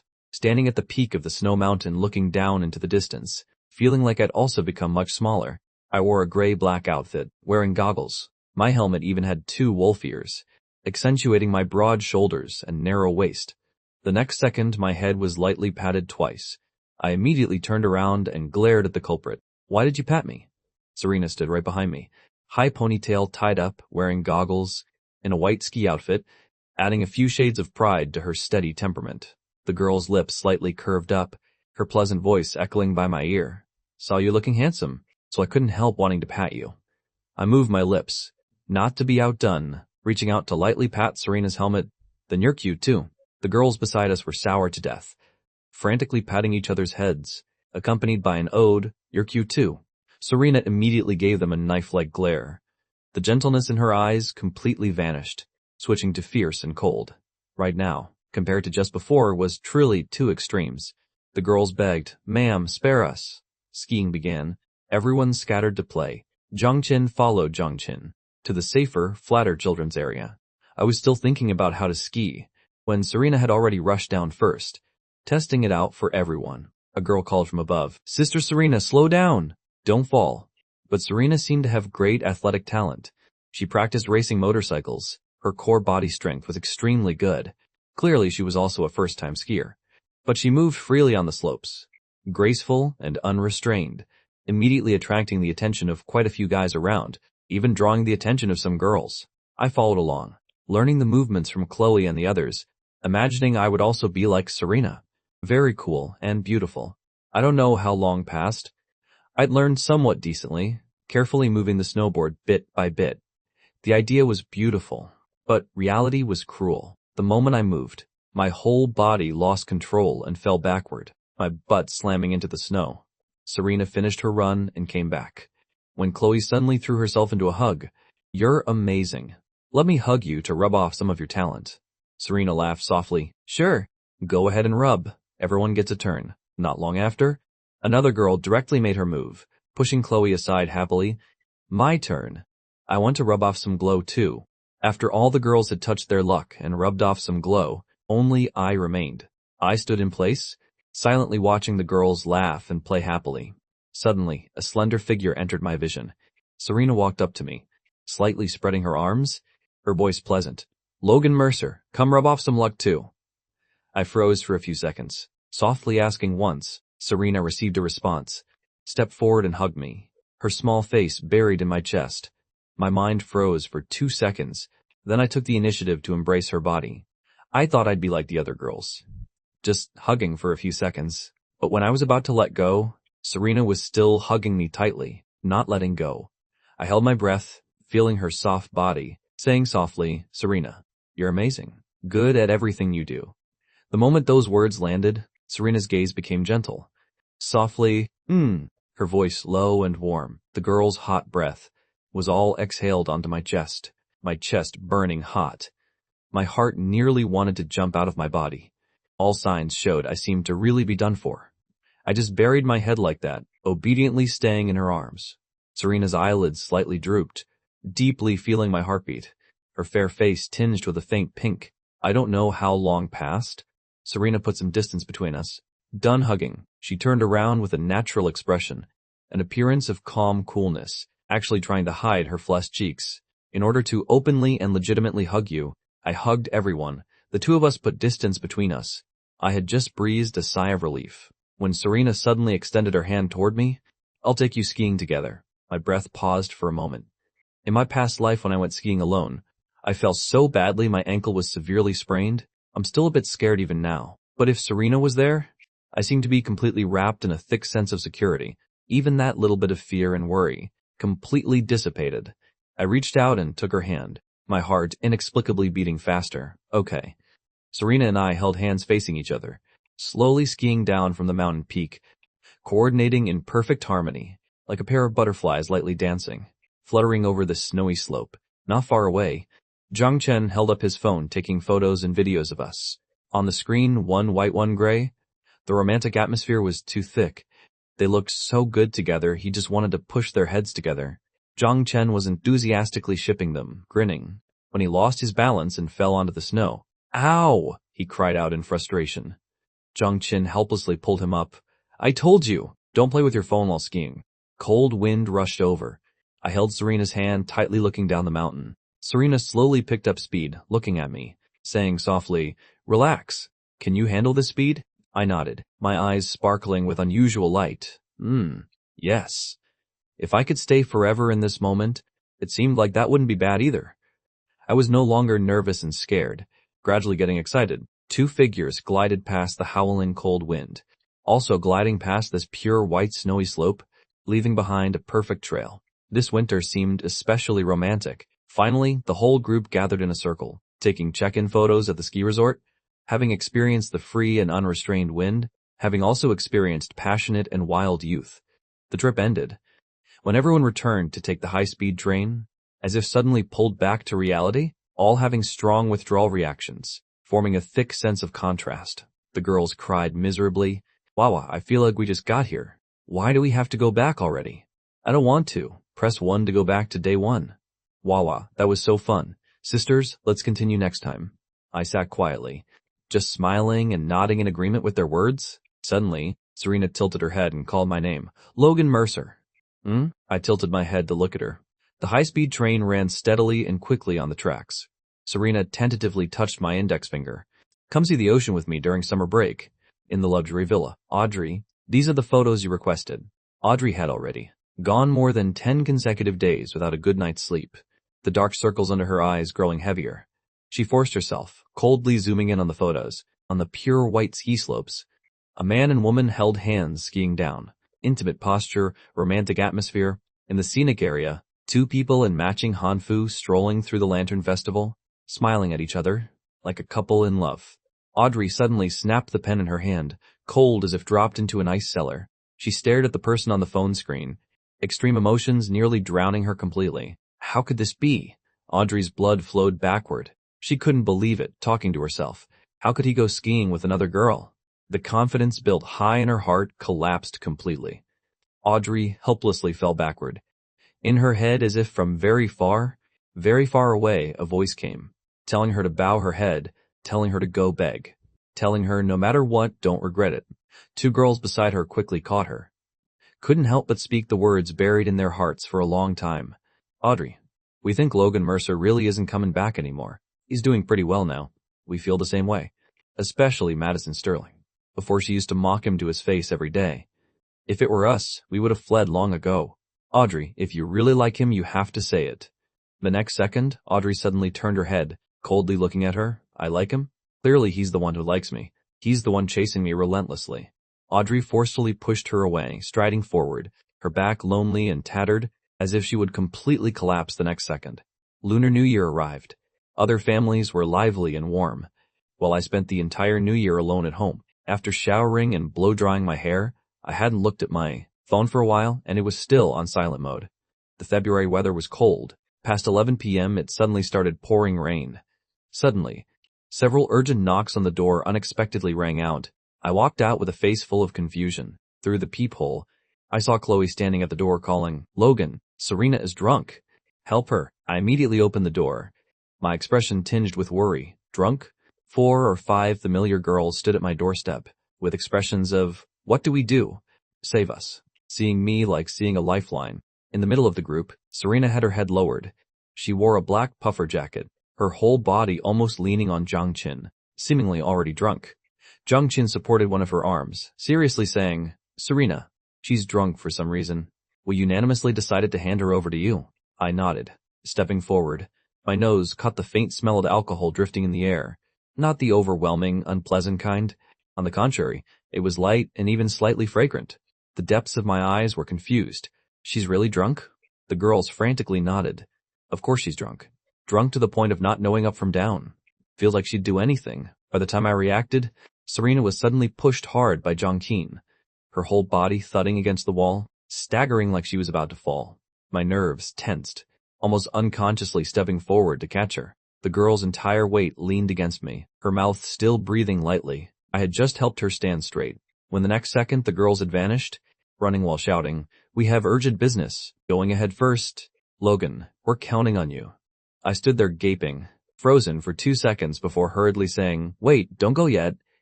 The moment those words landed, the girls ran even faster, practically about to take flight on the spot. "I really have urgent business. My house seems to be on fire. Gotta run. I really have something too." I suddenly remembered my dog hasn't eaten. I have to feed it. Otherwise it'll starve to death. "Logan, sorry for the trouble." The figures of the group quickly disappeared. I stood there dazed, full of disbelief. What's wrong with these people? I lowered my head to look at the girl on me. My heart suddenly softened, starting to feel sorry for her. Again, no one was willing to stay and help her. I sighed. Aunt Chin was still working the night shift. On such a cold winter night and rainy too, was I supposed to just leave a drunk person unattended? My fingertips trembled slightly, quickly fishing out keys from her pocket to open the door, carrying Serena up and placing her on the sofa, closing the door. I turned on the lights, changed into slippers, and even squatted down to change Serena's shoes for her, muttering, "Serena, I really owe you." But I was also willingly in her debt. In my mind slowly appeared the image from the hot spring trip. That night I got drunk and started making a fuss, clinging to Serena, wanting to sleep together. Sure enough, what goes around comes around. The boomerang finally came back to me. I caught my breath. Extremely familiar with the layout, I went into the kitchen, made a cup of honey lemon water to help her sober up. Seeing Serena slumped crookedly on the sofa, I pulled her to sit up straight, sitting beside her. "Here." The moment those words landed, Serena dazedly looked up, her eyes holding a few more shades of confusion and helplessness, her whole being, like a pitiful little dog abandoned by its owner in the rain, wagging its tail at me twice, sincere yet hazy, humbly requesting to be taken in online. I'd never seen Serena like this, a strange emotion rising in my heart, almost unable to believe the person before me was Serena. She was too cute. I suddenly remembered something strategist Ryan had once said. When you see a girl who's really cool and fierce suddenly become cute, that means you're done for. Completely done for. Right at this moment, Serena's eye sockets reddened slightly, her voice tinged with grievance and confusion. "Can you feed me?" I didn't hesitate, unconsciously agreeing, "Okay." After all, I really couldn't do anything about her. I went to the kitchen to get a spoon, scooped up a spoonful of honey water, leaning down to bring it to her mouth, my voice unconsciously gentle. "Good girl, open your mouth," like coaxing a kindergartner. I was wearing pajamas, the buttons not fastened properly. Following the motion of leaning down to feed her, my abs showed. The grievance in Serena's eyes immediately dissipated, her gaze lingering on my body for 2 seconds, the base of her ears growing even hotter. Serena immediately lowered her eyes, obediently opening her mouth.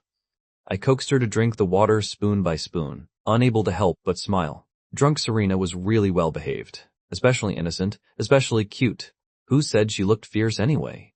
After feeding her a cup of honey water, I also used a towel to wipe the raindrops from her face.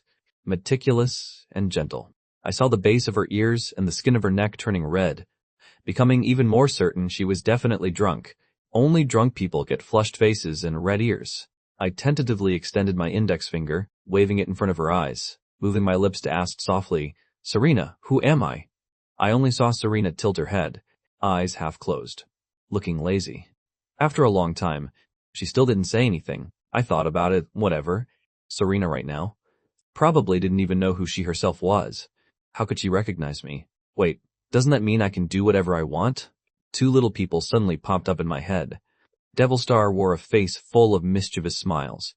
Hurry up and strip her clean. While she doesn't know up from down, touch everywhere worth touching. She won't know anyway. Angelstar beside him widened his eyes, face flushed red. But that's wrong. Can't be a perv. I was startled by my own wicked thoughts.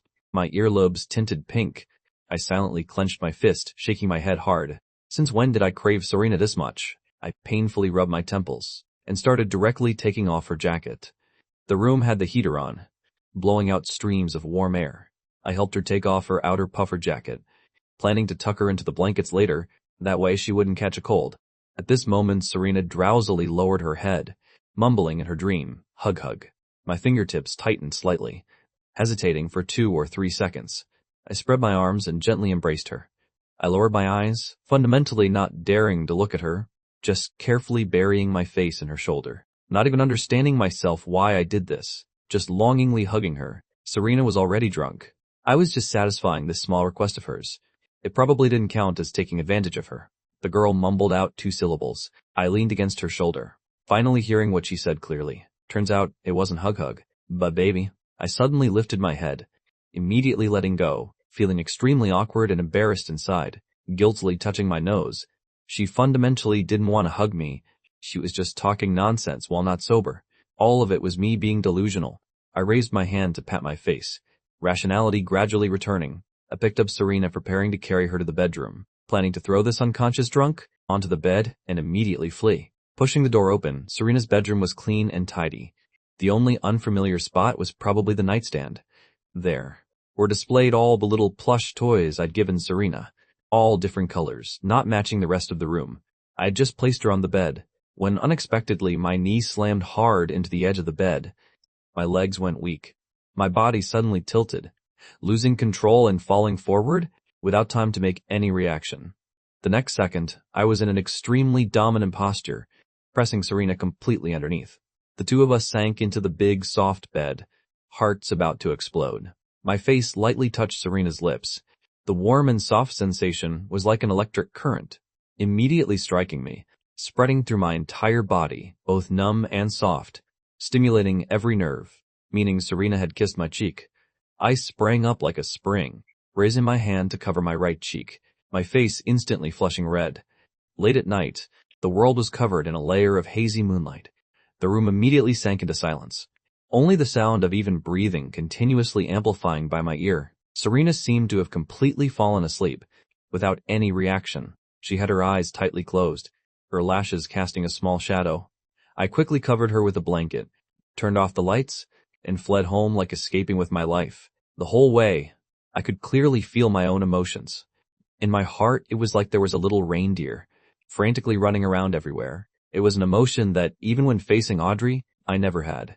I rushed into the bathroom, swoosh, turned on the faucet, using cold water to pour over my body, the ice-cold water stimulating my skin, also stimulating every nerve in my brain. In that moment, I seemed unable to deliberately deceive myself anymore, because I'd been deeply hurt by someone before, had been coldly abandoned, so I'd always been timidly avoiding, never daring to face it, not daring to admit it, but actually in my subconscious, I'd long ago known that I liked Serena. On the big, soft bed, Serena suddenly opened her eyes, the depths of her eyes without half a trace of drunkenness. She raised her hand to lightly touch her own lips, the corner of her mouth gently curving up. "Good night, Logan." But tonight I was very restless. My whole body curled up in the blankets, hands gripping the white comforter tightly, not knowing if it was because the heater was too high, or because of that accidental cheek kiss. I was hot all over. Even cold water couldn't dissipate it. Liking is something that can't be controlled. When did I start liking Serena? I silently pulled up the blanket. In my head, it was like a movie playing in slow motion, countless clear images flooding into my brain. But quickly I lowered my eyes in disappointment, my chest filled with a light sadness. I didn't dare confess. Serena and Audrey were different. I originally didn't know Audrey, so I dared to muster the courage to actively approach, to actively express my feelings. But Serena was different. What if Serena only saw me as a little brother, didn't like me, and after learning about my secret crush, kept distancing herself from me, avoiding me, ignoring me? I didn't want to lose Serena. I wanted to be by Serena's side forever. Fear of losing made me timid. I thought again about my past life. That segment of memory was very hazy. I didn't know what had happened, that I could have married Serena, like I'd lost my mind. So even now I had no certainty. The brothers in the dorm group were all night owls. During winter break, they'd stay up until at least 2 a.m. before sleeping. I got up and started a video call. All three answered immediately. As soon as they heard I had someone I liked, they immediately spoke up. "Don't play guessing games with us, bros. The person you like is Serena, right?" Marcus laughed. "Is the CP I've been shipping finally going to be mutual?" "Wait, I haven't even said anything yet." "How did everyone guess it?" My voice was weak. So, dear strategists, what should I do now? Ryan was the typical passionate, aggressive type, his eyes spitting fire. What do you mean, what should you do? Go for it. Pin her down, Logan. You directly pin her down, force kiss her. I don't believe she won't accept. Charge, charge, charge. I gripped the blanket tightly, a small flame inexplicably igniting in my heart. Actually, I'd already pinned her down just now, and even got kissed on the cheek. But Chase from the conservative faction firmly shook his head. Considering for a moment, I don't think that's a good idea. First of all, the three of us haven't had direct contact with Serena. Everything we know is through Logan's accounts. Can't just charge in recklessly. Chase's voice held some worry. What if she's like that Ice Queen Audrey, stringing people along? If you're too proactive, she won't cherish you. Although all the various fortune-tellings had calculated that Serena was my destined soulmate, but he was afraid if the calculations were wrong, it would ruin Logan's whole life. Ryan was also somewhat persuaded after hearing this. After hearing these words, the small flame in my heart that had ignited was immediately doused by a bucket of cold water. Suddenly Marcus asked, Logan, when is round 2 of your music competition? I lifted my head to recall. February 14th, right on Valentine's Day. Marcus's thin lips slowly curved up. I have a great idea. Not only can you test her feelings, it also lets you retreat completely intact. And who knows, might even add some romantic atmosphere. Everyone moved closer to the screen. Ears perked up, only hearing Marcus laugh softly. That is, after the competition go out to celebrate, and you deliberately pretend to be drunk to bait her. February 14th, Valentine's Day, was also the day of my round 2. That evening, all the dorm brothers came, along with Serena and a group of girls from the friend group. They all came one after another to cheer me on, saying they wanted to be my fan club. Under the brilliant lights, contestants took the stage to perform one by one. After the screening rounds, contestants who made it to round 2 all had some skill. 7:30 in the evening, in the front rows of the theater, Chloe craned her neck looking around. Where's Logan? Where's our Logan? What's he wearing for his performance? Little Jungchen yawned, also looking everywhere. Where's brother Logan? When does he come on? I can't wait anymore. So excited, so excited. In the center, Serena wore a black dress, her expression lazy, until I appeared on stage wearing a vest. Her gaze gradually focused, the corner of her lips slowly curving up, her voice unconsciously becoming gentle. He's on. But what Serena didn't know was, right behind her by several rows, Chase and Marcus were secretly observing her, their gazes carrying assessment. Chase narrowed his eyes.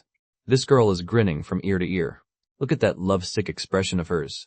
Marcus was deeply meaningful, nodding. This girl's current performance is acceptable. When other handsome guys went on stage, she didn't even bother to lift her head. The moment Logan came out, her eyes went completely fixed. Plus points, plus points. Ryan's face was full of successful shipping. I seriously love this. At the same time, the host calmly began. Introducing contestant number 82, Logan Mercer, performing the song Dangerously. The livestream room already had hundreds of thousands of people, comments flying everywhere. Logan, my internet prince, you finally arrived. This is my bet's favorite. Followed Logan here from short videos on the app. Really exceptional, exceptionally talented. The stage lights suddenly went out for a moment, white lights slowly illuminating me. A group of girls was completely stunned, all widening their eyes. Damn! Is this Logan? Logan Mercer hangs out with us? Someone even whispered, oh, our Serena is really blessed. Serena's eyes were deep and dark, her throat suddenly feeling a bit dry. The moment the piano intro sounded, everyone unanimously looked toward the stage. I slowly opened my eyes, sang into the microphone, stunning from the very first note, voice clear and warm, the tone like heavenly sound striking straight into the heart. The audience only felt their mood incredibly joyful, healed. During the climax, the backdrop burst into flames. I gripped the microphone tightly and began enjoying the stage. Almost in that moment, I lifted my head directly towards Serena. Our gazes collided, intertwining. In that moment, the whole world seemed to have only the two of us left, looking at each other. Until the last note fell, the entire audience was still immersed in that world. The 10 serious judges in the front row finally nodded. They looked at each other, from each other's eyes, seeing a sparkling light of approval. Jungchen excitedly raised his phone. Brother Logan is amazing. Serena only felt her whole body burning hot, her eyes full of only the young man on stage. Suddenly, Chloe urgently patted her shoulder hard, several times before calling her back to her senses. Serena, Serena! Serena was unexpectedly interrupted. slightly frowning, raising her index finger. Shh. And to signal her to settle down a bit. Don't overdo it. But Chloe's voice echoed in her ear, carrying a few shades of worry. No, Serena, you're having a nosebleed. Serena raised her hand to her nose. Sure enough, touching a warm sensation, her fingertips stained with red blood, contrasting sharply with her fair skin. Extremely striking. Serena was rarely silent. The girls beside her all stared in amazement. Thinking about Big Boss Serena, who kept everyone at arm's length, now just watching me from afar and already having a gushing nosebleed. The girls looked at each other. 2 seconds later, they burst out laughing together, but not daring to laugh loudly. They had to hold it in, their stomachs aching too. Expressions all contorted. Quietly comforting, Serena, you, ha ha ha, go to the restroom to wash your face. When Logan comes later, if he sees you like this, we don't usually laugh at you, unless we can't help it. Serena stood up to go to the restroom, shooting a knife-like glare, scaring everyone into immediate silence. A few people secretly poked at Serena from behind. Ryan's eyes widened. Holy shit, she's having a nosebleed. Did Logan's singing make her that excited? At the same time, the song ended. I slowly stepped off the stage. I wasn't even this nervous during the performance. Now my heart was pounding wildly. This time was my best performance ever. Looking into the distance, seeing Chloe and Jongchen excitedly waving at me, I smiled brightly at them, but I didn't see Serena's figure. My mood suddenly sank. Strange, where did she go? I didn't know when. Serena's every move had already begun to control all my emotions. Since the night Serena got drunk, we hadn't seen each other for over a week. I kept thinking if only I could see her anytime, anywhere, how wonderful that would be. The next moment, a familiar figure suddenly appeared in my sight. Not far away, Serena stood in a corner watching me, leaning against the wall, full of youthful charm, with an indescribable deadly allure. She smiled, laughed softly, then waved to call me over. The corners of my lips that had been drooping immediately curved up, my footsteps light as I walked toward her. The hidden corner around the turn was dimly lit. The audience was all focused on watching the stage. Fundamentally, no one noticed the two of us. I moved to her side, carefully opening my mouth to ask, how was I today? I was wearing an eye-catching vest, making me look several shades more mature. Serena stared at me, her voice pleasant. Want to hear the truth? My fist by my side tightened. Inexplicably nervous. I want to hear the truth. Hearing this, Serena slowly curved her lips, seriously answering, absolutely amazing. Today, I probably didn't know. When I stood on stage singing, in that moment, everyone had their ears perked up, eyes fixed straight ahead. Right at this moment, Serena also slightly lowered her head, helping me adjust the red rose on my chest, looking so casual yet distracted. Her fingers were slender, the tips of my ears gradually reddening, my gaze awkwardly looking around randomly. I suddenly kind of wanted to run away, be a cowardly soldier. Ever since dreaming about my past life, those images with Serena, or rather, ever since confirming my own feelings, I seemed to be a bit afraid to look directly into Serena's eyes. Afraid I couldn't control myself and pin her down. Even more afraid my little secret thoughts would be completely exposed, and she would stop caring about me. I was lost in thought. The next second, Serena softly called my name, her enchanting voice with warm breath echoing by my ear. Oh right, a small gift. She continued to add indifferently, just bought it randomly. I came to my senses, lowering my head to look at her hand. It was a super huge white bag, probably could fit several of my heads. I was stunned. This is a small gift? What's small about it? It's clearly this big. Serena lifted the bag, flipping through it a few times, lazily looking up. It's just food. Happened to be on sale, accidentally bought too much. All things I liked to eat. I was completely stunned. Oh my god, there's so much I can't finish it alone. Looking at my cute, confused expression, a joyful smile rippled in the depths of Serena's eyes, really wanting to reach out and pinch my cheeks. This time, Serena really wasn't lying. She really did accidentally buy too much.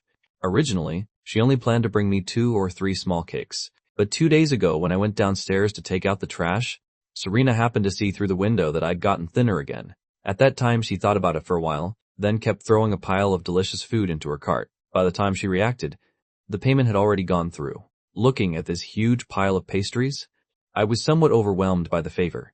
Serena used to buy me snacks before too, but I always felt, now, it was different, because I liked her.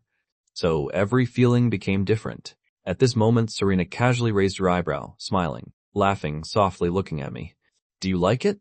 I kept shaking my head, a bit anxious, blurting out a rebuttal. I like it. Of course I like it. Then whispered, but Serena, do you think I'm a pig?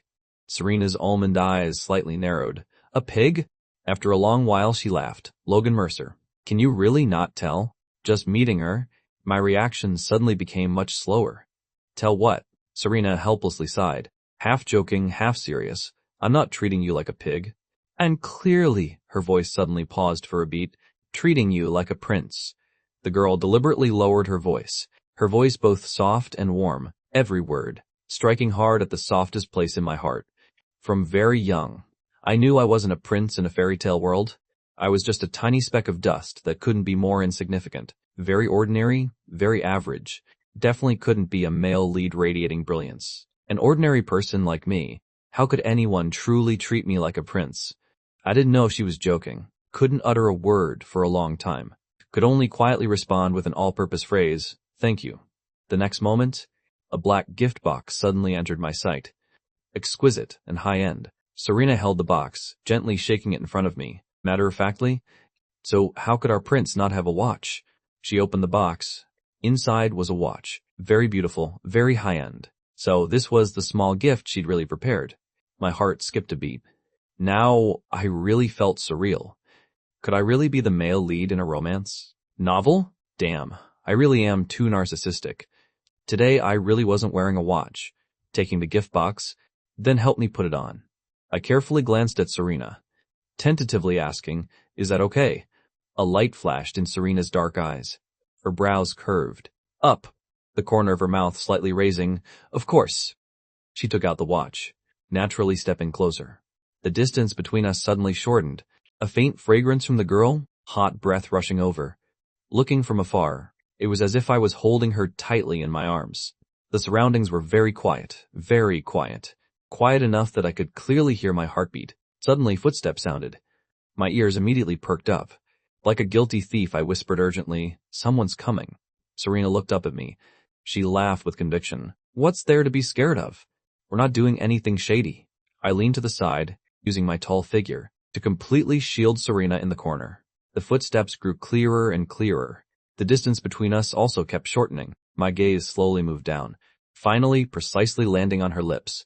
I wanted to kiss her.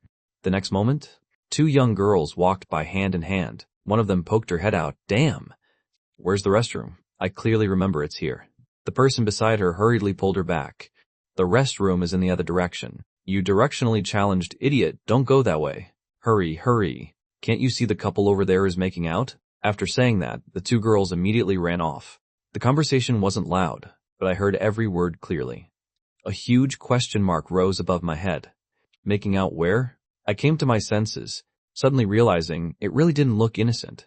For example, right now, I was practically pressing Serena into the corner of the wall. If looking from afar, it really was no different from making out against the wall, and the domineering kind too. My breathing was in disarray.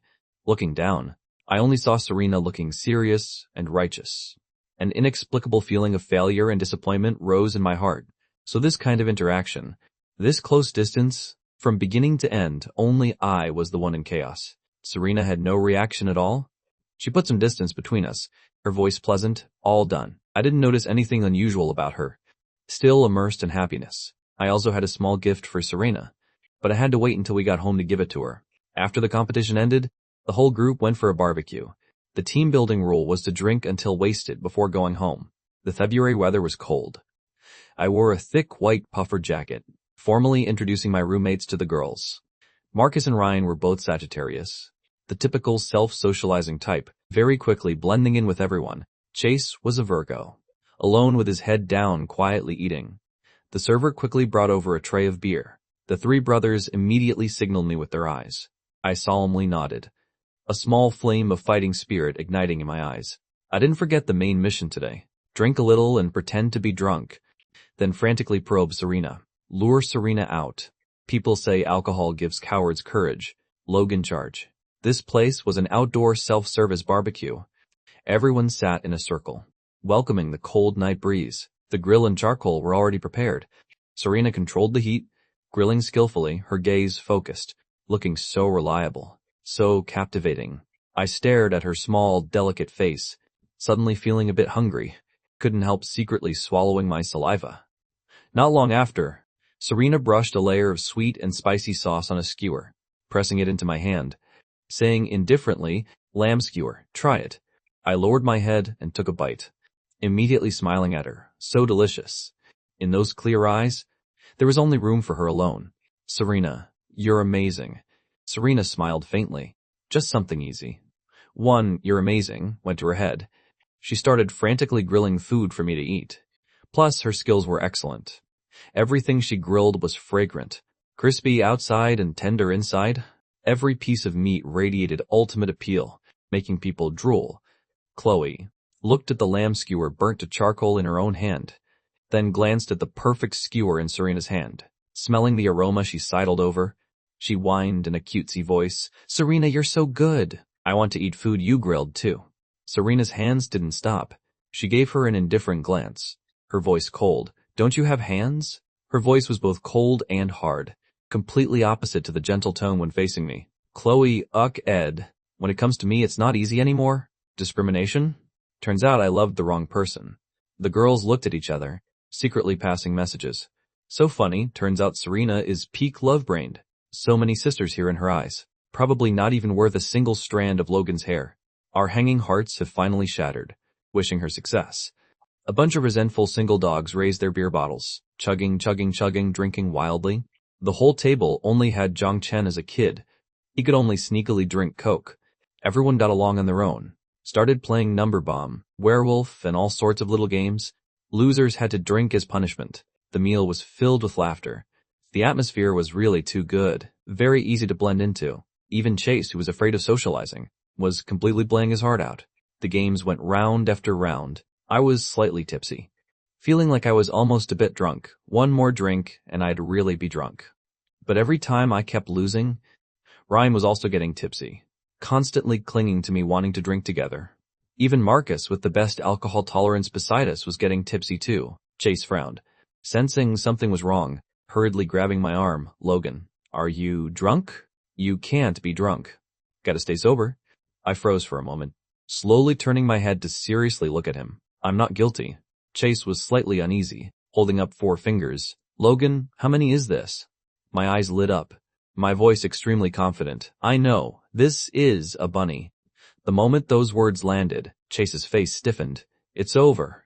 This guy isn't acting well, and he's not pretending to be drunk. Motherfucker, he's really drunk." He hurriedly tugged at Marcus's clothes, somewhat worried, saying quietly, "What do we do?"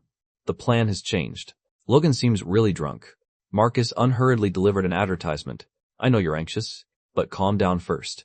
Just listen to me." Chase seriously leaned in closer. The next second, Marcus's voice suddenly got louder, slamming the table hard. "Everyone listen to me. The bigger the fish, the bigger the bones. The bigger the bones, the less meat. The less meat, the smaller the fish. So the bigger the fish, the smaller the fish, get it?"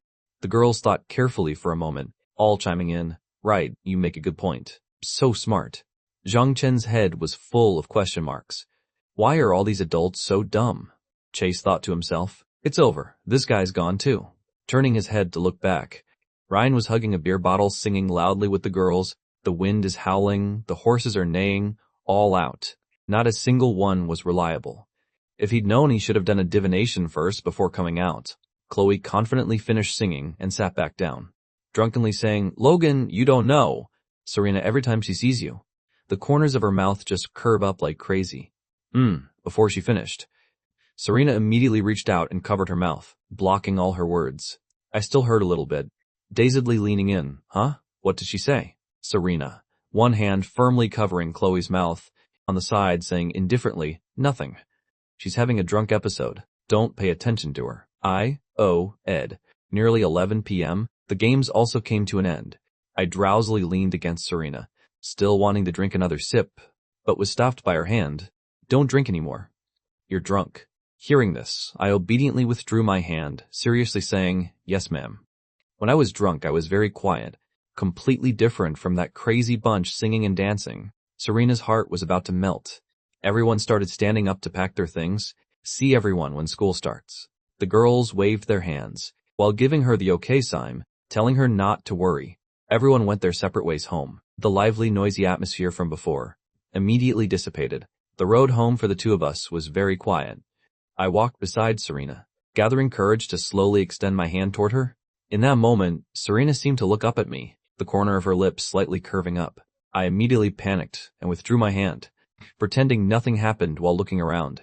Until we passed a street, I gathered my courage again, carefully using my index finger to gently poke Serena's hand, but she seemed to have no reaction. I was a bit discouraged, lowering my head, then ignited my fighting spirit again, reaching out to poke her. The next second, Serena suddenly grabbed my hand, laughing softly. "Good boy. Stop being naughty." The girl's hand was slender and soft, 10 fingers interlaced. I suddenly stopped walking, standing in place, not moving. I wasn't being naughty. I was very seriously probing. Clearly, I'd gotten my wish to hold her hand. But why did my chest still feel sour and bitter? The alcohol rushed to my head. I suddenly felt a bit aggrieved. But I also didn't understand why I felt so aggrieved. It was really unreasonable. Serena looked up at me, coaxing softly, "What's wrong?" At this moment, all things were silent, each streetlight casting a warm, gentle glow, stretching the shadows of the two of us endlessly. I still stood in place, not moving, stammering, "I don't want to walk, didn't want to leave her. If we got home would only have me again, cold and empty. Moreover, once we got home, I couldn't be with Serena anymore. So I wanted to walk slower, a bit slower, even if I could be with her for just a few more seconds. That would be good. Squat down in front of her, get on, I'll carry you." Serena froze for a moment. It took a while before she reacted. Lying on my back, her arms gently wrapping around my neck. My back was very broad and thick, very warm, also very safe and reliable. I carried her slowly, walking forward. In my heart, I was frantically wrestling with moral principles. I was really so wicked, because I didn't just want to take advantage of being drunk to lure her. I also wanted to have ulterior motives with her. I even secretly sniffed her. The night was hazy. I repeatedly called her name. "Serena." The girl patiently responded, Hearing the response, I moved my lips, my heart bubbling with joy. In the dark hallway, following the sound of footsteps, the motion sensor lights above slowly lit up, gently covering the two of us. We're home. So fast. Why was time so fast? For a very, very long time after, I reluctantly let go. Serena stood steadily on the ground. She gently squeezed my hand, softly saying, "Good night, my boy." I somewhat anxiously called her back. "Wait!" Quickly unzipping my backpack. "Serena, I also have a small gift I want to give you." I squatted on the ground, rummaging for a while, finally pulling out a red rose from my bag. It was a handmade wine glass-shaped rose.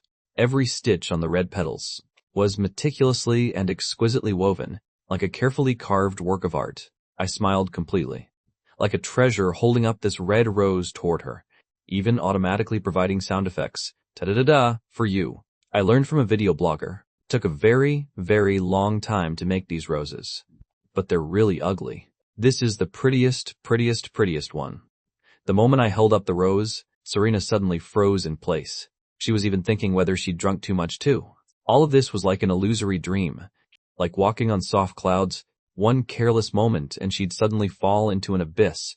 I shook the red rose in my hand, calling her back to her senses. Serena pinched her own finger hard, only then realizing the scene before her was all real. She reached out to receive it, but the next second I suddenly withdrew my hand, not wanting to give it to her anymore. Serena couldn't help but laugh, tilting her head to look at me, coaxing and cajoling. "Didn't you say you'd give it to me?" I gripped the rose stem tightly, not even daring to look directly into her eyes, my voice carrying a bit of nervousness. "If you accept this flower, then you're mine." Hidden in those words was shyness. Romantic Valentine's Day, an eternal rose, meaning there was only the other person in one's heart, hoping to have a passionate, brilliant love with the other person. This line was taught to me by Marcus. My gaze was evasive, not daring to look at her. Serena gently called my name, Logan Mercer. I knelt down to be at her eye level. Serena accepted the rose, her enchanting voice carrying seriousness. "I've always been yours." I processed for a few seconds, my mind suddenly freezing up. Not long after, the base of my ears slowly grew hot. I seemed to have been counter-flirted. Damn, where were the strategists? None of the strategists were here. What do I do next? What should I do after all? I frantically thought of countermeasures. After a long while, I pretended to rummage through my backpack. Serena asked, "Looking for what?" I froze for 2 seconds, pitifully looking up. Serena, I think I didn't bring my house key. Hearing this, Serena helped me search through my backpack, even checking all my jacket pockets thoroughly. Really not there. I squatted on the ground, quietly muttering, what do I do? Am I supposed to sleep on the street? It's so cold outside. I'm so scared. Serena was just about to say something. The next second, I reached out and gently grabbed the corner of her clothes, like a little animal with nowhere to go, as if there was only her in my eyes. Serena, can you let me stay over for one night? The moment those words landed, boom, Serena's rationality exploded into pieces. I got my wish to enter Serena's home. Like returning to my own happy den, my whole being visibly cheered up. Serena's home even had my own pair of cotton slippers. I drowsily nodded off, secretly praising myself for being so smart. The key, actually, had long been secretly hidden in my sleeve. This way, I could openly and legitimately be with Serena all night. But thinking about it, I felt a bit worried and guilty. What I did was very wicked. Using any means necessary because of liking someone wasn't good at all. But what I didn't know was, Serena had long taken in all my emotions. So fickle, too. Serena coaxed and led me into the bedroom, not forgetting to pour a cup of honey water to soothe me. Serena held the handmade rose, and seriously, tucked it into a small teddy bear's arms, casually patting the bear's head. I watched her place the rose, while holding the cup drinking honey water, my heart sweet as could be, carefully asking, Serena, am I sleeping here tonight? Serena held the remote and turned on the warm air conditioning. I'll go to my mom's room later. I had actually thought Serena would sleep with me on this bed, then wouldn't I be able to hold her and sleep all night? Wonderful, I smiled. Serena took off her outer puffer jacket, took her pajamas into the bathroom, telling me to sit obediently on the bed and not be naughty. This time, she didn't forget to lock the bathroom door, preventing a certain drunk from crawling over to open the door and peep. She turned on the shower in the bathroom, not knowing if it was because the weather was too cold or because of being slightly drunk. Through the mirror, Serena could clearly see a layer of rosy flush had covered her face. Oh no. Nearly 11 p.m., the air conditioning blowing streams of warm air. I had no choice but to take off my white outer puffer jacket, still wearing the competition vest inside. As soon as Serena came out, I pouted, I want to take a shower too. Serena softly, Ed, this drunk and still wanting to shower. What did he drown? I weakly refuted. I'm not drunk. Serena sat beside me, patiently coaxing. Okay, you're not drunk. I lowered my head, somewhat stubbornly muttering to myself, I want to take a shower. Later sleeping in Serena's bed, I definitely have to be clean. More than 10 minutes passed.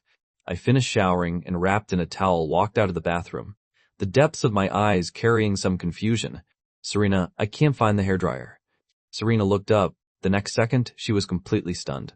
I was only wrapped in a towel, my wet upper body revealing my abs. Serena's cheeks flushed red, stunned for a long while, before she finally found her voice. You're not wearing clothes, huh? I seriously nodded. My clothes are dirty. The more carefree and innocent I was, the more Serena felt like she was the pervert. Where exactly did she resemble a good person? Silent for a moment, then went to the bathroom to get the hairdryer for me. Serena held the hairdryer, her voice slightly hoarse. Come here, I'll dry it for you.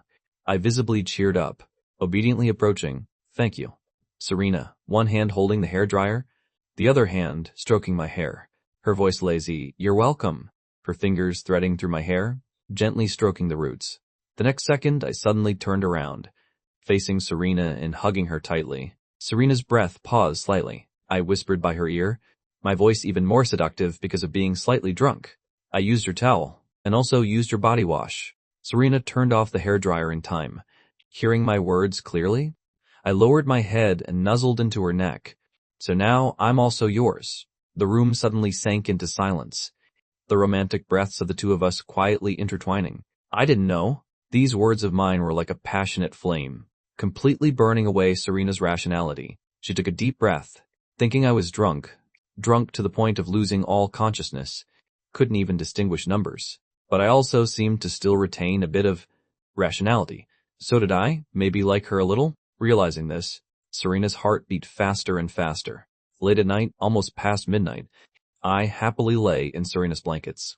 Actually, I was very sleepy, very sleepy. I was still forcing my eyelids open, trying to stay awake. Finally, Serena finished showering and came out. I'll sleep outside. If you need anything, remember to call me. The moment those words landed, My face changed. I couldn't believe it as my eyes widened. My voice strange. You're not sleeping with me? Serena's face was full of confusion. When did she ever say that? Stop making things up. Seeing Serena about to leave, my heart sank bit by bit, my complexion growing paler and paler. So she fundamentally wasn't planning to sleep with me. I looked pleadingly toward her. I don't want to sleep alone. Serena, you can't leave. After saying so much. Suddenly I seemed to think of something bad, curled up in the blanket and stopped trying to keep Serena. The bedroom suddenly sank into silence. Serena asked me through the blanket, "What's wrong?" I pulled the blanket over my head. My whole body curled into a ball, not speaking. But the next second, Serena seemed to sigh, her pleasant voice penetrating through the blanket into my ears. "Fine. I won't go." The moment those words landed, I immediately lifted the blanket, unexpectedly delighted. "Really?" Serena nodded. I'll sleep on the floor." After saying that, she turned to get a mat and comforter from the closet, spreading them on the empty floor space beside the bed. My voice deflated. "Why won't you sleep with me?" "I won't touch you. I swear." Serena grabbed another pillow and threw it on the mat, her voice indifferent. I wanted to say something, but stopped, mumbling, "Oh." Serena saw I was sad, silently pressing her lips together, quietly turning off the lights. The room sank into darkness. Serena lay on the mat she'd spread, gently coaxing, "Good night." I didn't bother responding to her. Serena thought I didn't hear, repeating, "Prince, good night." But I still didn't bother responding to her. Serena's face slightly froze, a bit panicked, inexplicably remembering when I got drunk at the hot spring. The next morning I flipped and didn't recognize anyone. Serena sighed. It's not that she didn't want to sleep with me. She was afraid that sleeping with me would trigger her animal instincts. Suddenly, thud. The silent night suddenly rang with a loud noise, as if something had fallen. Before Serena could react, I had nimbly rolled to her side, through a layer of blanket hugging her tightly. My voice carried grievance. "I want to sleep with you." The floor around was pitch black. Serena's heart suddenly skipped a beat. The next second, my hands precisely cupped her face, lowering my head and leaning close, quickly kissing her right cheek. Serena froze for half a beat, hurriedly sitting up and turning on the lights. This wasn't a dream. I had really kissed her cheek while drunk. Oh my God, the culprit was still dazedly blinking. Face full of pride, as if written all over it, "Kissed you, so what?" Serena reached out and pinched my cheek, deliberately asking in a joking tone, "Do you like me?" Her eyelids slightly drooped, brows furrowed, seriously thinking, "I like you. I like Serena." Really like?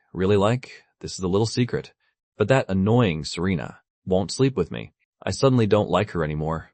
I opened my mouth resentfully, just about to say I didn't like her, then worried she'd be sad, worried she'd be heartbroken. Hesitating for a moment, I held up my clearly jointed finger, carefully measuring a tiny bit, like a tiny bit, afraid she'd be too proud. So only a tiny bit. The moment those words landed, the top of Serena's head, boom, as if struck by lightning, her heart completely pierced through by me. In her head, repeating this sentence over and over, all the sour emotions from before immediately dissipated, and I was already very sleepy. Also didn't care about liking or not liking anymore, just buried my head and burrowed into her blanket. Voice low, "Shh, I'm going to sleep." Serena was still frozen in place. By the time she came to her senses, I had already fallen asleep, obediently lying beside her. The girl's lips slowly curved up, her voice gentle. "I like you too. Many, many points of liking you." Serena sank into chaos, her head full of only the cheek kiss, and the tiny bit of liking. Secret love is admiration hidden in the darkness, is careful affection that never sees the light of day. She walked alone on a dark, cold road, not knowing how long she had to walk, only knowing she definitely had to persist and keep going, until just now, a warm ray of light burst forth, illuminating the road ahead. Clearly she could persist through so many years of waiting. But now, after being proactively kissed on the cheek, she seemed to really be unable to wait anymore. Serena wasn't the least bit sleepy. She opened her phone, created a new group chat, sent an Instagram red envelope, "Help me with something." Several girls in the group had already drunkenly fallen asleep. A few hadn't slept yet. As soon as they saw the red envelope, their sleepy eyes immediately widened. Completely awake. "Oh, Serena, really? We're all sisters. Definitely will help with anything. Why send a red envelope? That's right, with our relationship. Do we need to measure things with money? This is really insulting." The two girls had just finished saying their touching words, immediately fought to grab the red envelope, afraid 1 second slower and it'd be gone. The next moment, the group suddenly exploded. Such a big red envelope. Tell us, what exactly is it? Even had to make a separate small group. We got you covered. Late at night, Serena at this moment was extremely calm. She just typed on the screen, but as if using all her strength. I'm preparing to confess to Logan Mercer. Golden sunlight pierced through the gap in the curtains, dyeing the entire bedroom. When I slowly opened my eyes, a room both strange and familiar appeared before my eyes, startling me. Wasn't this Serena's room? I seemed to realize something, my complexion changing, sitting bolt upright. In that moment, the chaotic memories of last night came flooding into my head, clear images falling into my brain. Not only the intimate embrace in the bathroom, but also the cheek kiss on the mat. I had kissed Serena while drunk. My eyes suddenly widened. The next second, the bedroom door was gently pushed open, the girl half leaning against the doorframe, in light-colored pajamas, voice lazy. Awake? I bought lunch. Eat some before you go back. I froze for 2 seconds, hurriedly pulling the blanket to cover myself. No, sis. This isn't about lunch or dinner right now. Last night we were so romantic and intimate, and you still have the leisure to eat? Eat what? Serena seemed to laugh softly, through the blanket, her pleasant voice slowly drifting over. Don't worry. Last night I slept on the floor. We're still innocent. After doing enough mental preparation in the blanket, I finally slowly got out of bed and went to the bathroom to wash my face, constantly comforting myself, no matter what. At least I kissed her. Didn't lose this time. In the bathroom, Serena had prepared a disposable toothbrush for me, and a face towel. I brushed my teeth while frowning and thinking of countermeasures, planning to pretend I didn't remember anything.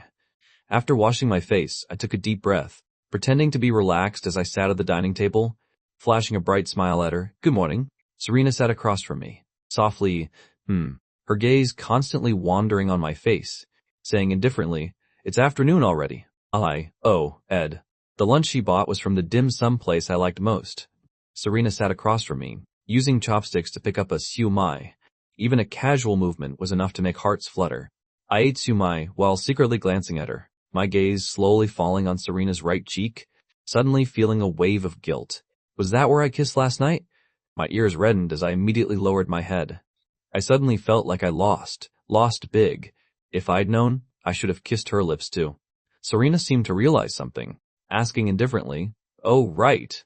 Last night. But before she could finish, I immediately interrupted her as if equipped with radar, speaking very fast. Loudly, I don't remember anything from last night. After saying that, I realized my reaction was too intense, confessing without being asked.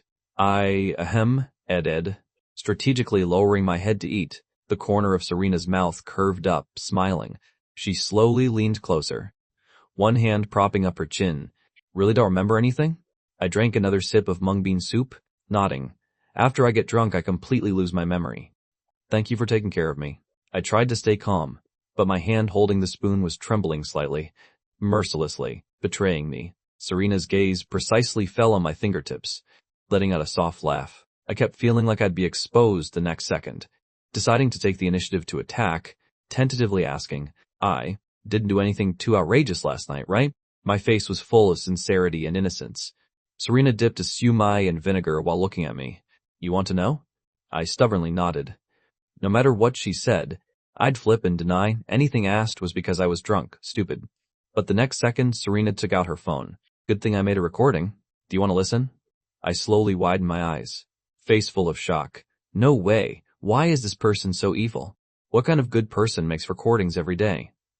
I finished the last sip of soup, hurriedly standing up. Okay then, I found my house key, have to go home urgently. I just wanted to quickly run away.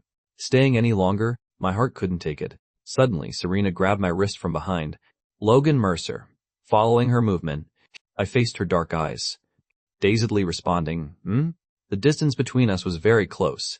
This time, Serena dropped her lazy demeanor, her voice carrying a few shades of seriousness. Next week is my racing competition. You'll come, right? I reacted, smiling brightly at her. Of course I'll come. Serena had accompanied me so many times. Of course I also really wanted to cheer for her. Also hoping she could stand on the podium, shining brilliantly. Hearing this, Serena stood on tiptoe and reached out to pat my head, her gaze carrying a few shades of seriousness. Good. You must come. I ran with big strides back to the empty house, rolling quickly along the way to my bedroom, hurriedly opening my phone. The dorm group had completely exploded. 99 press new messages. I'd been tagged countless times. Chase asked, "Logan, how'd it go? You doing okay?" Marcus tagged me, "You little brat, sleeping so soundly." Ryan tagged me, "I'm so anxious. I'm clearly not the male lead. Why am I so anxious?" Marcus, "You beast, don't tell me you really ate the goddess?" I sat cross-legged on the bed, roughly describing last night's events. Ryan exploded as soon as he heard. "Damn, you got drunk.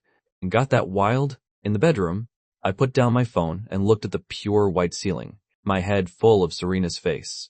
I was very firmly in love with her. Loved her to the point where I couldn't hold back anymore, couldn't pretend anymore, wanting to cling to her every moment, wanting to hug her every moment. This emotion was like vines growing wildly, wrapping tightly around my heart. The room sank into silence. I don't know how long passed. Finally, I took a deep breath, picked up my phone and sent a message. "You guys tell me, if I confess to her, would I succeed?" Serena was participating in the National Open Motorcycle Racing Competition, with higher stakes than any competition she'd participated in before. Also the official starting point of her career. She seemed confident and skilled enough. But the closer to competition day, the worse I slept at night, always having terrifying nightmares. Like falling into an endless abyss, 3 or 4 consecutive days without a single good night's sleep. My roommates all comforted me, saying I was too tense, worrying for nothing. I just kept feeling uneasy, so I invited them to go mountain climbing together. Mystic Temple on White Feather Mountain. Praying for love and peace at the temple was very effective. Each person could only pray for 2 people, and had to be sincere for it to work. The 4 of us arrived at the foot of the mountain. Everyone gradually made their way deep into the forest, the sounds of birds chirping and streams gurgling in our ears. Our mood was relatively pleasant, but the next moment, boom, a loud sound echoed. Everyone climbing the mountain unanimously stopped in their tracks, their expressions suddenly changing, as if the pause button had been pressed. Ryan panicked and looked up at the sky. "No way? The heavens aren't doing what I think, right?" The moment those words landed, heavy rain poured down like a waterfall. Ryan's face looked like he'd been bitten by a dog. Motherfucker. The weather forecast clearly said it would be sunny. They had specifically chosen today to climb, because today was not only forecast to be beautiful and sunny, but was also an auspicious day. And this was the result. Marcus was furious, pointing his index finger at the sky, cursing loudly. "What the hell? Why'd you suddenly dump rain? Don't like looking at your father?" Chase sighed. "Should have done a divination before coming out, but luckily we all brought umbrellas." Several passers-by around didn't bring umbrellas, carelessly walking in the rain heading back. Most chose to go down the mountain.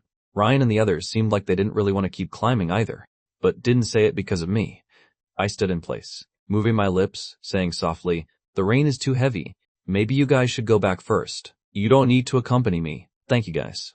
Chase looked up, slightly worried. "You really still want to climb? We can go another day." I shook my head, saying somewhat stubbornly, "I want to climb up the mountain." I'd been having continuous nightmares these past few days. Couldn't remember what I dreamed about, but it seemed related to Serena.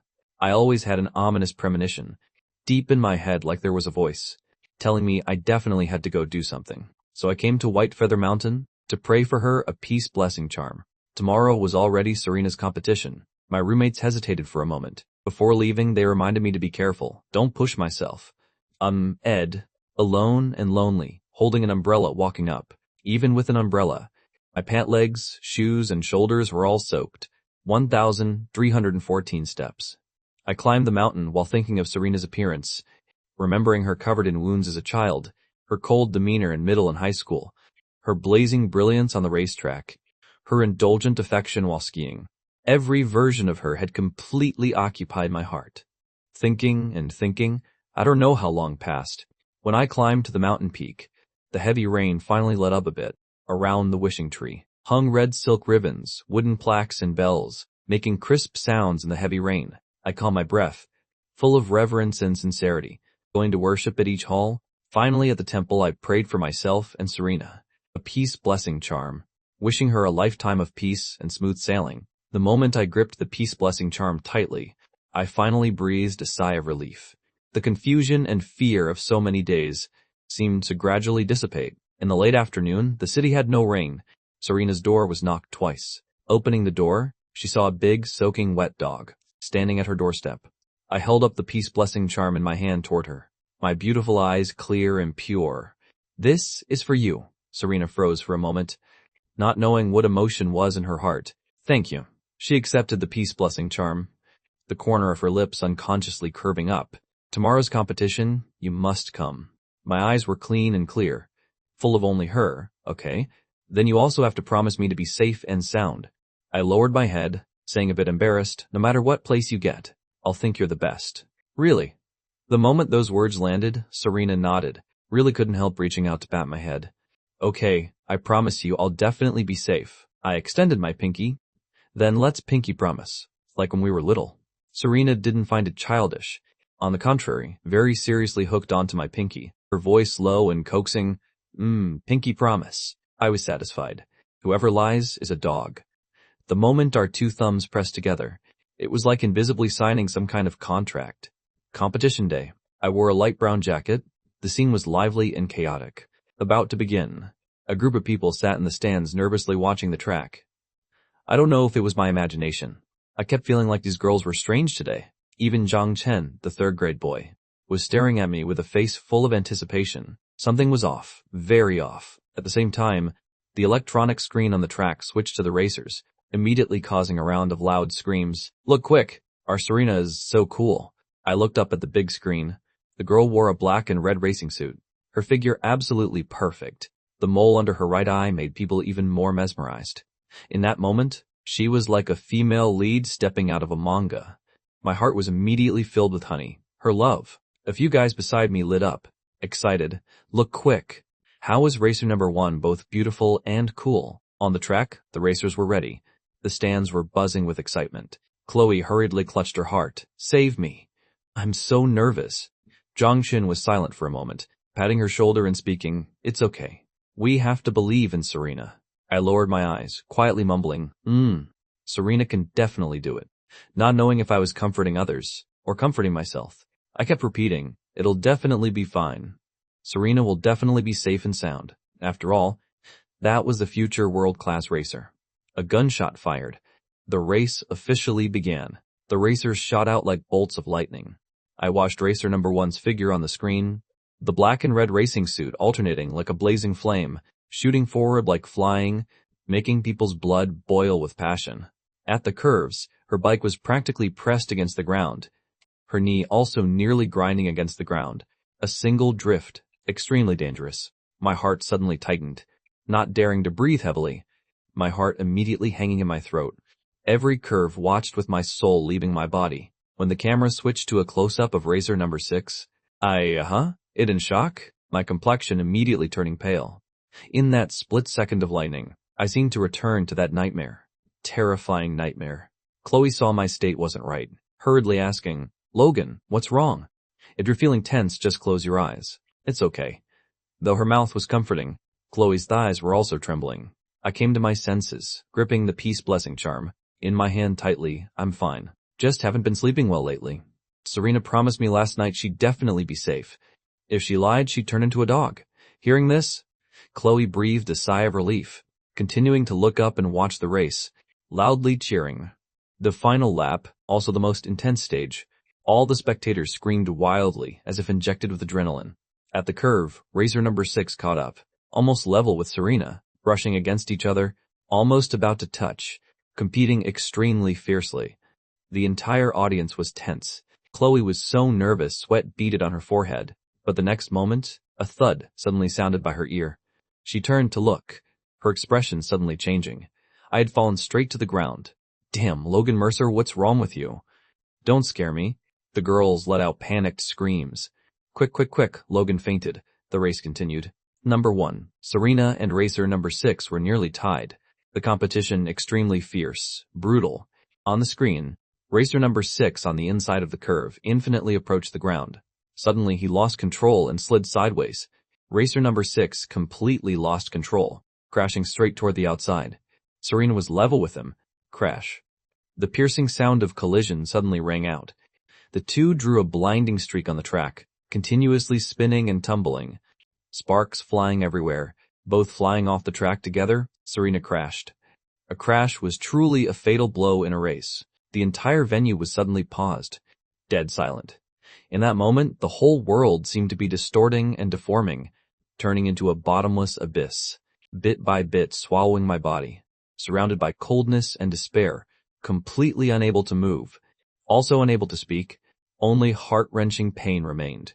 We clearly promised to definitely be safe and sound. Why did you lie? I woke up with a start, suddenly opening my eyes, letting out a scream. No! I shot up from the sofa, my complexion pale, a thin layer of sweat on my forehead, my heart hurting so much. Serena's voice rang out urgently and worried. Logan Mercer, are you okay? I slowly came to my senses. Around me was an unfamiliar restroom, and Serena was just like that, completely intact. Sitting beside me, she was still wearing the black and red racing suit. The only difference was, there was something extra around her neck. It was a gold medal. I unconsciously grabbed Serena's hand, asking, "Are you okay?" Serena, one hand holding mine, the other hand shaking the sparkling gold trophy beside her. Logan Mercer. I won the championship. The moment she stood on the podium, she kept thinking I would definitely see her too. But after receiving the trophy, she received news that I had fainted, practically running madly to get here. In that moment, she nearly went crazy. The on-site doctor couldn't find any problems, just said I needed to rest for a bit.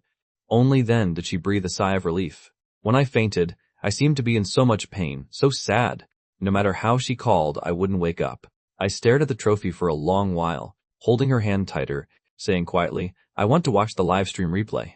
Serena, Ed D, placing her phone horizontally in front of me, dragging the progress bar. I watched the screen intently. The crucial moment of the final lap. Racer number 6 beside Serena lost control, flying off the track. Luckily, Serena was a tiny bit faster, wasn't affected, shooting straight across the finish line. Then she stood on the podium, her graceful figure lifting the championship trophy, the whole venue cheering, boiling with excitement. The replay ended. My lips were pale. This number 6 crashed. Serena's voice was steady. Almost hit me. Later, the medical staff even discovered he used performance-enhancing drugs. He'll probably be banned from competition for 3 to 5 years by the organizers. After hearing this, my nose stung even more, like eating the sourest tangerine in the world. So, the nightmares these past few days, so that horrifying scene just now, were all memories from my past life. Every time I remembered those memories, I would uncontrollably faint. In my past life, Serena had an accident in this race, was seriously injured, and it was the first failure of her career. But in this life, she wasn't just safe and sound. She even won the championship. We both kept our promises. I came to watch Serena compete, and Serena was also safe and sound. Neither of us broke the pinky promise from last night. I kept telling myself to be happy, can't cry. Clearly, it was a perfect, wonderful result. But I still couldn't help feeling heartache. Feeling heartache on behalf of Serena from her past life. If she got hurt, I would be sad. I lowered my head, eyes red. The next moment, Serena took off the gold medal and put it around my neck, even reaching out to pinch my cheek. Good boy. The gold medal is for you. Can you stop crying? I was originally holding back tears. After a while of Serena coaxing, they finally couldn't help but fall. Suddenly, the restroom door was pushed open hard. Chloe, Jongchin, and a group of girls squeezed in, gaping at me, wiping my tears. Chloe blurted out, "Damn." Serena, "Why are you bullying Logan?" Jongchin smacked her butt hard, lowering her voice, "Shut up, idiot. Can't you see she's comforting him?" Chloe immediately reacted, putting the black backpack in her hand on the chair beside her. "This is Logan's backpack. We'll go first. Good luck." The moment those words landed, the whole group hurriedly left again, not forgetting to close the door. They went to a nearby clearing and squatted, playing cards, while anxiously chatting. "Do you think Serena can successfully confess today? Will our Logan agree? Did he just reject her? If those two fail, then I'll never believe in love again." In the quiet restroom, Serena carried the backpack and placed it beside me, casually asking, "It's a bit heavy. What's in it?" I immediately hugged the backpack tightly, looking pitiful, absolutely refusing to say. Serena didn't ask further. Sitting beside me, Logan Mercer. "Can you tell me what's wrong?" She also wanted to help me share the burden. Any emotion was fine. I carefully glanced at her, my voice trembling. I just had a dream. I was still organizing my words, thinking about how to express it. Unexpectedly, Serena immediately understood, gently coaxing. "A nightmare, right? Dreamed about me crashing or me being hit to death?"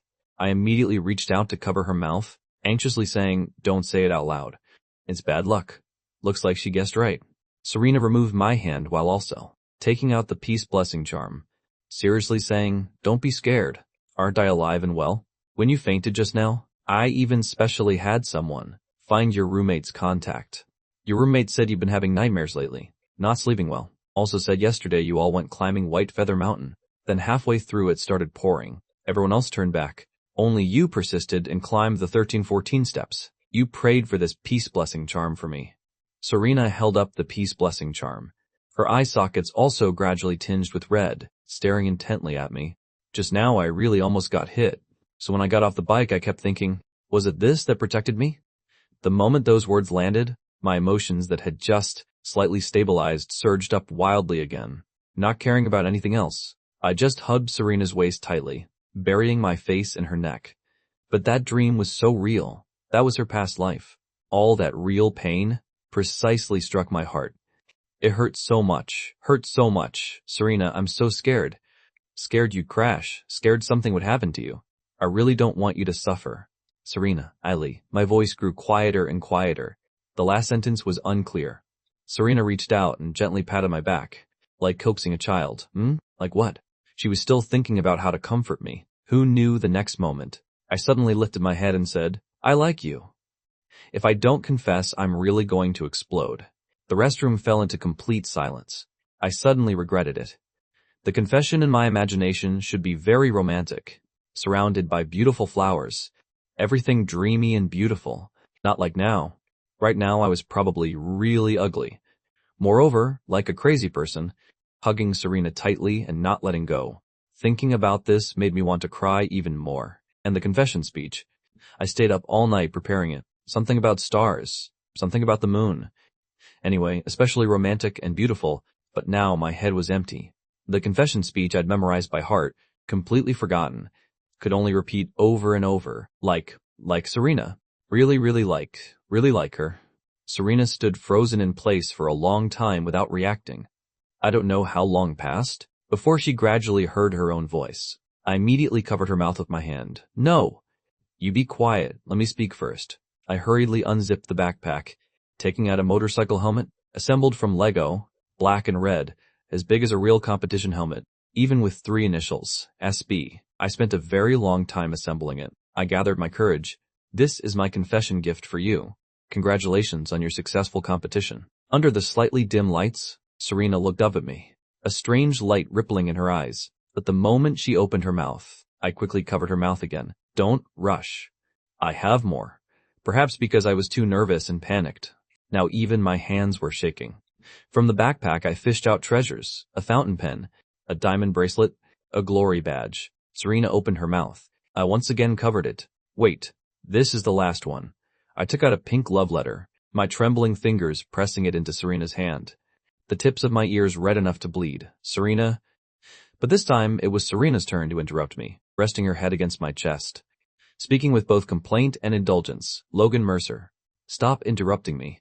Hearing this, I froze for a moment while holding her. Only heaven knows how nervous I was right now. Scared Serena wouldn't agree. Scared my love wouldn't be reciprocated. Serena hugged me tightly. I like you. Even longer than you've liked me. Logan Mercer? Today is a confession I've planned for a very, very long time. On a romantic mountain. I have so many gifts for you. And the most romantic, passionate confession speech. I was planning to reveal it there, but unexpectedly. You forced me to say these 3 words first. She also didn't expect me to suddenly faint. She even more didn't expect that her prince turned out to be braver than her. Serena hugged me tightly. I felt like I'd gained the whole world. After hearing all this, I rubbed my eyes hard. Serena said she liked me. She also liked me. She really agreed. I dazedly lowered my head, asking softly, You were also planning to confess to me today? What a coincidence. Serena smiled and pinched my cheek. Because we're soulmates. A very, very long time ago. When I was little, I really wanted those gold medals. Pointing at the picture and saying to her, Sister Serena, when you get medals in the future, you have to put it on me. So many years, and she still remembered. So she had thought about it long ago. When she won a gold medal, she would confess to me. The sunset on the mountaintop dyed the entire sky. I held Serena's hand. Step by step, walking up the gentle mountain peak. Before us, a bunch of high-end golden balloons. Immediately caught my attention. This was the first confession gift. Serena had changed into a JK uniform, I pointed in surprise at the pile of balloons not far away. Those are all confession gifts? Serena, Ed, Logan Mercer. Opened the gifts, along with her intentions, bit by bit revealed. I squatted down, eagerly opening the golden gift box. I saw a bouquet of fresh flowers.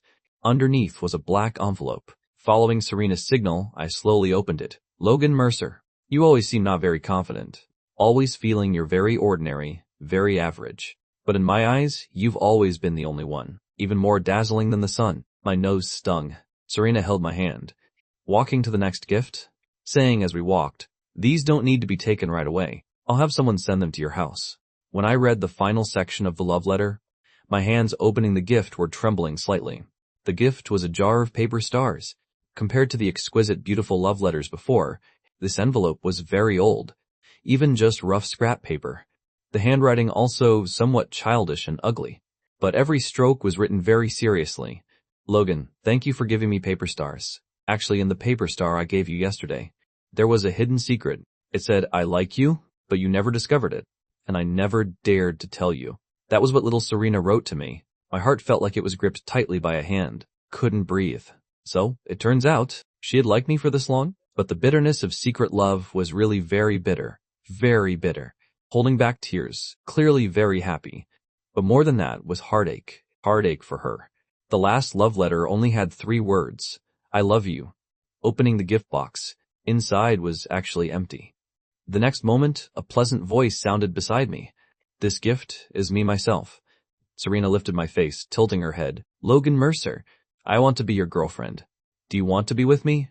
In my eyes, there was only one person. Yes. So I wasn't an insignificant speck of dust. So I was also worthy of being secretly loved. I just kept nodding repeatedly. I like you to death too. Like you so much. Want to cling to my girlfriend. I buried my head in her neck, hugging her tightly. We have to be together. The moment those words landed, Serena wrapped her arms around my waist. Both comforting and coaxing. Together forever. Have to be together for life. Have to be together for all eternity. Never apart. Her years of quiet, secret love finally got to see the light. But behind a tree not far away, several heads were secretly poking out. Zhang Chen's eyes were full of stars. Couldn't help but clap. Brother Logan and sister Serena are really together. The girls fought to hide behind the tree, secretly watching, constantly exclaiming, I told you they'd succeed. Those two are really the perfect couple. I could tell early on they liked each other. Our world-weary, cool, cold demon king, Serena, has finally found her match. So sweet. My romance brain is about to act up again. Can't end without a wedding. I want to be a bridesmaid. On the other side, Serena wasn't unaware of this group of idiots either. She kept patting my back to comfort me, with great difficulty finishing comforting me before holding my hand. Let's go home, boyfriend. She waved her hand, signaling the girls to help carry the gifts. The girls grinned from ear to ear. We told you. If you succeed, you have to treat us to that spicy crawfish. Zhang Chen raised balloons while drooling. I want to eat too. Serena at this moment had eyes and heart full of only her boyfriend. To their words, she just nodded lightly. Eat, eat. The few gluttonous ducks hearing there was crawfish to eat. The whole group immediately happily carried things. Congratulations to Logan and Serena for 100 years of happiness. Chloe shouted with eyes full of emotion. You have to be happy. Logan, Serena, if he bullies you, remember to tell us. Serena glared at her. The other immediately shrank back and ran to catch up with the group. I lowered my head, not forgetting to report the confession results to the anxiously waiting strategists, roughly recounting everything. The dorm group immediately exploded, chased through confetti. It really was mutual. I told you, she's your destined soulmate. You two were born to be a pair, absolutely. Ryan replied, to love someone like this in this lifetime. To love someone like this in this lifetime. To love someone like this in this lifetime. After replying to messages, I put down my phone, looking at the pile of balloons and roses before me, pondering, thinking, carefully for a bit. I decided to give the balloons and roses to passers-by, thinking of spreading happiness and goodness. Serena naturally listened to me, pulling the pile of balloons along while I held the roses, the two of us walking home shoulder to shoulder. When passing by a park, there happened to be many children, especially some little girls, receiving cute balloons and beautiful roses, their whole being so happy they jumped up, their mouths sweet. Thank you, big brother and sister. Wishing you forever happy, forever blessed. We also met a street cleaner on the road when she received a red rose, her eyes full of disbelief. After a simple explanation, her eye sockets grew moist. Thank you. The sky gradually darkened. The balloons and roses were also quickly given out, receiving so many smiles and blessings from strangers. The night breeze blew over, my lips still curved in a gentle arc. Suddenly, Serena stood before me and asked, "Boyfriend, can you carry me home on your back?" My body was a step faster than my brain. Turning around and squatting in front of her, the girl wrapped her arms around my neck, walking through the quiet little path, the streetlights casting a soft, gentle glow, endlessly stretching the shadows of the two of us, leaving only the sound of each other's strong heartbeats. Not until the dark hallway did I put Serena down, my gaze dark and deep, bending down to lift her face, my voice hoarse and enchanting. Word by word, "I want to kiss you." Serena's nose bridge trembled slightly. The next moment, warm lips pressed together. The taut string in my head suddenly snapped. Serena unconsciously reached out to wrap around my shoulders and neck. Even lifting her head to respond to me, I felt my whole body becoming very light. I don't know how long passed. I reluctantly kissed her one more time before gradually putting distance between us. This first kiss? The two of us just pressed our lips together, feeling each other's softness. No other excessive movements. I lay on the bed, reminiscing about the first kiss just now, watering my parched heart. Night was deepening. The moonlight outside the window was gentle, softly scattering down to the ground. I curled up in the blanket, holding my phone. Serena sent, "Good night, boyfriend."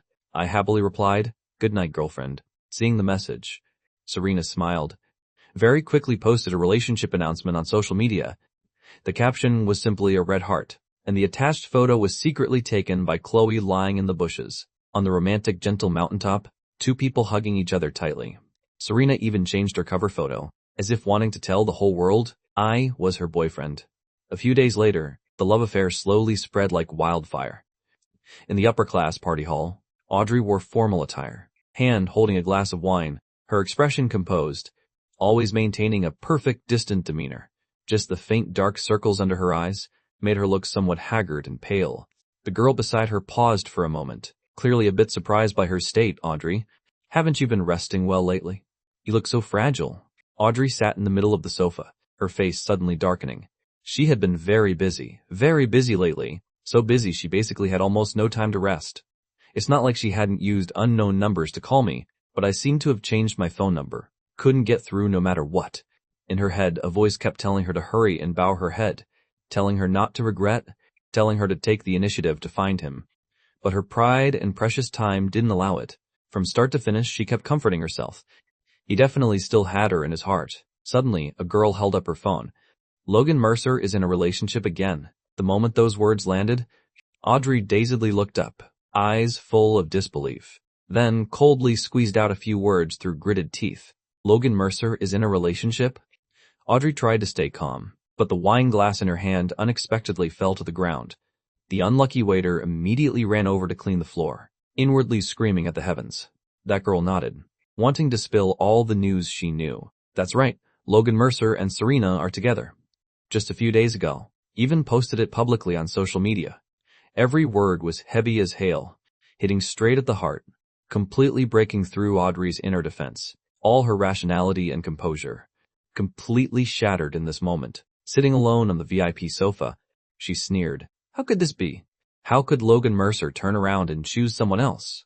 How could he abandon me? A girl immediately contacted others, very quickly obtaining screenshots from Serena's page. But before she could even enlarge the photo to look carefully, it was snatched away by Audrey. The photo framed a romantic and warm moment. Pink sunset pouring down honeyed affection. A man and woman hugging each other tightly, surrounded by balloons and roses, undoubtedly a confession scene.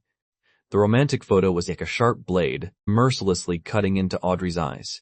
She stared until her eyes turned red, her fingertips gripping the phone, turning white. The truth was also about to emerge. Actually, there were clues all along. It all progressed gradually. But at that time she was confident and certain, completely unwilling to bow her head, even testing me. None of this existed in her past life, all different from her past life. How did it deviate from the track? How did I suddenly stop pursuing in this life? Audrey's head was in complete chaos. She stood up abruptly. Number, I have to go find him. The moment those words landed, everyone gaped at Audrey, then looked at each other, eyes full of shock and strangeness. No way. This elite party was very important to the Kingsley family. How could she just leave? Another clear-headed girl beside her furrowed her brows tightly, couldn't help speaking up to remind Audrey, he already has a girlfriend. Going to find him now? What would people call you if not a homewrecker? Audrey's face was ice cold, rationality gradually slipping away. So what if he has a girlfriend? It's just dating. Can't they break up? As long as I'm willing to take the initiative to find him, as long as I'm willing to bow my head a little to win him back, he'll definitely break up with her. A girl suddenly stood up to block her. Audrey, wake up. Mrs. Kingsley won't let you leave. Audrey mercilessly brushed off her hand, a raging flame of anger igniting in the depths of her eyes. Scram, don't stop me. I have to go find him. Everyone could see Audrey had gone crazy, completely deceiving herself. Wasn't Logan Mercer's rejection clear enough? The girls thought of the warning Mrs. Kingsley had given them, once again exchanging glances with each other, immediately rushing up to stop her, crying miserably, Audrey, you really can't go. What kind of man can't you have? If Logan Mercer is gone, then he's gone. Stop deceiving yourself. Wake up, we're begging you, our dear ancestor. No matter how they held her back, Audrey's eyes were still red, forcefully shaking off their hands. Her voice cold, scram, all of you scram. She deceived herself? It's impossible. In my past life in those dreams, he pursued me with a sincere heart for 7 years straight. A full 7 years. And that was only the small part I dreamed of. Who knows, maybe in my past life he followed me for over a decade. Or even his whole life. Audrey's expression was gloomy and uncertain. She jogged out of the party hall, determined to find me. At worst, she'd lower her stance a bit, to get me back to her side.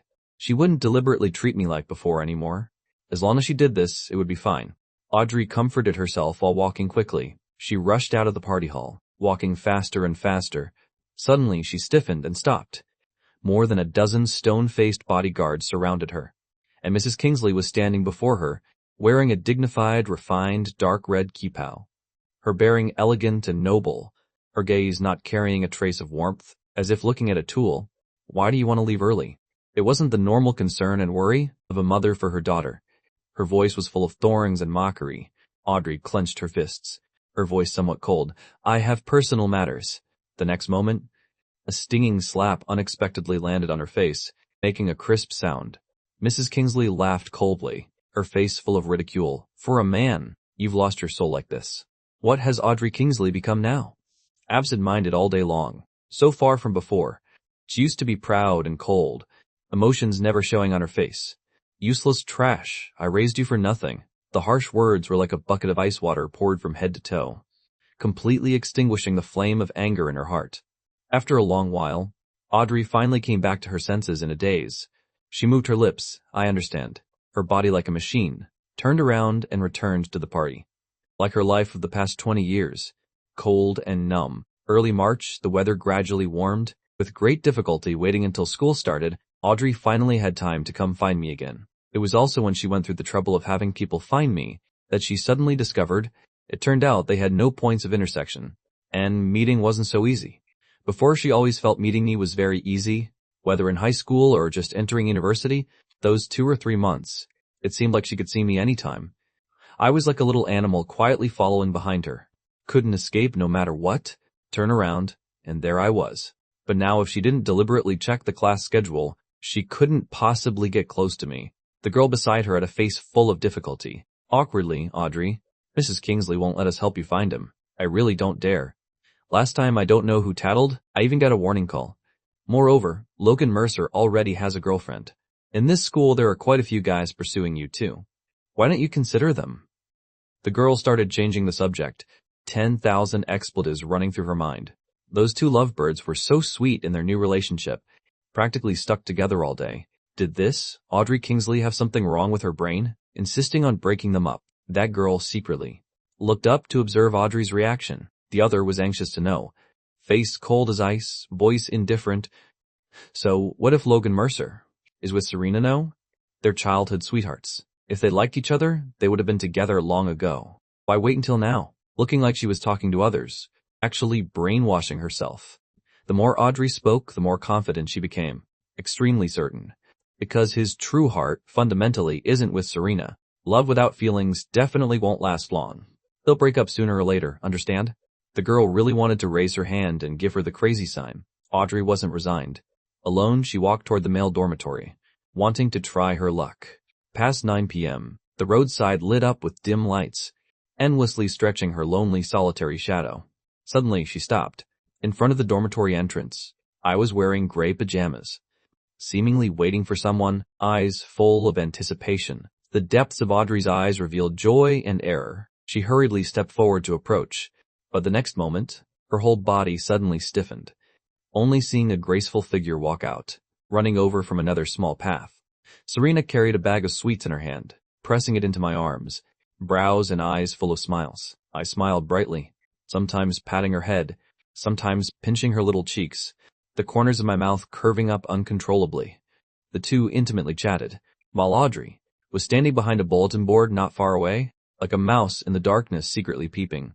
She watched the scene before her in disbelief, her eye sockets inexplicably heating up, her lips also gradually becoming pale and weak. Not far away, I held the bag of sweet treats and secretly looked around, confirming no one was nearby. I bent down and kissed Serena's cheek. In that moment, Audrey froze in place. I quickly finished stealing a kiss on Serena's cheek, ears slightly red, immediately covering my face and running away. All of this transformed into ice-cold needles, stabbing hard into Audrey's most fragile soul, the confidence and certainty she had brainwashed herself with for so many days, shattered in an instant. She was most familiar with this expression of mine. Back then, I used to smile at her like this too. Audrey unconsciously stepped back, her legs heavy as if filled with lead. Serena walked toward her step by step, her voice indifferent. I wonder how long some people want to keep peeping at other people's boyfriends?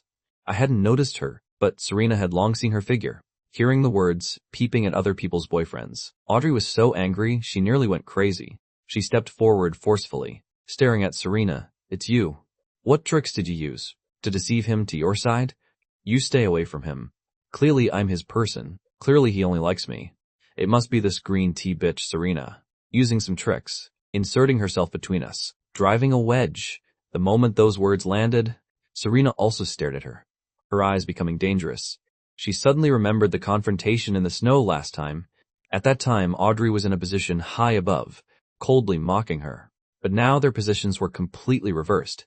Who had the upper hand? Who was brainlessly going crazy? It was clear to see. The corner of Serena's mouth still held a smile. A cold, mocking smile. You're telling me to stay away from him? Logan Mercer is my boyfriend. In this world, competing to recommend yourself as a mistress in front of the legitimate girlfriend. Legitimate mistress?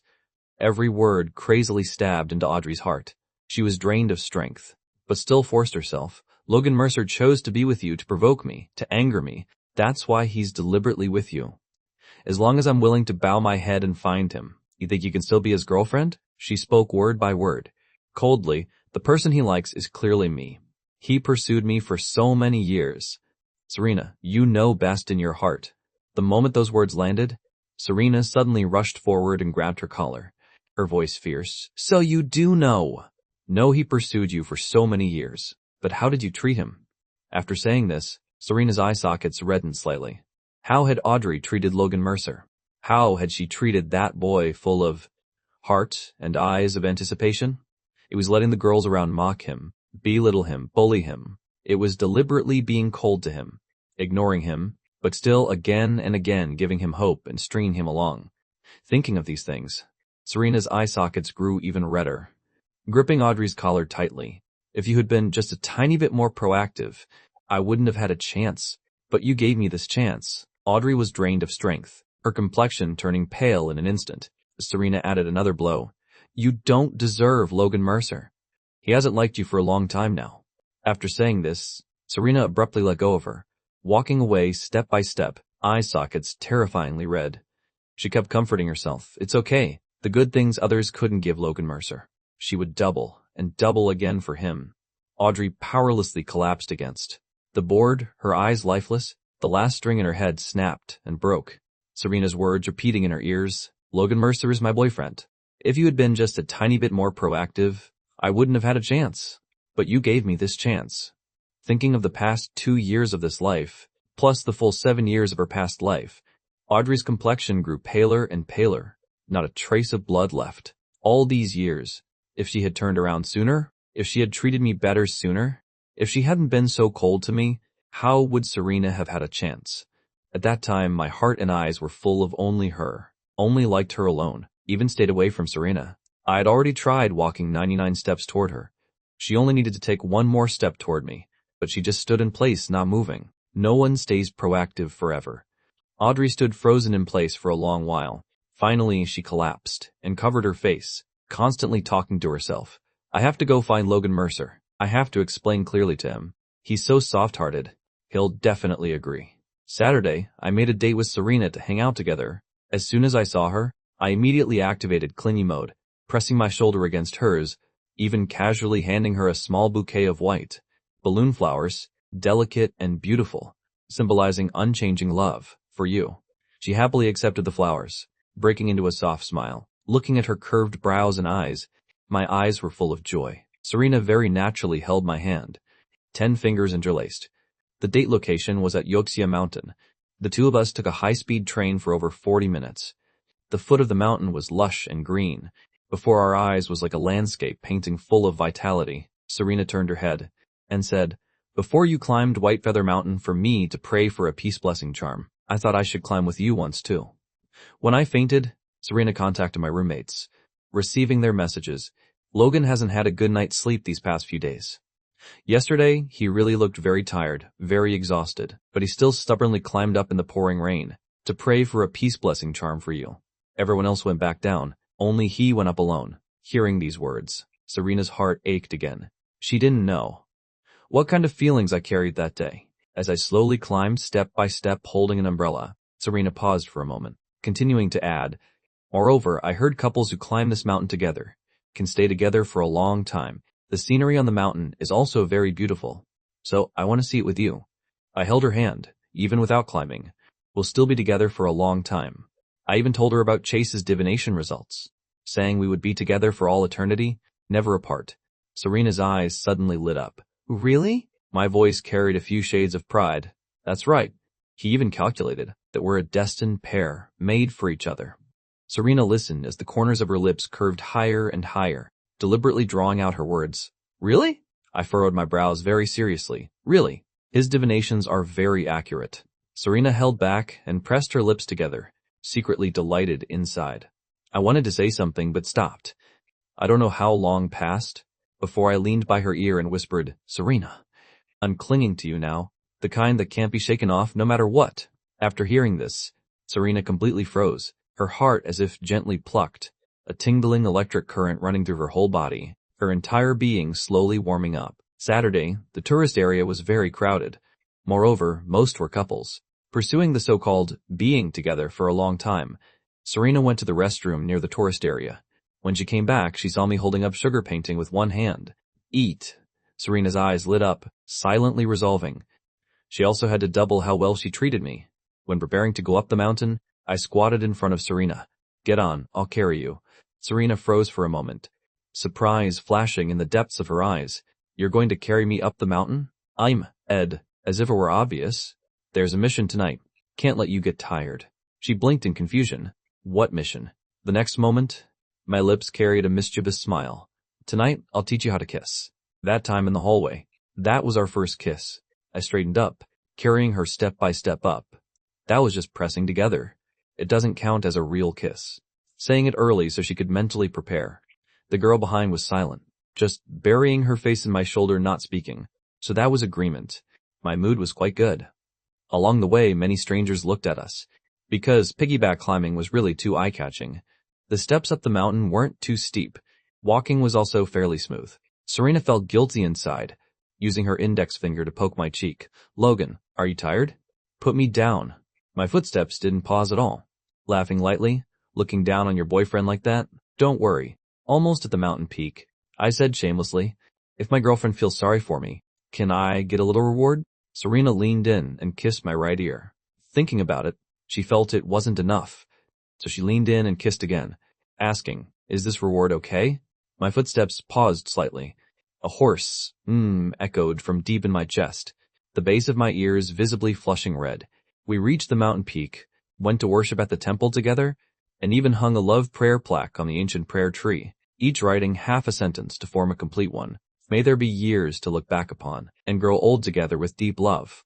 A gentle breeze blew by. The wooden love prayer plaques and red silk on the tree branches fluttered. Under the tree, I held Serena's hand, an unprecedented satisfaction and happiness rising in my heart. After strolling around all afternoon, I was covered in sweat. After dinner, as soon as we got back to the homestay, I went into the bathroom. The homestay room booked was a large double bedroom. The entire room exuded a romantic atmosphere. I closed my eyes. Thinking about how I would really kiss Serena later, my heart beat wildly. Coming out of the bathroom, I wore gray pajamas and scooted over to Serena. Sitting on the soft sofa, my whole body tensing up, Serena smiled and patted my head. Pointing at the small cake and milk tea on the table, "You eat first. I'll go shower." It seemed this person wanted to enjoy tonight well, savor him thoroughly. I lowered my head, eating the small cake, my heart both anticipating and nervous. Finally, Serena came out wearing light-colored pajamas, collarbones faintly visible. I stood up and reached out to pull her into my arms. The room lighting was slightly dim, the warm light hazy and dreamlike. Serena was made to laugh by my adorableness, her voice carrying a hint of laziness. "Let's watch a movie first. Tonight is still long. Take it slow." I directly found a romance anime, a new release. The intensity level was a tiny bit high. The movie started, I hugged her, feeling a bit uncomfortable, wanting to scoot to the side, but as soon as I moved a little, Serena pressed close again, adjusting to a comfortable position. The beige sofa was very soft. The two of us almost sank deep into it.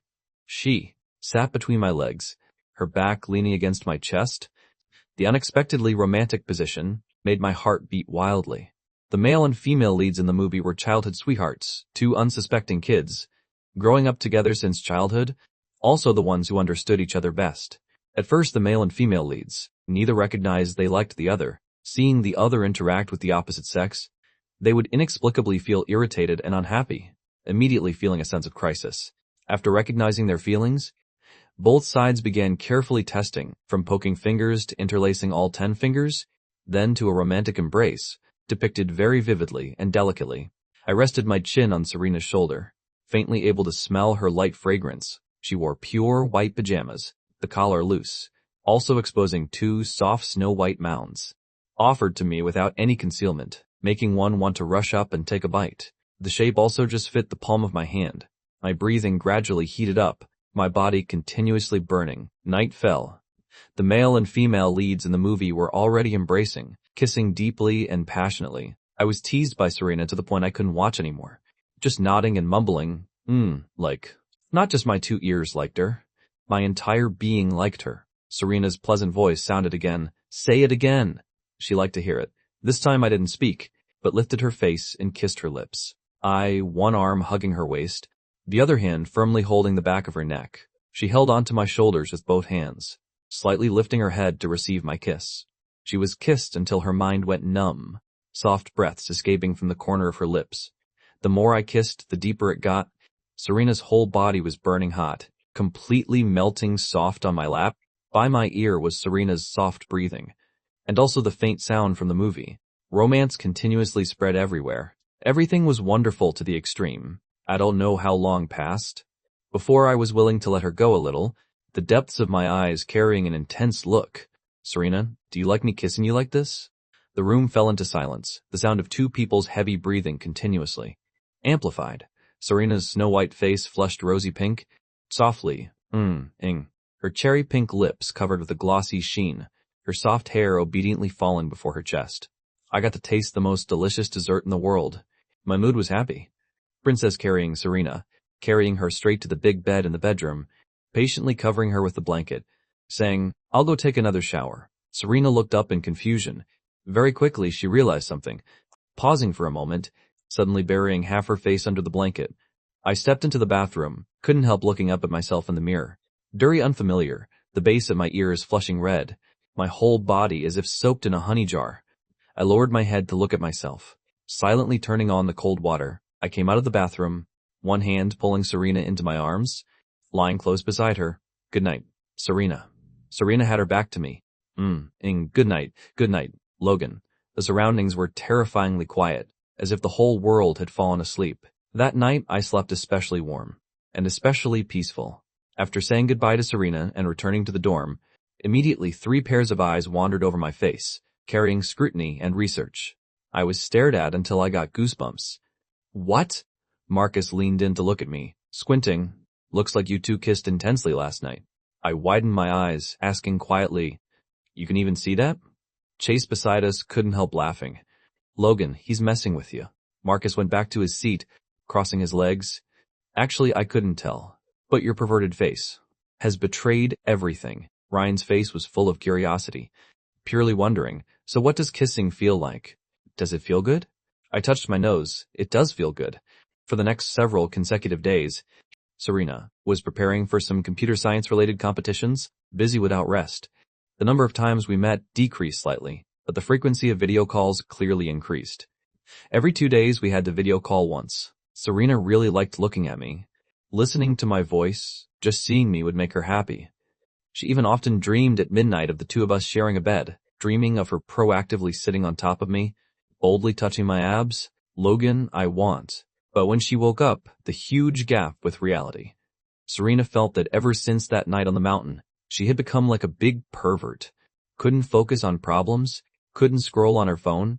Even food had no taste. Every night she dreamed of sleeping together with her boyfriend, but waking up the bedside was empty. Nothing at all. Her whole being was gloomy. She wanted to hold Logan and sleep together so much, but was afraid her boyfriend would think she was too perverted, so she never said it out loud, planning to find the right opportunity. It's 10:30 at night. Finally, she couldn't hold back anymore, video calling from her dorm bed. I had just finished drying my hair, put on wireless earbuds, and pressed answer, immediately hearing Serena's gentle voice. I miss you so much. Just 4 words, and my ears were already tingling.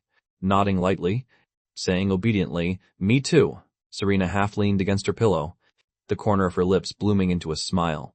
Love without any concealment, displayed and passionate, straightforward to the point of thinking about you every moment. She wore wireless earbuds, but the words she said were still overheard by her roommates. The few single dogs in the room were envious with red eyes, all teasing, women in love are so scary. Even her voice has become gentler. Who's that being so clingy with her boyfriend? Not afraid of being called annoying? Serena smiled and told them to scram. I also vaguely heard her roommate's words. Pausing for a moment, I called her name, Serena. Serena seriously looked at me through the screen. Yes? I lay sprawled on the desk, smiling softly. I like you being clingy with me. Not annoyed at all. Because I also want to be clingy with you. Not until nearly 11 o'clock lights out did we reluctantly say goodnight. End of March. Spring was gradually deepening.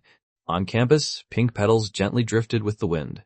I collected all the competition essays from a class. After placing them on the teacher's desk, it was already dinner time. This lecture building was almost empty, but I hadn't walked very far when suddenly footsteps came from behind. My wrist was grabbed tightly by someone. I turned around and looked up, obviously facing a girl's cold, shallow eyes, wearing a clean white dress, her skin pale and cold. It was Audrey. But Audrey now was completely different from before. In the past, she was always perfectly poised, keeping people at a distance. But now her eyes were full of red, bloodshot veins, dark circles spreading heavily under her eyes, her lips also slightly pale. Audrey excitedly gripped my hand tightly, her voice filled with anticipation. Logan Mercer. Finally, I have a chance to find you and talk privately. I froze for a moment. It had been a very long time since I'd seen her. I had even forgotten about this person. When removing that filter, I suddenly realized, actually, Audrey wasn't that beautiful, also wasn't that attractive to me. My wrist was gripped very tightly. I frowned slightly. Let go of me. Audrey was a step faster and grabbed both my hands tightly, forcibly pulling me into a small classroom nearby. Bang. Audrey closed the door. Her voice somewhat urgent. Logan Mercer, didn't you used to like me? I agree to be with you. Really? She locked both my hands tightly, seriously staring at me. She had already lowered her stance to come find me like this. Someone as soft-hearted as me would definitely agree, definitely return to how things were before. But I found it absurd and laughable. Was this person really not right in the head? Blinded by her own confidence? Either way, I spoke directly. Audrey Kingsley. I've already said this many times. I haven't liked you for a long time. Stop bothering me. It's really disgusting. Audrey again seemed to deliberately pretend not to understand my words, her eye sockets reddening as she approached bit by bit. Stop joking. Logan Mercer, be my boyfriend. She even tried to force a gentle smile, wanting to appear a bit softer, but it looked somewhat horrifying. I seriously looked into her eyes. Word by word, my voice calm. I like Serena. Only like her. She's my girlfriend now. Audrey Kingsley, there's no possibility between us. Give up. Not liking means not liking. What's broken can't return to the past. Objects are like this. Human feelings are also like this. My voice was calm but forceful. Every word like a sharp knife, stabbing deep into Audrey's fragile heart.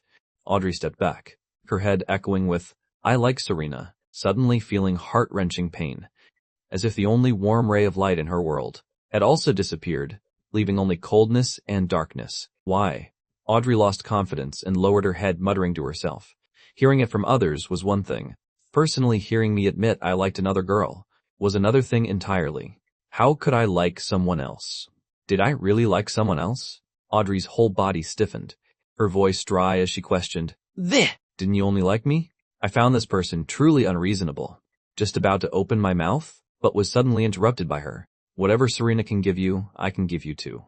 Audrey's originally cold voice became hoarse, her eye sockets rising with an unwilling red color. Whatever she can give you, I can give you better. Her fingers gripped tighter and tighter, as if trying to grab onto a life-saving straw. Logan Mercer, come back to me. You can have whatever you want. But my eyes were extremely calm, without a trace of emotion, numb. You can't give it.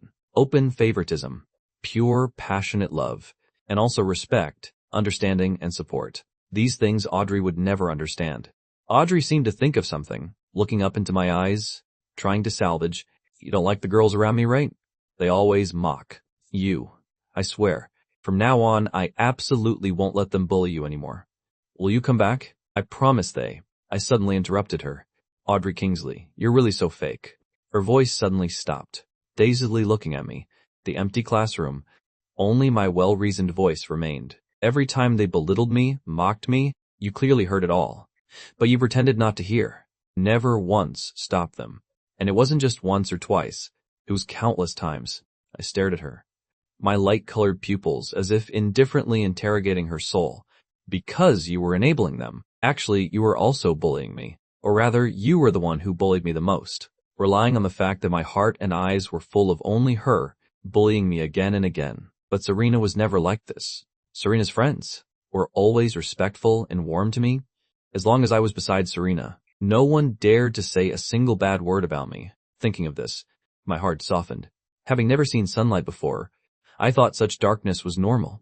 Now truly possessing scorching warmth, how could I want to go back to the past?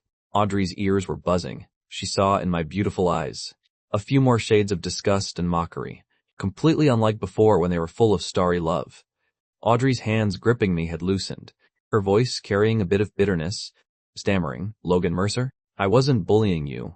I was just testing that you would never leave.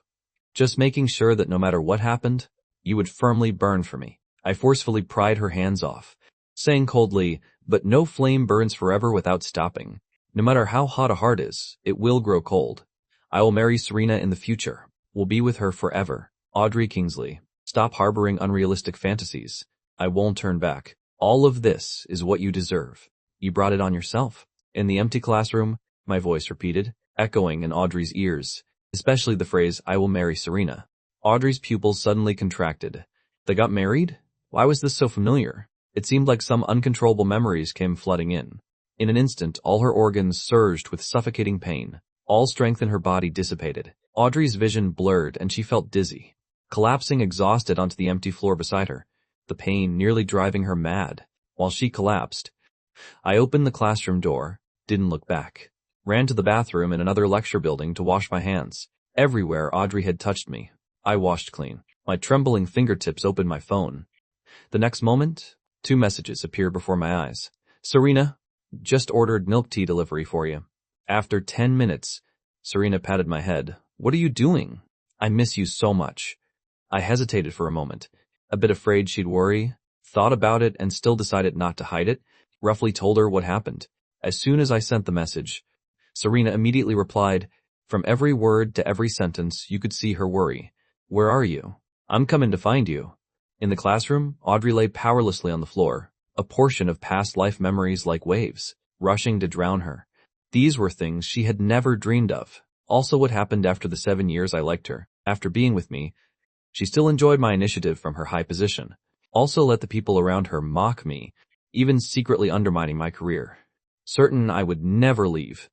So every time she saw my disappointed, dejected look, she felt valued, and felt pleasure and satisfaction, until, being pressured by her mother, she temporarily broke our birthday concert date, going to pick up another man returning to the country. But I liked her so much, never once got angry at her. When she checked her phone again, she saw a breakup message. She was dismissive, just laughing coldly. Break up? How could he really break up with me? She was confident and certain, absolutely guaranteed I definitely wouldn't leave. Would definitely be like before, proactively bowing my head first. But this time she waited and waited and waited for a very, very long time. Half a year later, what she waited for was the hot news about my wedding. I announced my marriage to Serena. Top racer versus top male singer. In my past life, the remaining images also flashed through Audrey's mind, continuously stimulating every nerve of hers. There was her staring at the two people's wedding photos in disbelief. There was her hurriedly seeking reconciliation, bitterly trying to win me back. And there was her collapsing in regret for life on a stormy night. At this moment, Audrey lay lonely and helpless, sprawled on the classroom floor. They got married. In that instant, an indescribable emotion stuck in her throat, making her unable to breathe. Even breathing felt difficult. Before she kept dreaming of her past life, where I pursued her with a sincere heart for 7 years. She took it for granted, thinking I would never leave her. At that time, she was complacent, relying on this without fear, even still high above, indulging in weaving a glamorous dream. But this remaining portion of memories was like a silver needle dipped in deadly poison, mercilessly puncturing this dream, puncturing all her confident lies. Audrey didn't know what to do as she sat on the floor, her eyes red as if about to bleed. So whether in her past life or this life, I no longer needed her. At the same time, Serena practically immediately rushed out of the dormitory, eyes full of worry and heartache, afraid I was sad. Chloe didn't know I had encountered something, her face bitter as she wailed toward the door. I haven't even finished half my ranking match. Serena ran down the stairs without looking back, video calling me along the way, confirming I was completely fine. Only then did she slowly breathe a sigh of relief. Before long, she had run to the farthest lecture building. Suddenly, as if sensing something, Serena alertly looked up. Audrey was standing on the stairs, her eyes full of gloom staring at her, revealing jealousy and extreme hatred. The quiet, silent hallway erupted with bloody storm winds. Serena just thought about how I said Audrey had grabbed my hand, and was furious to the point of madness. She rushed up the stairs and grabbed Audrey tightly, clinging to my boyfriend, demanding to be together. Do you think I'm dead? Dare to force him again and see what happens. This sentence somehow touched one of Audrey's sensitive nerves. Irrationality continuously screaming, she simply reached out and squeezed Serena's neck tightly. It's clearly you. You're the one who's stolen from me. Both in my past life and this life, stolen away. If there was no Serena, how could he have left me? Audrey had also been formally trained in martial arts since childhood, immediately swinging her fist at Serena's face. The other seemed not to care, taking the full punch, simply striking back and slamming her head into the wall, movements fast and accurate. A thud sound rang out dully, accompanied by the crack of breaking bone. Audrey's head was in chaos. Serena slammed her head into the wall again, her whole body's strength nearly uncontrollable, every word like precious jade. It seems you still won't admit it, still won't recognize your own fault, always wanting to blame others. Audrey Kingsley, you pushed him away with your own hands. You, yourself, didn't cherish him. You brought this on yourself. Serena's half-face hidden in darkness. So angry even her fists were trembling slightly, her whole being in a state of fight response. These words forcefully tore open Audrey's bloody wound, exposing the truth without any mercy, like a sharp blade, randomly stirring across her body, all her organs shattered into pieces, the pain suffocating. Audrey listened until her face turned pale, yet couldn't say a single word of rebuttal. Yes, she herself pushed that ray of light away. While Audrey was frozen, the other nimbly struck her face, the pain quickly spreading across her entire face. Audrey unconsciously retreated backward. Until she missed a step on the stairs, she suddenly used all her strength to desperately cling to Serena's arm. A loud sound. The two rolled down the stairs together, heads slamming hard onto the ground. Almost time for evening class. There were already 1 or 2 students who had arrived early, occupying the last row of seats. A male student passing by with books was just about to go upstairs, when suddenly 2 people rolled down in front of him. He jumped to the side, letting out a panicked scream. Oh my God, just walking normally and 2 girls fell down. When I ran over following the sound, what I saw was such a tragic scene. I drew in a cold breath, eyes full of worry and heartache as I hurriedly ran over. Audrey was also lying on the floor. When I ran toward her, she still had a glimmer of hope, slowly reaching her hand toward me. In her heart, she couldn't help but expect that she was hurt. Would I feel sorry for her? Even just a little bit of sympathy would be fine. My eyes were full of only one other person. Audrey watched wide-eyed as I helped Serena up, heard with her own ears, my voice trembling slightly, but asking, Serena, are you okay? Are you all right? Serena leaned against my shoulder, comforting, don't worry. I'm fine. The 2 figures were so harmonious, so distant, staring at the departing backs of the 2. Audrey's outstretched hand finally dropped powerlessly to the ground, eye sockets red, tears slowly glistening in the depths of her eyes. Logan Mercer. She struggled to open her mouth, repeatedly calling my name hoarsely. I didn't turn back, but tenderly put my arm around another woman. In that moment, Audrey's spiritual pillar suddenly collapsed, her body lying on the floor trembling slightly. In her head suddenly appeared many images she'd experienced, bitter tears slowly flowing out, silently falling down along Audrey's eye corners. She truly regretted it. Near evening, the sunset slowly sank down. Serena sat on a bench on the quiet path, her eyelashes slightly drooping, like a child who had done something wrong. I stood before her, carefully lifting her face, seriously staring at the bump on her forehead, an indescribable heartache continuously surging in my chest. I pressed my lips together, asking softly, it's swollen. Does it hurt? Serena softly, Ed, her voice indifferent, just a small wound. Doesn't hurt at all. But when I gently touched it, she still couldn't help but hiss.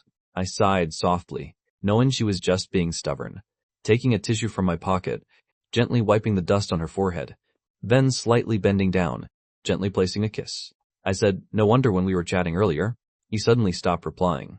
Turns out you were fighting with Audrey, and rushing to fight because I was being bullied. The more I thought about it, the more uneasy I felt. Serena sat on the bench silent for a moment, gently taking my hand. Her voice slightly low, she just grabbed your wrist. I nodded, but I already washed it clean. Serena said nothing, her soft hand gently, stroking my wrist again and again. I stared at her, sensing Serena's mood wasn't very good. This person's lips were drooping, eyes cast down, her whole being as if covered with a layer of gloom. I stepped forward and hugged her, my voice gentle and soothing. Serena, don't be sad anymore. Look how beautiful the sunset is today. Hearing this, Serena's gaze slightly stirred, reaching both arms to hug me, her whole being silently burying into me. She wasn't sad.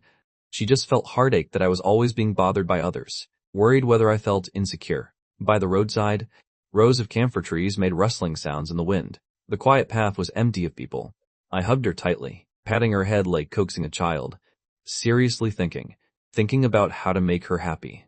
After a while, I slightly lowered my head to her ear. Serena, I can grant you one condition, okay? Serena buried her head in my chest, her voice immediately brightening. Really? Any condition? I hugged tighter, nodding firmly. But it can't be too outrageous. Final interpretation rights belong to me. Serena's eyes darkened. Can I save it for later? I felt her mood had clearly improved. Laughing softly, yes, valid for 1 month. Serena thought for a moment, countless colorful schemes flashing through her mind. She began to sigh. Logan, I'm being bullied. The next moment I jumped back asking, who's bullying you? Looking like I was about to rush up and fight for her. Serena laughed secretly inside, but outwardly was very serious. My roommates are bullying me. All 3 of them are bullying me. Hearing this, I breathed a sigh of relief, reaching out to pinch her cheek, smiling indulgently. Your roommates can bully you? Lucky they're not being bullied by you. Serena looked aggrieved. The 3 of them snore so loudly at night. I haven't had a good night's sleep for many consecutive days. She looked up at me with shifty eyes, like a pitiful little dog wagging its tail at me. Really, I just want to sleep well. How could I resist her being like this? And, seeing the obvious big bump on her forehead, I felt even more heartache. Rolling down headfirst from such high stairs. Didn't it hurt? My heart immediately softened. Hearing this, I said immediately, then today I'll go stay out with you for a night. Today happened to be Friday. No class tomorrow. Serena pressed her lips together. In a place I couldn't see. Couldn't help revealing a smug smile. We strolled hand in hand around campus, welcoming the gentle evening breeze, slowly walking toward the dormitory direction. I escorted Serena to below the girls' dormitory. Only then did the two briefly say goodbye. I ran back to my room to simply pack, under my roommate's polite inquiries. I briefly told them what had just happened. Ryan almost wanted to vomit blood upon hearing it. His whole being going crazy. No way, that Kingsley girl can't understand human speech. It's really true that late-blooming deep feelings are cheaper than grass. I really want to give her a punch. Chase's voice was calm. You guys relax. I did a divination for her the other day. Her future seems pretty bad. In short, extremely unlucky. Watching me pack pajamas? Chase casually asked. Logan, going to stay out with your girlfriend again? I folded my pajamas and put them in a small bag, also bringing my ID. Her roommates snore. Haven't been sleeping well lately. I'm going to keep her company. Just very innocently chatting under the covers. Marcus. Oh really? I put on my backpack and headed out. Bye. My roommates also waved at me. When I went downstairs, Serena had already finished packing, standing at the entrance waiting for me. I walked quickly over. How were you so fast? Thinking about being with her for so long later made me happy. Serena held my hand. The two of us went to the hotel and swiped in. I was just about to say something. When the surroundings went dark, Serena's enchanting voice fell by my ear. Logan, I want to kiss you. I've been wanting to go crazy the whole way here. In the dimly romantic room, I was like falling into a gentle trap. I was forcefully pressed against the door by Serena. The air filled with an indescribable confession, almost speaking right beside me, every word carrying an intoxicating magic, making hearts race. I was sandwiched between Serena and the door. Before I could speak, my lips were immediately captured. I immediately lifted her chin and counterattacked fiercely. This kiss was more urgent and intense than the last, like a violent storm suddenly rising on the sea. I pried open her lips and teeth, eagerly tasting and seizing her sweetness. Serena hooked around my neck and passionately responded. I buried my head in Serena's neck, my voice deep and husky. Serena, I like you so much. Serena's mood cheered up. She inserted the room card and turned on the warm lights. Oh right. Have you been sleeping well lately? I answered, very well. Since falling in love with Serena, I was very happy every day. My sleep quality improved a lot. Serena's aggrieved voice came from my chest. But I haven't been sleeping. Well, you're in my dreams. But when I wake up, you're gone. I tenderly lifted her face, smiling brilliantly. So tonight I came to keep you company. I carried the person in my arms to the bed. Wait a moment. I'll go shower first. Kissing really made me a bit hot. Need to cool down. After I finished my cold shower, Serena took her pajamas and went in to shower. I don't know how long passed. The girl changed into a pure white nightgown, a small towel still draped over her shoulders, her long black hair like silk, wet and hanging on the towel. My Adam's apple bobbed up and down, standing behind her. Let me dry it for you. Serena happily threw herself into my arms, her voice soft. You're so good. I hubbed her into the bathroom together, closed the door, and plugged in the hairdryer. The corners of my lips couldn't help curving up slightly. The two of us faced the mirror. I stood behind Serena pressing the button, patiently drying from the roots to the ends, occasionally combing her hair. Through the mirror in front, I could clearly see Serena's face. The girl had delicate features, phoenix eyes deep with emotion, drying for about 20 minutes. The girl's seaweed-like hair became fluffy and soft. I unplugged it and put it away in the cabinet. The next moment, Serena's waist was suddenly circled by a strong arm. Her whole body was lifted up with one hand. Sitting steadily on the sink counter, she unconsciously grabbed my shoulders, exclaiming in surprise, "What are you doing?" Before she could react, I had already leaned in before her, obviously doing proper things with my girlfriend. The moment those words landed, I kissed her again. The two of us were now at equal height, convenient for me to stand between her legs.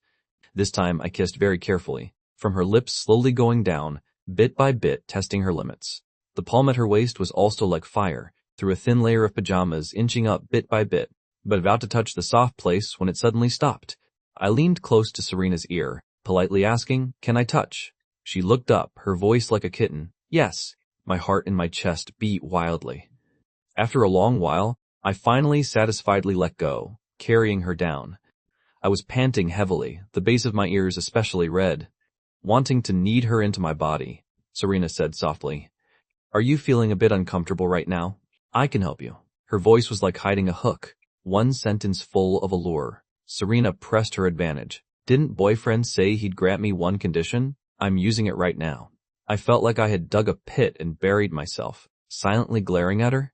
But I also said it can't be too outrageous. Final interpretation rights are in my hands. Serena hugged me, her voice somewhat serious. Logan, I want to help you. Near midnight, the vast night. In the room, the curtains blocked the hazy moonlight. The air faintly carried the sound of soft breathing. Serena slept in my arms. The corners of her lips couldn't help curving up slightly. After so many days, she finally got to sleep well. March 30th was my birthday, falling on a Saturday which also happened to be the music competition finals. Compared to the first competition, the nervousness and anxiety of that day I could clearly feel now, had added a few shades of confidence and courage. Because I had sung for Serena many, many times, and Serena had also praised me many, many times. Being deeply loved by someone, there was nothing left to fear. The finals night was full of bright stars. The audience filed into the hall one after another, anticipating and nervous. Many audience members had contestants they admired. The rest were neutral audience. The preliminary round and round two before were divided into multiple regions, so they were far from comparable to this finals round. The spacious, bright stage. The competition also counted judge scores and online voting, a total of 40 people in PK battles. At 6 p.m., the finals live stream officially began. The MC quickly started warming up the stage. The hall gradually heated up. The cheering from the audience below was very loud, especially some famous bloggers. Fans started holding up signs and screaming. Below the stage, waves of passionate heat rose up. In the distant seats, Ryan excitedly shouted, "Logan really made it to the finals. What do we do? I'm so nervous." Marcus pressed hard on his philtrum. "Stop talking. I'm nervous too." Moreover, Logan just drew third from last. "We have to be nervous until 8 or 9 o'clock. Chase quietly comforted them. It's okay. Believe in Logan. I calculated it. Great fortune ahead." The three brothers were nervous for so long.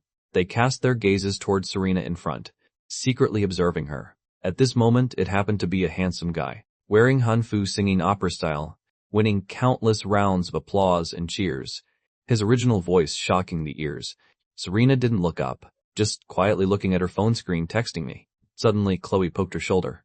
Serena was still smiling when sending messages, but as soon as she looked up, the smile immediately disappeared, her expression indifferent. "What is it?" Chloe looked around and leaned toward her, whispering, "We all unanimously want to remind you." "Remind me of what?" Chloe said, while throwing a pack of tissues at her. "Don't get a nosebleed later." Serena rolled her eyes. Scram. 8 o'clock. A golden figure appeared on stage, immediately capturing all of Serena's attention. Number 37, Logan Mercer, performing the song February 2nd. Please give a round of applause. The livestream room already had millions of people. I stood under the spotlight, wearing the custom-made suit Serena had given me before, sparkling brilliantly. This time, the hall was bigger. The audience was huge. I completely couldn't find my friends' figures. Fundamentally couldn't find them. In Serena's head, she suddenly remembered. When confessing on the mountaintop, in her love letter, she wrote, "Logan Mercer, you always seem not very confident, always feeling you're very ordinary, very average. But in my eyes, you've always been the only one, a prince shining brilliantly, even more dazzling than the sun." I walked on the vast stage, each step calm and unhurried. The lights slowly brightened. I raised the microphone and smiled, looking straight at the camera. When I started singing, time seemed to stand still. My singing voice was clear like a spring, like the first ray of dawn, piercing through gloom and dust, shining into the softest place in people's hearts. For the finals, I didn't choose a song with a strong melody. Instead, I chose a very gentle song, blending tenderness and strength as one, emotion and technique perfectly combined, weaving an auditory feast. The judges below had slightly brightened eyes, couldn't help but pay attention to the talented young man on stage. Serena was watching, mesmerized. Millions of people in the live stream room followed immediately. When the last note sounded, I smiled softly. The audience, immersed in the music for a long time, couldn't come back to their senses. Applause and cheers intertwined, echoing throughout the hall. The girls screamed wildly. The three dorm brothers also shouted loudly. Ryan was almost moved to tears. "I think Logan sang the best. Am I wearing a filter?" Marcus said while waving a glow stick. Compared to those who sang offbeat, off-key, voice cracking, our Logan is way more powerful. Not nervous at all. I stepped off stage. In less than 10-something minutes, the last two contestants also finished their performances. The organizers were continuously counting votes. After waiting for a long time, the MC finally came on stage to announce. I sat with the other contestants in the first row. Seeing my online voting ranking was only 18th. Moreover, I also didn't hear. The MC read my name. But I didn't feel too sad. After all, this was my best performance. No regrets. I quietly looked at the two messages Serena sent. Baby, you sang the best. Come to my place tonight. My face slowly heated up, somehow remembering some romantic images. Until the next moment, I seemed to hear my name. The MC's voice was extremely resonant. First place, Logan Mercer. Congratulations to the champion. The whole hall boiled like water. I froze for a moment, slightly unable to believe my ears, because my online voting score actually wasn't that high. How could this be? Unexpectedly, the judges gave such high scores. The camera captured my dazed, adorable reaction on the big screen. Livestream viewers were about to scroll away. Seeing this scene, they came back and crazily sent comments. Such a cute expression. Can my baby debut? I really want to be his fam. Want to pinch his cheeks, must be so soft. Haha, this reaction can't be acted. You can tell it's real. Why did our TT only get third place? Unfair. Is the fan upstairs okay? That blogger was trembling while singing in the middle. Both my ears heard it. If not for fans voting high, probably couldn't even make top 5. At the same time, the 3 dorm brothers below were so happy they teared up. The girls screamed even louder. Logan is so awesome! My heart is about to jump out. The first place prize money was very generous. I was still in a shocked state. Until after the interview was done, on the way to change clothes and go for late night snacks, I finally came back to my senses, hugging Serena's waist tightly, looking down at her. Am I really that good? Serena looked up, staring at her slow-reacting boyfriend, secretly kissing the corner of his mouth, breaking into a smile. That's right. Our little Logan got first place. So amazing. The girls followed behind the two like zombies. Seeing the two showing affection, they painfully closed their eyes, just wanting to poke their own eyes blind. Can't take it anymore, feeding dog food every day. The whole group went to the BBQ restaurant nearby to celebrate my birthday, also congratulating me on winning first place. The restaurant was filled with the fragrant smell of grilled meat. Serena mixed the soul-dipping sauce according to my taste, grilled quite a few types of meat I like to eat, piece by piece, putting them in my bowl. I smiled and praised her grilling as delicious. Under the table, I also used my index finger to poke her leg. Serena's face didn't change as she responded, but her hands grilled even more vigorously, wanting to grill everyone present too. I looked at the bowl piled like a small mountain, quietly saying, that's enough. I can't eat that much. Girlfriend should also eat lots. Chloe beside me happened to hear. She grinned at Serena. I can eat. Serena looked up indifferently. Facing Chloe's expectant and gluttonous expression, she put a piece of burnt meat in her bowl. Extremely generous. Eat, Chloe thought to herself. Am I that cheap of a cow? The whole group started playing games while eating BBQ. The dinner was coming to an end.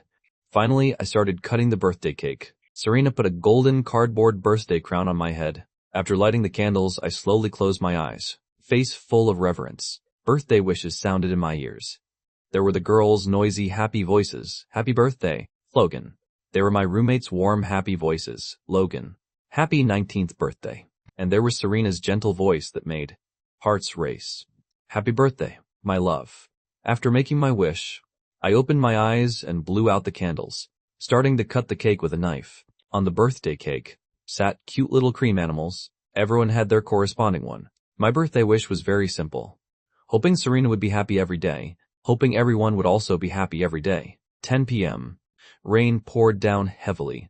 Everyone said goodbye happily and went home. I held a big umbrella with my arm around Serena's waist walking back. Serena had a faint smile on her lips. Really sleeping at my place tonight? The moment those words landed, another thunderclap even more intense than before, as if wanting to shake the sky apart, startling me. Once I thought of upside-down flying ghosts, I felt a bit creeped out. Of course it's real. Don't tell me you don't welcome me? Serena barely held back the corners of her mouth from crazily, curving up, kissing my left cheek, warmly welcome. Every day I just want to take a sack and trap you, stuff you straight into my home. I rubbed my left cheek. Why did you ambush me without any warning? Still thinking about ghosts? This person suddenly rushed up and kissed, almost scared me to death. The moment those words landed, Serena suddenly kissed my face again, righteous and confident. What about kissing my boyfriend? I pretended to be angry and glared at her. Serena found me adorable to death. Her mood became even happier. The two walked to the apartment complex entrance, when suddenly a familiar voice sounded from behind. As if discovering treasure, Logan Mercer. Serena turned around. The smile in her eyes immediately disappeared, replaced by alertness and disgust. I also stopped, unconsciously turning around, a complicated emotion showing in my eyes. Audrey was standing before us, holding an umbrella, her lips pale, dark circles under her eyes, her whole being mentally exhausted and drained, as if she would completely collapse the next second. Her demeanor had nothing to do with the aloof flower of the past, but when she stared at me, a sparkling light suddenly lit up in the depths of her eyes. I unconsciously put my arm around Serena. Serena spoke up in warning. Wasn't beating you last time satisfying enough? Audrey didn't bother with her sarcasm. Nothing got through. Her heart and eyes full of only me. She tightly held a bag with both hands, hurriedly unzipping it, as if offering up a sincere heart. Her voice trembling. Logan Mercer. I know today is your birthday. I prepared many birthday gifts for you. The bag revealed all kinds of gift boxes. One look and you could tell they were worth a lot. Audrey held up the backpack, as if grasping at a life-saving straw, looking up full of hope. But the next moment, her whole body stiffened in place. My eyes had no ripples, not a trace of being moved. I just quietly watched her perform, as if looking at an irrelevant person. Audrey's ears were buzzing. Probably even if she dug her heart out right now, I still wouldn't be the least bit moved.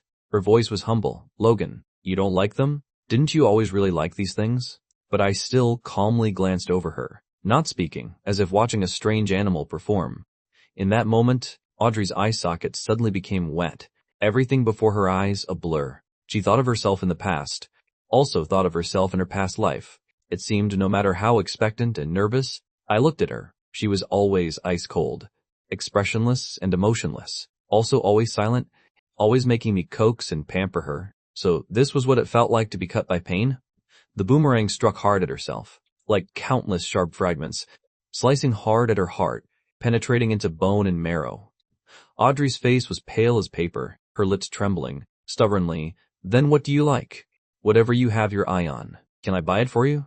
I looked at her careful fawning, groveling appearance, my eyes calm as water, without any ripples. So it turned out Audrey didn't not know. March 30th was my birthday. I put my arm around Serena's shoulder, my voice steady, narrating word by word, very cheap. The moment those words landed, Audrey was stabbed into stepping back. No, she hurriedly took out a watch, quietly muttering, how could it be cheap? This was $3 million at a charity auction. I spoke up and interrupted her. The sincerity is very cheap. Audrey clearly froze, dazedly looking up. The last taut string in her head also suddenly snapped. She completely couldn't hold on anymore, her eyes completely bloodshot, choking and sobbing as if begging for pity, like a child who made a mistake. Logan, now I'm sincere. Can you forgive me? I won't let others bully you anymore. Before it really was me being bad. Now let me be the one chasing you instead. Give me one more chance. Logan Mercer. I regret it. In my heart, I've always liked you. She almost abandoned all her pride and pretense, exposing to me her truest and most humble state, desperately hoping I could accept her like this. Audrey urgently wanted to grasp the only light, reaching her hand toward me. The next moment, smack, her face was unexpectedly punched hard. Her whole body fell straight backward. Even though she was knocked to the side, the bag also slammed hard onto the ground. Serena had rushed in front of her at some point, not giving her a chance to breathe, one hand squeezing her neck hard, the other hand precisely striking her stomach, fast and accurate and vicious, simply wanting to beat her to death. Audrey was in so much pain her organs were about to burst, her expression distorted from the pain. Serena grabbed her collar with all her strength, coldly mocking, like? If you really liked Logan Mercer, you wouldn't have watched him get bullied, wouldn't have touched him against his wishes, wouldn't have chosen to interfere and destroy his happiness, and definitely wouldn't have stalked and harassed him again and again. Serena exposed the bloody truth word by word. The person you've liked from start to finish is yourself. Who are you performing this deep affection for? Selfish, cold and fake. Serena stared at Audrey's miserable face, as if from a position high above, looking at a clown who couldn't get on stage. The heavy rain grew heavier and heavier, pounding down on the two of them. The rain was too loud. I held the umbrella standing beside them, couldn't hear their conversation, eyes full of worry and heartache. Suddenly, boom! A clap of thunder rang out. Deafening. Audrey's eyes stung. A bloody, salty taste rose in her throat. Her mind had a moment of panic. She hadn't slept for many days. Her body was very tired. Very tired. Since birth, she was like a machine with pre-programmed instructions, having to strictly follow commands. What was her goal? What was her belief? What were her hobbies? None. A complete blank. Everything was nothing. She only knew everything had to be done perfectly, just needed to receive instructions, and seriously follow them. But then what? After completing those things, then what? After inheriting the Kingsley family, then what? What should she do? She didn't even have friends. She was lonely and alone, desperately needing a group of people to pamper her. Only like this? Could she feel like she was a living person? How could she not know? That group of people actually fundamentally weren't sincere with her? Audrey's brother and those two-faced people, one face in front, another behind, she knew it all. But so what? Until I appeared. How could she not like me? Audrey couldn't tolerate it, lying on the ground, using all her strength to choke Serena's neck. But Serena seemed to feel nothing, just coldly and ruthlessly grabbing her up, then slamming her head again and again, hard onto the ground, splashing up layers of water with a faint blood color.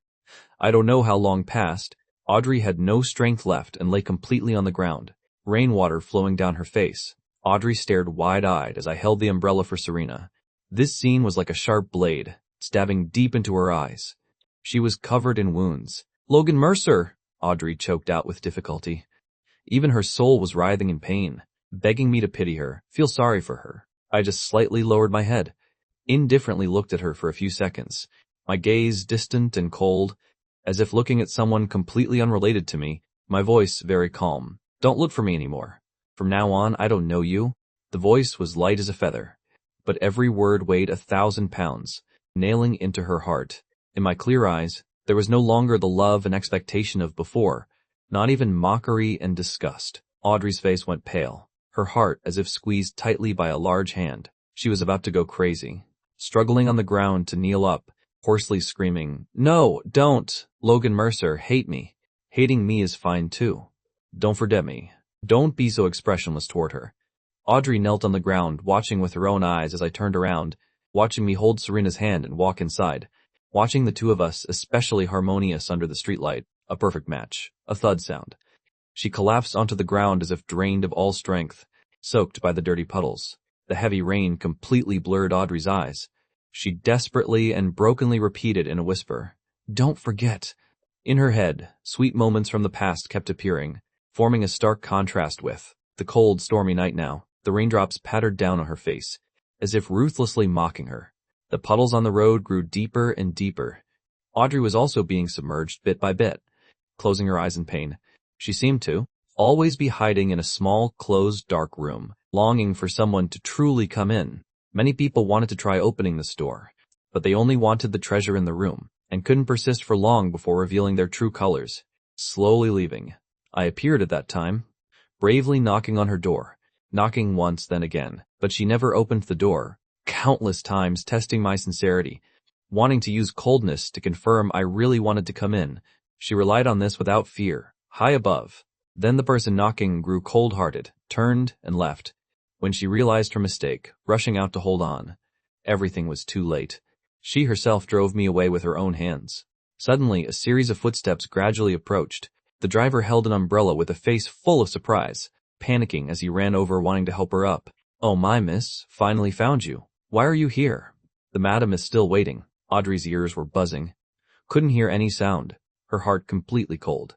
Her eyes were empty and shattered, finally lowering her head, dazedly and helplessly covering her face, regretful tears slowly flowing through the gaps between her fingers. Audrey held back her sobbing, crying soundlessly in the heavy rain. I went home to pack some things, then ran into Serena's bedroom. But along the way, my mood was a bit bad. Serena finished showering and changed into light-colored pajamas, staring at me for 2 or 3 seconds. My emotional changes actually weren't obvious, but Serena could always keenly sense them. For example, right now my mood was slightly down. Just thinking about that matter, Serena became angry. Audrey pretending to be pitiful in the heavy rain. even giving so many things. But thinking about it carefully, Serena felt that wasn't right. I wouldn't be sad because of Audrey, but somehow a wave of jealousy still rose, stimulating every nerve of Serena's. She took a deep breath, pretending to be indifferent as she walked over and spoke gently. "It's your birthday. Are you unhappy?" Suddenly I opened both arms, hugging her waist tightly, burying my face in her neck. Serena indulgently patted my back.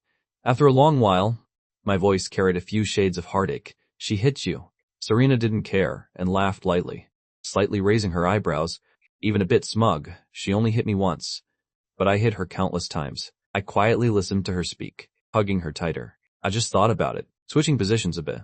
Suppose Serena had a boy who had pursued her for 2 or 3 years. Suddenly one day he regretted it. In front of me, the official boyfriend, begging Serena to be together. If it were like that, I would feel angry, would feel very insecure. So then, was Serena angry and sad right now?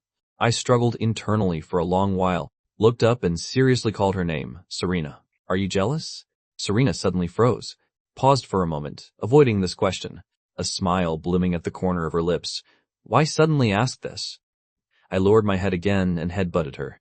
Might as well just say it clearly, word by word. "Don't worry. I now, with Audrey, really don't have any feelings left. Whether liking or disgust, none left. My world has completely excluded Audrey." Serena, the main character, her whole being suddenly brightened. So he was afraid she would be tense and jealous.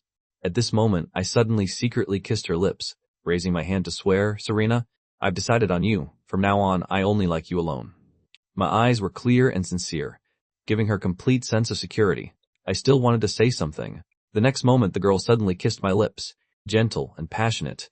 A while later, Serena slowly left my lips, sweetly saying, "I will." I had a confused look on my face. Serena stared at my lips, stained with her lipstick. Couldn't help reaching out to wipe it. "Seriously, I will be jealous." I curiously stared at her. In that moment, Serena wanted to tell me the emotions buried deep in her heart, wanted to tell me all her bitter experiences. Her eyes were slightly red, closing her eyes for a moment, then slowly opening her mouth. "Logan, you don't know." Serena didn't continue speaking, just said in her heart, "You don't know? When you used to secretly look at Audrey, I was also secretly looking at you. You also don't know. When you were quietly pursuing Audrey, I was also secretly loving you in my heart." I frowned and asked, "This girl, why did you stop halfway?" A while later, Serena stood on tiptoe and said by my ear word by word, "Logan, you don't know. Before, every time I saw you smile at Audrey, I was so jealous I went crazy." My head went blank. Suddenly, Serena hugged me and spun around, pushing me hard onto the soft big bed. Bending down to press on top, she didn't hesitate to lower her head and bite my lips. This kiss was even hotter than before. Serena just wanted to kiss more intimately, urgently wanting to get closer to me. I reached out to hug Serena's waist, flipping over to press her underneath, bit by bit more passionately responding to her. In the bedroom, curtains drawn, lights gentle, in the air threads of romance, wove into a net, enveloping the two of us. Outside, it was still raining heavily. Raindrops continuously tapping on the window, making a muffled sound. My whole body became burning hot. My head also gradually became dizzy, feeling like I was about to drown in Serena's arms. We hadn't been kissing for long. Through the thin layer of fabric, Serena suddenly sensed my change. After realizing what it was, her body immediately went soft. Her mind went blank. Her eyelashes also unconsciously trembled. Serena slowly opened her eyes, reluctantly leaving my lips, pulling away, her voice also becoming softer and softer. "Logan Mercer? Why does just one kiss?" I seriously stared at Serena, the depths of my eyes tinted with a faint effect. "Because it's not just my heart that likes you. My body also likes you." The next moment, she suddenly pulled my hand up. My heart beat fast. Only feeling something cold on my hand, I tilted my body to look. On the middle finger of my left hand was a ring, glowing with a layer of light. Wearing a ring on the middle finger of the left hand signifies being in a passionate stage of love. My eyes immediately lit up, immediately taking it off to examine closely. The ring was exquisite and delicate. The inner band was even engraved with Serena's initials. Serena took out another ring, almost identical. Putting it on her finger, the only difference was the inner band was engraved with my initials. The name of the ring was "Named After You." 2 rings, as if invisibly witnessing beautiful love. I put the ring back on, using my ring to touch Serena's ring, making a clear, pleasant sound. I couldn't help but curl my lips, my voice becoming cheerful. Is this a birthday gift? Serena saw my happy expression. Also couldn't help curving the corners of her lips. I prepared it a long time ago. Serena looked into my eyes. Now I'm giving it to you as your girlfriend. I threw myself into Serena's arms. Thank you, I really like it. Serena in my arms happily laughed. Tomorrow I'll bring a box of things to your place. You go shower first. I already prepared pajamas and a towel for you too. I nodded, turning around to go into the bathroom, marveling at her thoughtfulness and dedication. How could one not be moved by such a woman? But when I finished showering with hot water and came out, I couldn't believe it as my eyes widened. The base of my ears red, as if about to catch fire. Serena was wearing pajamas similar to a bikini, lying on the bed, the fabric pitifully little, with a layer of thin light pink gauze wrapped around, easily lifted to reveal skin. I immediately turned my head away, my face so hot it was almost smoking. Suddenly, without any defense, I was pulled by her onto the big bed, even bouncing twice because the bed was too soft. I struggled to sit up and looked beside me. This person did it on purpose, definitely premeditated for a long time. Serena slightly curved her lips. Why don't you dare look? Is somewhere fat? I wanted to refute something, but it seemed like I really couldn't think of a reason. I slightly lowered my head, pressing my lips together, mainly because this outfit really was too little. No, you couldn't even call this clothes. Suddenly, Serena's clear laughter rang by my ear. Extremely enchanting. I suddenly looked up, warily looking at her. Serena had a mischievous smile at the corner of her lips, reaching out to unbutton my pajama top. To be fair, can you also be honest? The girl's slender fingers unbuttoned each of my buttons, removing the black pajama top. I revealed sexy collarbones and abs, could even faintly see beautiful V-line muscles. The shape and color of the muscles were all perfect. Lines powerful, sex appeal pulled to the max. My head froze, dazed. What are you doing? Serena raised her elegant willow leaf eyebrows, her gaze enchanting, exactly like a seductress, even slowly leaning closer. What? Don't tell me you don't like it? Saying this. Serena somehow felt a bit confident. It wasn't narcissism, but when soaking in the hot spring, I stared at her chest, my eyes even lit up. When drunk, I also kept wanting to touch her thighs. If not allowed to touch, then I got aggrieved. She saw it all. When I turned back around, I also completely saw Serena's full view. The light pink gauze gently floated, the girl's curves half hidden, half visible, her figure slender and soft, her skin white as jade, both pure and sexy, like a flower blooming in spring, making people unable to resist wanting to pick it. It really suited her. Serena took my hand, placing it on her waist and moving it slowly. Late night, heavy rain outside the window pounded against the glass, the air carrying a few shades of humid stuffiness. I don't know how long passed before Serena slightly tilted her head and asked mischievously, "How does it feel?" I was in a dilemma, completely unable to resist her strong seduction. Serena stared at me, slowly releasing her palm, seriously asking, then to be fair, is it my turn to touch now? I suddenly looked up, my hand still on her waist. Unexpectedly, I was pushed down onto the bed by Serena again. Serena bent down to press on top of me, the scenery at her chest fully exposed. My heartbeat completely lost its balance. I even forgot to breathe. At this moment, exception d'oubli marquip to accost out, the girl's hot breath fell down, puffing against my neck. Speaking by my ear, today is your birthday. I can help you, she coaxed me bit by bit, step by step. A long while before I reacted, I don't need it.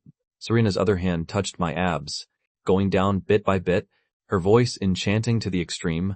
Really? But your body is also saying it likes me.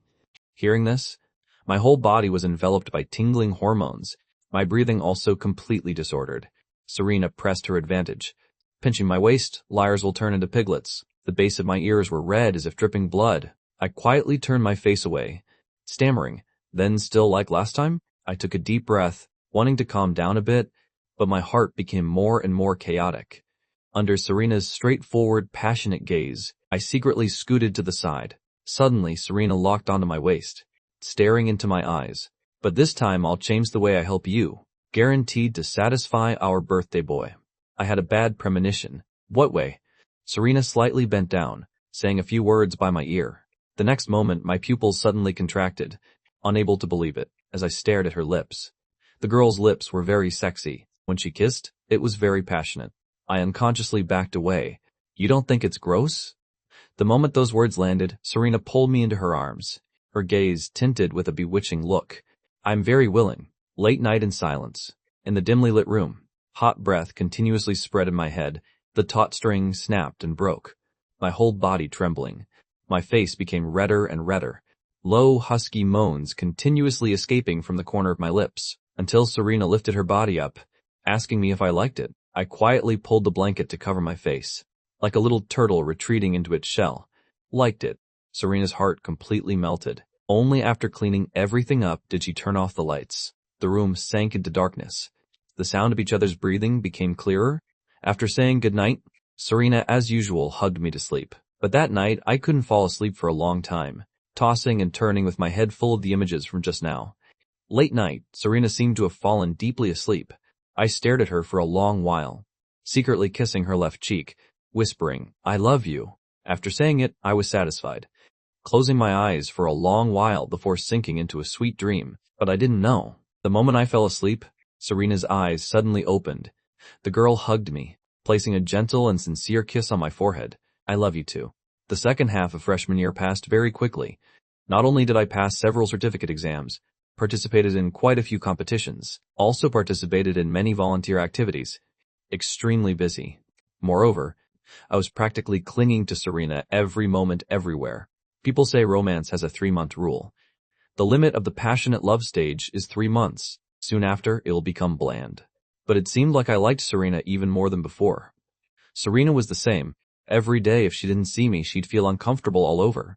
When the last spring rain ended, summer quietly arrived. After final exams, was the beach trip I'd long been looking forward to.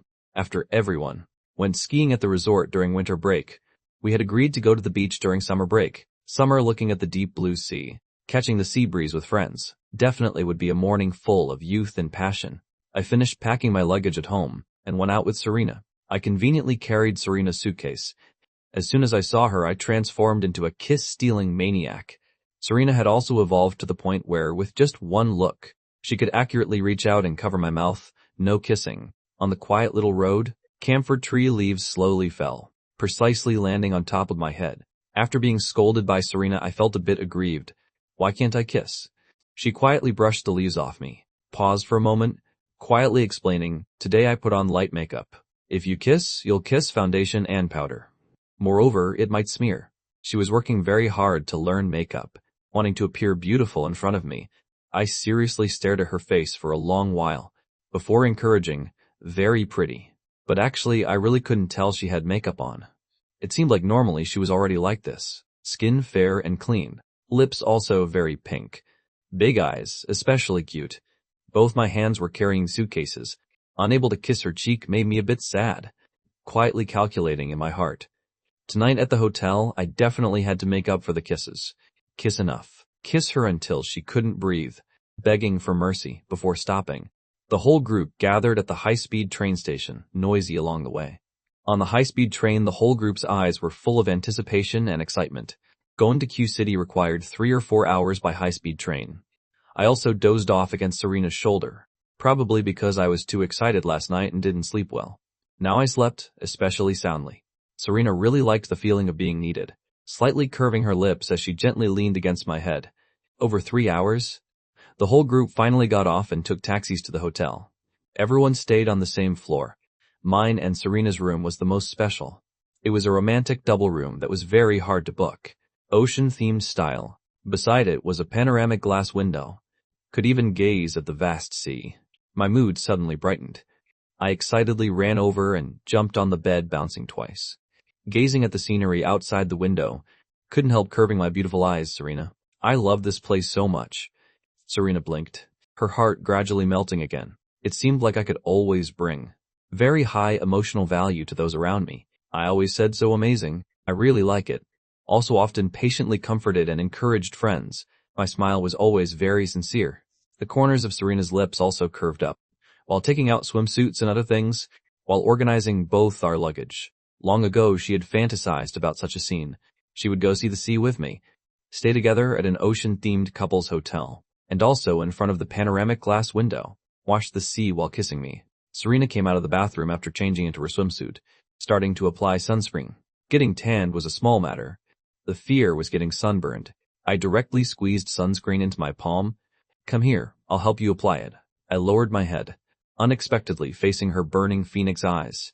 I quietly took a small step back, eyes clear and clean, speaking softly.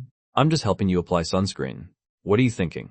Serena threw herself into my arms, her gaze somewhat innocent. I know what bad intentions could you have, I said indignantly. Don't think nonsense. The moment those words landed, Serena raised her eyebrows, her voice full of meaning. You can eat my tofu, touch wherever you want, both my heart and my body faithfully belong to my boyfriend. I didn't really want to pay attention to her. I turned my face away as consent. A ripple rose in the depths of Serena's eyes. I continued helping her apply sunscreen to her body, my gaze also falling on her swimsuit. It was a bright golden swimsuit dotted with small daisy trim, revealing the girl's slender, soft waist, her skin especially fair and clean, really like white tofu that made you want to take a bite. I slowly applied sunscreen for Serena, not missing any corner, first the neck, arms, back, then gradually moving down to the waist.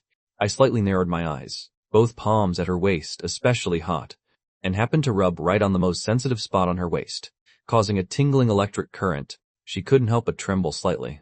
Then I continued patiently applying sunscreen to her legs. After applying to her whole body, Serena threw herself into my arms again, hugging very tightly, whispering, "Boyfriend's sunscreen application service." I'm very satisfied. I hugged her tightly while softly coaxing. If you're satisfied, then give me a tip. Serena looked up, her voice sweet. What do you want? I couldn't help but lower my head and kiss her lips. Satisfied. Then we went out, taking the elevator downstairs to meet up with everyone. After eating, it was already afternoon. Everyone eagerly ran to the beach. The afternoon sun was scorching and dazzling, shining straight down on the sea surface, spreading a layer of brilliant light. The sea surface sparkled and shimmered, dazzling and magnificent. Occasionally, the sound of waves crashing against the reefs could be heard. Serena and I interlaced our 10 fingers, strolling on the fine, soft sand, slowly approaching the sea. The sand was fine and soft, like a golden silk ribbon. Stepping on it felt especially comfortable. I felt every step wasn't real. The deep blue sea, golden sand, and the company of my lover were all elements that made my heart race. Serena tilted her head and looked up at me. I was only wearing swim trunks, a large expanse of perfect physique exposed under the sunlight. The hair at my temples slightly blue. My features, painted by the sunlight, became even more handsome, adding a few shades of freedom and ease. The next moment, I suddenly turned my head, precisely meeting her eyes. What's wrong? She quietly said, her gaze shifting toward the sea, not caring about the salty sea breeze blowing on her face. Logan Mercer, I really love watching the sea, especially watching the sea with you.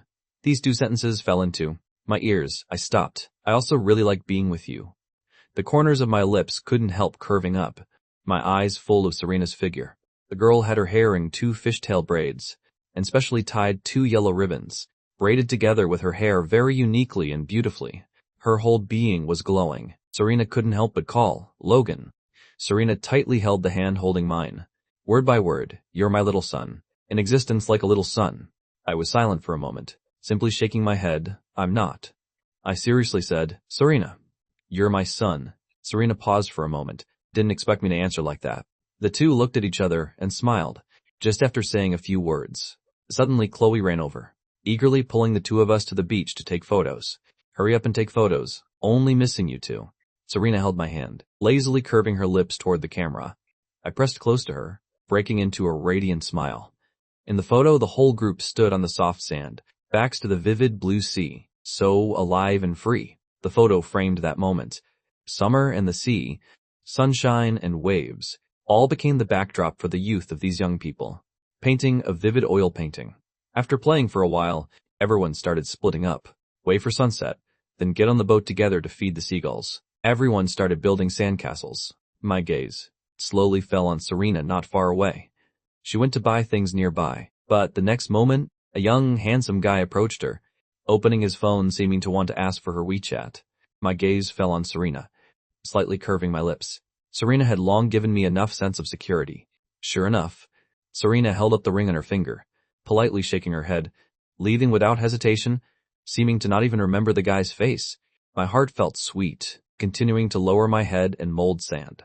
A while later, Serena held 2 sea salt flavored ice creams in one hand, the other hand holding a big coconut, intimately leaning close to me, clinging. Try the new flavor. But the next moment, she saw the sand pile I built was a 3D heart. On the heart were even carved our initials. I sat on the beach, smile radiant, like showing off a treasure, eyes sparkling bright as I asked, "Look, did I build it nicely?" Serena's footsteps stopped, suddenly frozen in place, somehow remembering images from the past. On New Year's Eve, December 31st last year, under the first snow and moonlight, she quietly hid a secret. And now I drew it on the beach, offering it to her without holding back. How could this not be destiny? After I washed my hands with seawater, I took the ice cream. The taste was salty and sweet, melting immediately in my mouth. My eyes lit up. First time eating this flavor of ice cream, especially novel. You eat quickly too. It's about to melt. Half a minute later, I didn't hear a response. I slightly turned my head. Serena was sitting on the beach beside me, still staring at that 3D heart, smiling foolishly. Nothing got through to her. I used my finger to poke her shoulder. "Serena, are you even listening to me?" Serena came back to her senses. Unhurriedly taking out her phone to take a photo, holding the coconut in front of me. "Take a sip." I lowered my head and put the straw in my mouth. The coconut water had a very fresh and refreshing taste, especially suitable for enjoying on the hot summer beach. On the sea, the sunset was about to fall below the horizon. The whole group got on the boat at the scheduled time, standing on the second floor of the yacht watching the sunset. With the humming sound of the engine and the rushing sound of seawater, the boat headed out to sea. A visual feast gradually began. The deep blue sky gradually tinted with color into pink and purple, compared to the passionate, showy orange-red. The pink-purple sunset glow was gentler and more dreamlike. A girl passing by watched the gentle, rosy glow, reciting poetry. Fish clouds scatter into rosy pondweed river, still as columns. Around the boat, countless seagulls immediately gathered, circling in the air. Serena put on a wireless earbud, stuffing the other one in my ear, playing a romantic instrumental song. I tore bread into small pieces and threw them in the air. Immediately, a seagull caught it. I immediately turned my head. "Serena, did you get it on video?" Serena stood beside me, her phone recording this lively scene, completely immersed in my smile. Got it." Serena's heart gradually beat faster. She often felt she was very lucky to have met me, very lucky to receive my one and only love. Under the cover of the gentle pink-purple sunset glow, the boat slowly glided across the sea. The sunset slowly drew to a close. The boat docked at the shore on the other side. The sky was also gradually darkening. Serena's gaze still fell on me. Watching my radiant expression when I smiled, she unconsciously curved her lips too. She couldn't help reaching out to feed me a small piece of bread, different from the bread usually fed to seagulls. This piece had cream filling, also the kind I liked most. Very fluffy, soft, and sweetly fragrant. I was still taking photos of the scenery, unconsciously opening my mouth to eat. A while later I turned my head. "Why are you feeding me?" "Feeding the seagulls?" Serena gently leaned against the railing, slightly tilting her head. Corners of her lips curved up, her mood especially good. Under the romantic sunset glow, the hair at her temples was gently blown by the sea breeze. Her phoenix eyes became indulgent and gentle. "I have no interest in feeding seagulls. I only like feeding you." After getting off the boat, everyone ate self-cooked seafood hot pot, each person swearing to eat their money's worth. Raising glasses of water, with the clink of glasses touching, one cheer after another, bottoms up. Cheers to a happy trip. Long-lasting friendship. Long live.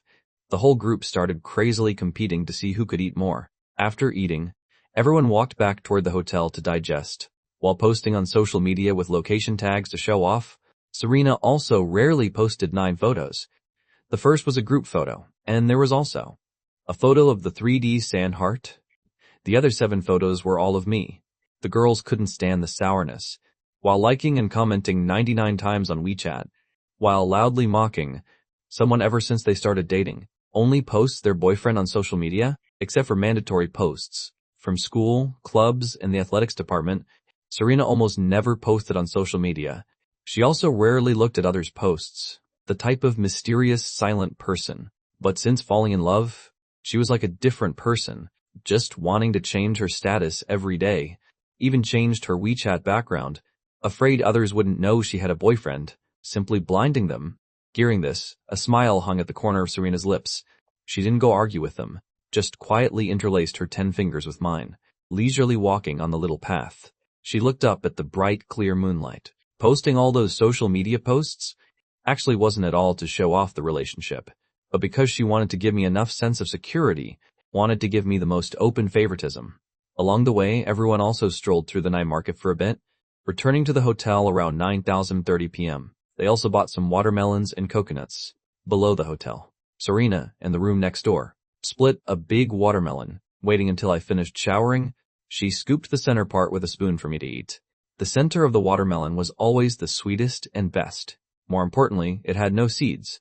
I noticed her indulgent little detail, slightly lowering my lashes, complex emotions rising in my heart for some reason. It seemed like every time, Serena always gave me the best things. Even if the two of us were lost in a desert, in the case where Serena only had one bottle of water, she would definitely let me drink it all, and would also casually say, "I don't really like drinking water anyway." I pressed my lips together, finally sighing, using my index finger to gently poke her right cheek. Girlfriend eats first. I wanted to let Serena eat the center. I also wanted to give Serena the best things, but Serena insisted on feeding it to my mouth. I puffed my cheeks, glaring at her, asking, what logic is there for the boyfriend to eat the center? Serena was wearing a silvery white nightgown, her clear eyes sparkling. Just finished showering, so her face was still tinted with a faint pink. Her lips looked especially soft, too. Serena couldn't help laughing. Logan Mercer. It's just a watermelon. Why are you being so polite with me? I shook my head, very seriously saying, but I just want to give it to you. Before I finished speaking, Serena suddenly took advantage of me opening my mouth, stuffing that small piece of watermelon into my mouth. I slowly widened my eyes. How could this person be like this? Even launching a surprise attack. But the next moment, Serena put down the spoon and approached me, a mischievous smile blooming in the depths of her eyes. In that case, then let's eat together. The moment those words landed, she pulled me in front of the panoramic glass window, pressing close to me. I didn't even understand what was happening. Suddenly, Serena didn't hesitate to stand on tiptoe and kiss me, wild and scorching, as if all the suppressed emotions from before were being released bit by bit. In the romantic couple-themed room, starlight lamps lit up. Even the air became especially romantic. Outside the window, occasionally the sound of waves crashing against reefs could be heard. The atmosphere was wonderful. I leaned my back against the cold, transparent glass, my heart beating faster and faster. This window is transparent. What if someone sees us? But before long, I completely couldn't think anymore. Serena wrapped both arms around my neck, kissing deeper and deeper, bit by bit crushing out the sweet watermelon juice, leisurely savoring it. I had never tried a kiss like this. My body pressed tightly against the window by her. Sweet watermelon juice in my mouth. My whole body was tingling, already completely lost in Serena's mouth. Serena pressed very close. Only after finishing the watermelon did she slowly pull back some distance, letting me go and asking mischievously, "Sweet?" I unconsciously answered, "Sweet." Both my hands unconsciously hugged her waist. Serena saw through my worry, smiling, comforting. This window is special material. Now I've set it to invisible mode. We can see outside, but people outside can't see us. Hearing this, I finally relaxed, looking like I didn't want to pay attention to her. As soon as Serena leaned in, I coldly turned away. Only now did Serena become anxious, leaning by my ear aggrievedly. "Logan, don't ignore me." I coldly turned my head. Serena moved in front of me again, gently hugging me. "Logan, pay attention to me." I was desperately holding back laughter inside, simply closing my eyes, pretending to be angry.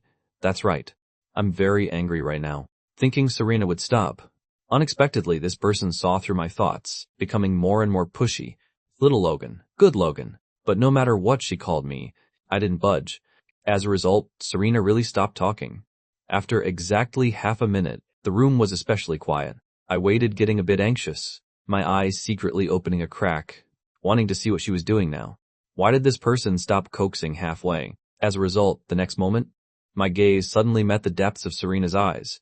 Serena's lips curved up, suddenly launching an attack, happily kissing, holding my face tighter and tighter. The girl's voice was especially enchanting, captivating. "Baby, I know you can't bear to be angry at me." Serena hugged very tightly. My arms hugging her also tightened. Outside the window came the gentle sound of sea waves lapping against the sandy shore, making people intoxicated. Before long, Serena keenly sensed my reaction, her whole body startled, her cheeks as if about to catch fire. Logan Mercer, you pervert. Hearing this, I slowly let her go. Swallowing, voice low, normal phenomenon. My body really likes you. As soon as I see you, I can't help it. The more she heard, the redder her ears became, unconsciously lowering her head. I smiled and carried her to the bed, covering her with a blanket. Be good, I'll go take a cold shower. There's still a lot of travel plans tomorrow. I planned to let her go for now, afraid she'd be tired, moreover still young in college. I also didn't plan to really touch her, because I couldn't bear to. Serena lay on the soft seashell bed, leaning against the soft pillow, tilting her head to look at me, putting the watermelon on the nightstand, and afraid she'd be bored, I conveniently gave her my phone to play with. The phone password and payment password are both your birthday. She took my phone and froze for a moment, sparkling smiles lighting up her eyes. Can I really look at anything? I was tidying up pajamas, while looking up with my dark eyes, thin lips curving up. Of course. I don't have any secrets from my girlfriend. You can check anytime. I took the pajamas into the bathroom. Closing the door, a moment later the sound of rushing water came out. Serena's heart was racing from those words. Couldn't help rolling around on the bed, opening the phone to look. The wallpaper was a photo of the two of us confessing on the mountaintop. The lock screen was the same. Opening WeChat, the only person pinned was her, noted as, good baby, with a red heart. In that moment, Serena's heart felt like it was shot. She slowly scrolled through the screen. My WeChat contact list had a lot of people, but most were silent. Normally chatting with all boys, also only talking about gaming stuff. The most frequent phrase was, get on your account. At the same time, I was showering in the bathroom, somehow remembering the 2 times Serena helped me before. Logan, I want to help you. I'll make you comfortable. Guaranteed to satisfy our birthday boy. I felt my face was about to catch fire. Suddenly, there was a knock on the bathroom door. Serena opened the bathroom door, her voice sweet. Logan Mercer, I want to help you. In the bathroom, I seemed completely unprepared for this scene. My body suddenly stiffened, surprise rising in my eyes. Through a layer of transparent glass, the two of us faced each other. Serena clearly saw my body. The man had broad shoulders and a narrow waist, a tall, straight physique. There were even crystal water droplets, slowly flowing down along the V-line muscles. Extremely powerful impact. Serena's breath caught. Her mind went blank. I came back to my senses. My scalp numb. What are you going to do? The moment those words landed, I immediately panicked and closed the door, but hesitating for less than 2 seconds. I opened the bathroom door. One strong arm easily pulled Serena in. She only felt the world spinning, pushed hard into the corner of the bathroom, back against cold tiles, door closed again.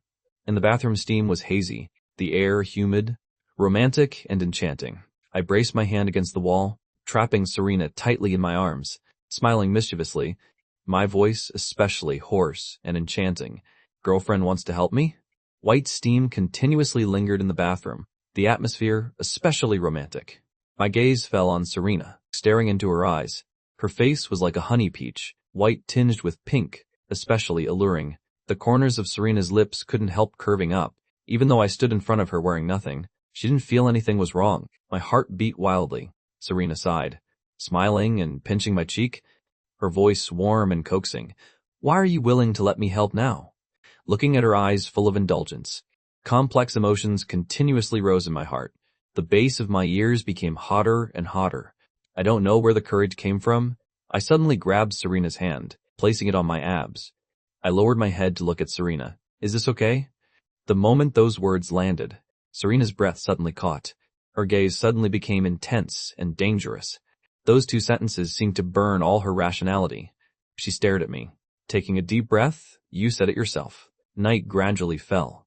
Bright moonlight covered the beach, reflecting faint, broken light.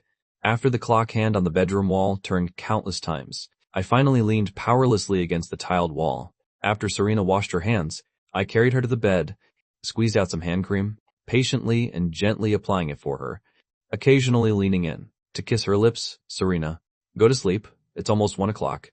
We still have to wake up early tomorrow to watch the sunrise. There's not much time to sleep. After I finished applying hand cream for her, I tidied up, turned off the lights. I got under the blanket and hugged her waist. Late night, all things were silent. Before long, I carried the drowsy Serena up. She looked very cute in her waiting state, looking like she didn't understand what was happening. My heart completely melted. Couldn't help kissing her cheek. Serena, It's 30:30 a.m. now. Time to get up and watch the sunrise. After half a minute, she nodded obediently like a machine, only truly waking up after a long while. Washing face, brushing teeth, changing clothes, putting on shoes, I held Serena's hand and left the room. Everyone got on the pre-booked hot air balloon. About an hour of flying. The hot air balloon lit its fire. The heated air expanded. The density decreased. The rainbow-colored hot air balloon gradually rose, leaving the ground farther and farther, like a colored star flying into the sky, opening a romantic journey. Everyone was experiencing it for the first time, couldn't help excitedly screaming, hurriedly recording the takeoff video. The whole group laughed and joked, waiting for sunrise. Serena still had her 10 fingers interlaced with mine. In everyone's eyes, we seemed to always be stuck together, not even separating more than 3 meters. At exactly 5 a.m., the first ray of light pierced through the clouds, lifting the curtain of night. A streak of red quietly emerged, like a fire burning the sky. The clouds burned red, blooming with brilliant multicolored light. Chloe excitedly pointed at one spot and shouted, "Wow, doesn't that spot look like a phoenix on fire?" The person beside her nodded repeatedly. "You're right, it really does look like it." The red sun illuminated the whole world, making people's blood boil with passion. This magnificent scene was reflected in my eyes. A long while before I slowly spoke. "Serena," she softly, Ed, still smiling at me. I took advantage of when others weren't paying attention, lowering my head to secretly lean by her ear. My voice gentle and resolute. "In the future, I want to, together with you, see all the romantic, beautiful scenery in this world, become the most important person in each other's lives. Eternal companionship is the deepest confession of love." The more I thought about it, the happier I became. I didn't know that while I wholeheartedly watched the sunrise, Serena's eye sockets gradually warmed. When getting off the hot air balloon, everyone was surprised that an hour had passed so quickly, flying by in the blink of an eye. After the whole group finished breakfast, they groggily returned to the hotel and collapsed asleep. I changed into my swimsuit, was pulled by Serena to go place the beach. "Not calling them to come too?" I asked while walking. Serena's eyes flicked up. "They want to sleep more first. I don't want to bring along those light bulbs." She put her arm around my waist, looking up. "So we're secretly sneaking out to play, not telling them." Greeting the early morning sunshine, I gently walked on the sand, slowly heading toward the sea. This time we were playing couples jet ski on the sea, renting a red one. Could play on the sea for an hour. Serena was trying it for the first time. But, as a professional racer, she was practically proficient after a few moves. Could even complete some difficult maneuvers. I wore a life jacket sitting behind Serena, hands holding the handles in front. The next moment, the engine started. The whole jet ski shot into the sea like an arrow leaving a bow, drawing graceful curves on the sea surface. Heartbeat and hormones were continuously wildly stimulated, the excitement almost wanting to burst out of my body. In that moment, our free souls were also gliding across the deep blue sea. In a less crowded area, Serena gradually slowed down and leaned by my ear, her voice carefree and serious. "Logan Mercer, run away with me. Together with me on the remaining sea, have a romantic escape." With the sea breeze blowing, Serena turned her head back. I didn't hesitate to kiss her cheek, my eyes full of sparkling smiles. "Okay, let's run away." 4 years later, Serena broke the Asian record, bringing glory to the country, relying on her strength to reach 1 on trending searches, immediately causing heated discussion across the entire internet, attracting countless fans. Under the central TV livestream camera, the girl wore a gold medal around her neck, deep enchanting phoenix eyes, her whole being, passionate, carefree, and proud, like a blazing flame. During the backstage livestream interview segment, the reporter asked quite a few professional racing questions. "The world-class GP competition in May. Your idol will also be participating. May I ask if you're confident in winning a medal?" Serena answered, "Yes." The reporter asked again, "May I ask when you learned you broke the Asian record? How did you feel?" Serena answered, "Great." After many simple questions, the reporter started using killer moves. Voice sharp, "Today happens to be Valentine's Day. I want to ask if you have a husband in the future. Which would be more important, husband or motorcycle?" The confident fans outside the screen thought, Sister Serena is full of career ambition. 100% will choose motorcycle. But in the camera, Serena decisively answered, "Completely incomparable." She curved her lips into a light smile. "The husband in my heart will forever be the most important." The moment those words landed, the whole venue was silent for a moment. The reporter and netizens were stunned. While netizens were endlessly guessing, Someone was sneaking to the hotel. To avoid paparazzi taking secret photos, I looked around, full of sneakiness. I had just knocked on the room door. The next moment I was forcefully pulled in, pressed hard against the door. Serena removed my mask and sunglasses, conveniently placing my luggage to the side, directly standing on tiptoe to kiss. She missed me like crazy. In the top-floor hotel room, the light was hazy and romantic. Back leaning against the door, in front of me were the girl's soft peaks. I lowered my head to respond to the passionate, fierce kiss, eyes intoxicated. After so many years, my kissing technique had become better and better, much more skilled than before. One hand firmly held the back of Serena's neck, the other hand slowly caressing at her waist, again and again, like a fierce, hungry wolf, becoming the one leading the kiss. Easy as turning my palm, stirring her into a spring lake with rippling waves. Serena's waist was tingling and itchy, her body unsteady, her whole being swaying. Had to hold on to my neck.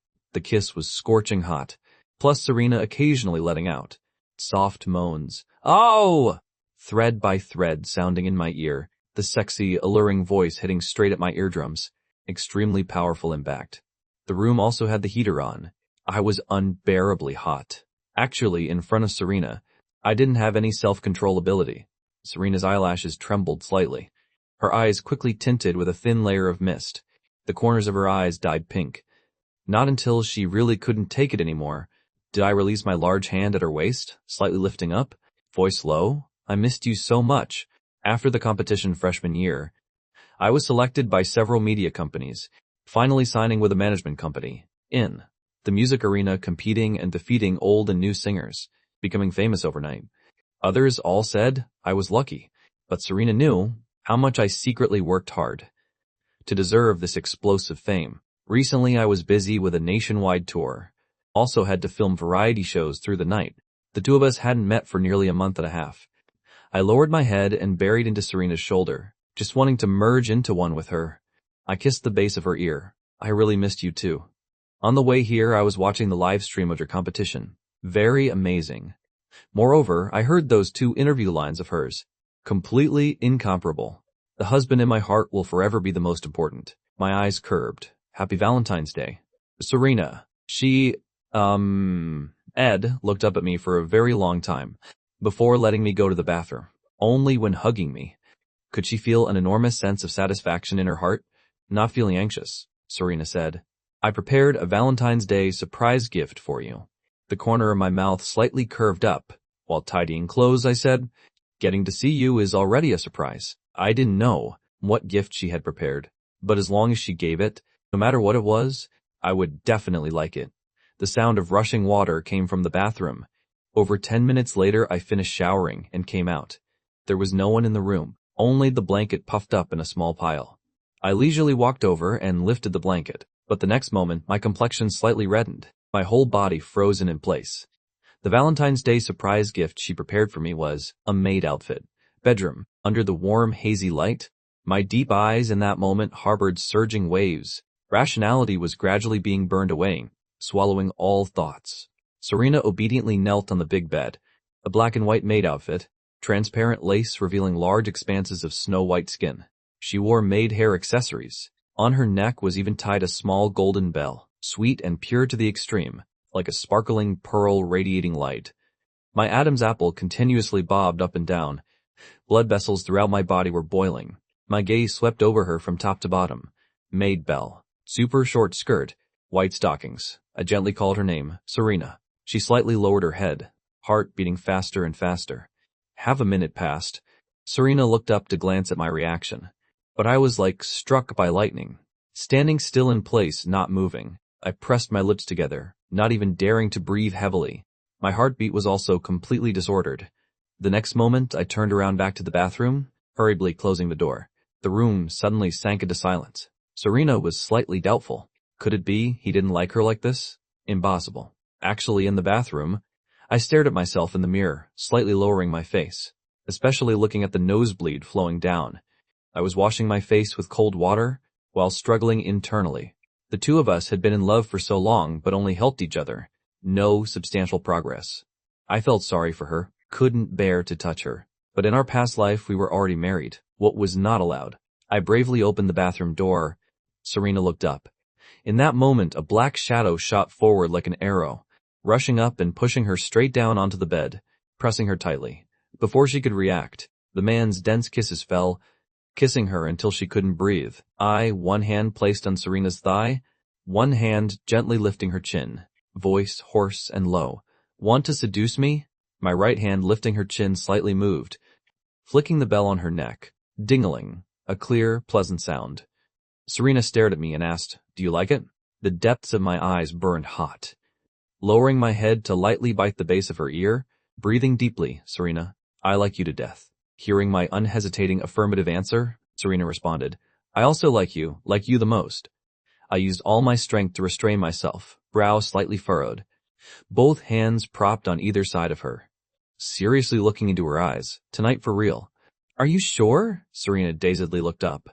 Didn't expect that even after hinting so clearly, I still respectfully asked her. Her eye sockets slightly warmed, gently nodding word by word. "I'm sure." The moment those words landed, the fire in my eyes could no longer be restrained. I jumped up and called the hotel number. In less than a few minutes, the hotel robot knocked on the door, bringing a fully stocked box, the extra-large size 10-pack kind. I tore open the packaging, turned to look at Serena. In my phoenix eyes rose deep wickedness and indulgence, like a hunter holding control of everything. One hand controlled both of Serena's wrists, raising them above her head, in an extremely domineering, powerful posture, locking her down. Hearing this, I said softly, "Then I'm coming in." Outside the window, the night was pitch black. The crescent moon was like a hook. Only tree leaves rustled in the wind, from 12 midnight until the early hours before dawn. Serena's eyes were dazed, broken sounds continuously spilling from the corner of her lips. Her head was even more of a chaotic mess, completely unable to think. She hazily remembered. It seemed like she had something very important she wanted to tell me, but she really forgot. The room became especially quiet. Serena's whole body was sore, lying powerlessly face down on the bed, catching her breath, thinking she could finally peacefully sleep. Unexpectedly from behind came the sound of tearing, a plastic wrapper being mercilessly ripped open. She seemed to have completely underestimated my combat strength. The clear, pleasant sound of bells continuously rang out from the dark night until the first ray of sunlight appeared. Serena's consciousness was hazy, her attention scattered. In a blur, she seemed to feel me kissing her back from behind, an alluring voice slowly sounding, lingering by her ear. "Tired? Sleep for a bit." The warm afternoon sunlight pierced through the curtains, spreading a layer of soft, gentle light. I slept for a very, very long time, slowly opening my eyes. My whole body was. Serena also slowly woke up. She wanted to turn over, but her whole body surged with soreness, like being run over by a car. "Awake?" The man's voice was hoarse, enchanting, and alluring, carrying a bit of pampering tone. I propped a soft pillow for Serena, hugging her to sit leaning against the headboard. Her waist hurt so much she drew in a cold breath. In her head suddenly appeared the absurd memories from last night. Fundamentally couldn't count how many times I'd wanted her.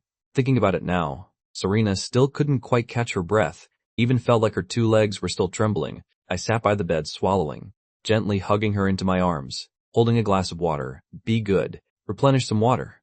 I wore dark gray silk pajamas, slightly lowering my head, the corner of my lips still carrying a smile. On my face clearly written the two words, "satisfied." Serena was unbearably thirsty, simply buried herself in my warm embrace, drinking all the water before her throat felt much better. She said quietly, "I'm hungry. I think I smell something really fragrant." I still remember I had something I wanted to say. What was it? "Whatever. Let's eat first." I put down the glass. "Go brush your teeth first." Then, I carried her to the bathroom, along the way passing many clothing fabric pieces, white stockings, and the maid outfit, torn to shreds last night. The base of my ears gradually heated up. In front of the bathroom mirror, Serena's snow-white neck was covered in pink marks, like red plum blossoms blooming in white snow. She looked at me with complaint. I deliberately lowered my head, pretending not to see, squeezing toothpaste for her. Serena came close and gently rubbed against me, the depths of her eyes full of sparkling lights. "Logan, I'm so happy." After both of us finished washing up, I couldn't help but hug Serena again, eating her up for a while in the bathroom before stopping. She quietly complained, "My body is covered in your bite marks. Are you a dog?" I carried Serena back to bed, but smiled. "My back is also covered in your scratch marks." Serena didn't believe it, The moment those words landed, I nimbly took off my shirt, turning around to reveal a large expanse of wheat brown, several red scratch marks on my back, especially prominent, like being scratched by a kitten. Even scratched to bleeding, especially scary. Serena suddenly froze. She reached out to gently touch. Does it hurt? I put my shirt back on, turning around to look at her, curving the corner of my lips. Don't worry. It doesn't hurt at all, because these are marks of love. Suddenly, I looked up at her. I remembered. Serena's eyes were indulgent. Remembered what? Official announcement. I hurriedly grabbed her hand. Serena, I want to publicly announce our relationship. The moment those words landed, I was a bit annoyed. How did I forget something so important? I had just reported to the management company and studio not long ago, eager to tell Serena, but felt saying it on WeChat wasn't solemn enough. So I planned to wait until we met, give her a super big surprise. Who knew as soon as I entered the hotel? I was urgently pressed against the door by Serena kissing me madly, kissing until my head became muddled. Hearing this, Serena's heart suddenly skipped a beat, then slowly recovered. Your company agreed? Will it be disadvantageous to your career? I seriously poked her cheek. It's fine. After the nationwide tour, I've already completely established myself. Moreover, the mouth grows on my face, if I really want. To go public, they can't stop me either. Besides, I've always wanted to tell the whole world. Serena is my girlfriend. Serena only felt her heart, following each word of mine, beating wildly and powerfully. Yesterday, the hashtag Serena Breaks Record was still hanging on the trending list, attracting countless fans. Many new fans poured into the super chat. The male-to-female ratio almost split in half. Serena is so weird, doesn't post on Weibo for winning championship. Only one auto-generated system post. Hilarious, bro. You're a new fan, right? She only logs into Weibo once every half year. But the next moment, Serena posted a Weibo, long planned. Secret love became reality. I posted one, I will forever be my princess's knight. The posting time was exactly 13,004. Even added a burning red heart, especially prominent. The attached photos were 9 photos together. There were innocent photos from elementary school. There were photos together in blue and white high school uniforms. And there were back-view heart-shaped photos from the beach trip. Fans unconsciously thought it was some fake account, clicked on the profile picture. The next moment, the smiles on their faces gradually froze, their gazes becoming disbelieving. This is actually the real account? At the same time, my tens of millions of fans were the same, beautifully, enjoying the live video from the previous concert. Suddenly, special attention posted, fans' eyes lit up, happily running to boost the data. The next moment, collectively dumbfounded. I went online to repost that announcement, Weibo, and commented, I've picked the hottest son. After both Weibo posts were published, countless people's brains froze, repeatedly clicking on the Weibo profile pages. Reposts, likes, comments instantly skyrocketed, quickly reaching the top of trending. Serena Logan Mercer announced relationship, firmly occupied the first position on the trending list. Melon-eating netizens' faces were full of questions. You're saying who's with who? It feels like two completely unrelated people just got together out of nowhere. Serena's fans, racing fans, actually didn't care much about dating or not, only cared about the next GP competition, whether she could win a medal. I originally followed the strength route, but had a huge fan base, mostly career fans and mom fans. Shattered, then immediately recovered, choosing to give blessings. I put down my phone, unbearably tired. My eyelids were fighting madly. After Serena covered me with a blanket, she turned off the lights and lay beside me, hiding in my arms. I almost fell into deep sleep as soon as I closed my eyes, breathing evenly, sleeping especially soundly. But Serena couldn't sleep at all. Even staying up all night, she wasn't sleepy at all. On the contrary, more alert than usual. Happiness came really too suddenly. They were inseparable for so many hours, even let everyone know about their relationship. So many years finally fulfilled. Serena carefully hugged me, tilting to kiss my Adam's apple, her voice deep with emotion and gentle, I love you. March 30th. My 23rd birthday concert. The free new song Burning Heartbeat officially debuted. Dedicated to Serena. Also dedicated to every lovely fan. That night, still half an hour before the concert officially started, in the dressing room, my makeup was ready, staring at myself in the mirror. These 2 years, I rarely dreamed of past life memories, but I still remembered clearly. In my past life, it was right after this 23rd birthday concert.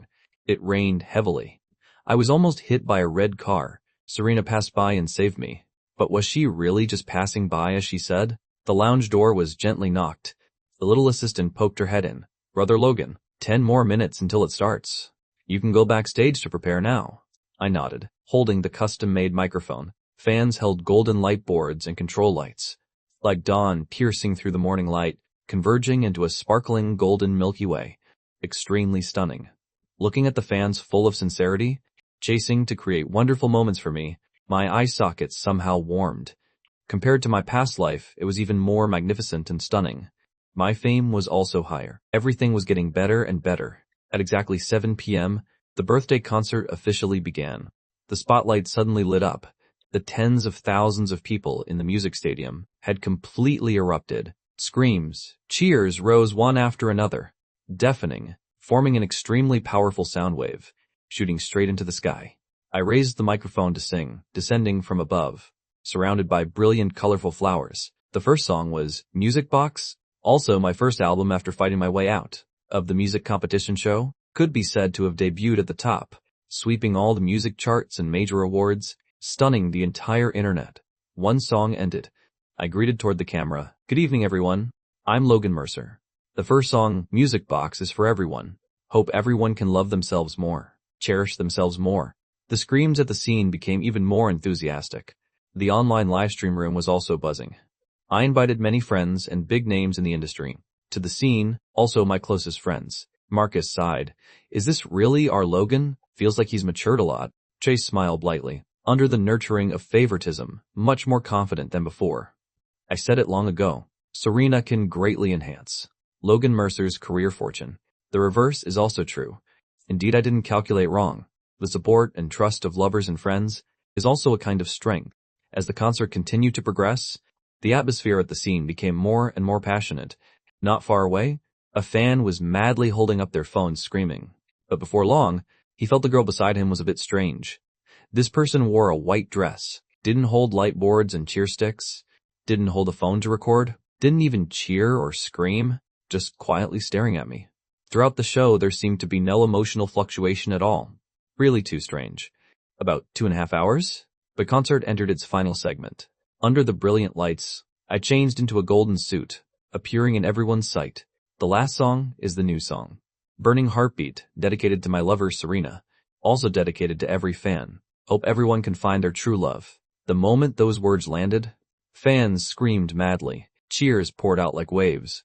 The bass of Serena's ears kept heating up, heart pounding fiercely. The sound was deafening. On stage, I bathed in golden light. Every strand of hair was glowing, my singing voice striking straight at the soul. Listening to the whole song until the end, the audience's emotions had reached their peak, roaring like boiling water. Serena's chest somehow rose with a complex, wonderful emotion, a bit bittersweet. Before the little boy only sang for her alone, now he had tens of millions of viewers, fans from everywhere. Actually, sometimes Serena's possessiveness would rise, wanting to secretly hide me away, not to be discovered by anyone. But then she thought I was so good, I should stand on stage shining, should be loved by countless people in the world. Concert ended. Serena, under the guidance of my assistant, went to the empty lounge. After enthusiastically greeting the fans, I happily ran over to hug her. I lowered my head, eyes sparkling bright, voice especially excited. "Serena, did I sing well?" Serena reached out to hug me tightly, looking up to madly kiss my cheek, mouth continuously repeating that she liked it. When she gave me burning love, I also didn't avoid it at all, giving her open favoritism. Concert ended. Fans had a huge post-concert emotional reaction. Most people walked out of the music stadium with tears. Boom, a thunder and lightning. The sky suddenly poured with heavy rain. The sound of fierce rain rang out. Not until most people had left did a girl in a white shirt stand up. Audrey held an umbrella, aimlessly walking in the heavy rain, her gaze hazy and empty. A few days ago, her mother died in a plane crash. This was something that never happened in her past life. The accident came suddenly, yet she had no emotional fluctuation at all. Only felt she finally escaped the control, finally free. But after being free, she still had nothing. In her past life, she missed my 23rd birthday concert. It was that very day I proposed breaking up. This life she came, but I had long completely forgotten her. Heavy rain ruthlessly pounded on the umbrella. Audrey held the umbrella expressionlessly, eye sockets slightly red. In a moment of daze, a cross seemed to be a familiar figure. especially heading this way. Audrey stood frozen in place, heart suddenly beating fast. He's very happy now. I can't go bother him. Audrey fundamentally couldn't control her body, rushing over without hesitation. Suddenly in the heady rain, a red car lost control and shot out from the rain curtain, blinding headlights rushing toward her at high speed. In that moment, as if all time completely froze, she fell to the ground unprepared. Knocked down by the huge impact force, fresh blood gushed out, dyeing the entire white shirt red. Horrifying. The driver let out a piercing, panicked scream. Immediately sobered up from the alcohol, whole body trembling from tension, hurriedly calling 120. Thunder rumbled. Heavy rain lashed like whips. Audrey lay in the rainwater, all strength in her body completely drained. Everything before her eyes was a blur. Even her consciousness was gradually fading. Her world was cold and barren, was terrifyingly gloomy black and white. Heaven took pity and shone a warm golden ray of light, but she herself pushed me away. Audrey was swallowed bit by regretful emotions. She closed her eyes in pain, shedding desperate tears. Logan Mercer, I was really wrong. May 20th, Paris, France. The World GP motorcycle racing competition officially began. Organized by the International Motorcycle Federation, it's one of the most important road racing competitions, broadcast live globally, attracting attention. I wore sunglasses and a mask, sitting in the stands waving a small flag. Extremely worried inside. This time I got a peace blessing charm again. Serena must be safe and smooth. The girls beside me were also unbearably nervous. Chloe wiped her sweat, even her legs were shaking. At a certain moment, I seemed to return to the competition 4 years ago. I fainted and dreamed of past life memories. Thinking Serena had crashed. Scared beyond bearing, Serena took off the gold medal and put it around my neck, indulgently coaxing, "Gold medal for you. Don't worry anymore." Beautiful memories surged up in my heart. Like sweet honey, bit by bit, dissolving my anxiety and unease at this moment. At the same time, the race began. The roaring at the scene was deafening. Countless motorcycles immediately shot out, all around. Countless foreigners were cheering for their idols, screaming madly. During the second half of the race, there were already some racers who had accidents and crashed, watching the racers withdraw into bitter struggle. Serena this time wasn't like usual, directly pulling far ahead alone, but adopted a restrained driving strategy. Not showy at all. This race, everyone's attention was focused on. Several racers with extremely high fame. The competition between Spanish and Italian racers was especially fierce. It seemed not many foreigners paid attention to. The only Chinese racer participating this time, Serena. Just when global audiences were betting on Spain, Italy, England, and other countries, the result was unexpected.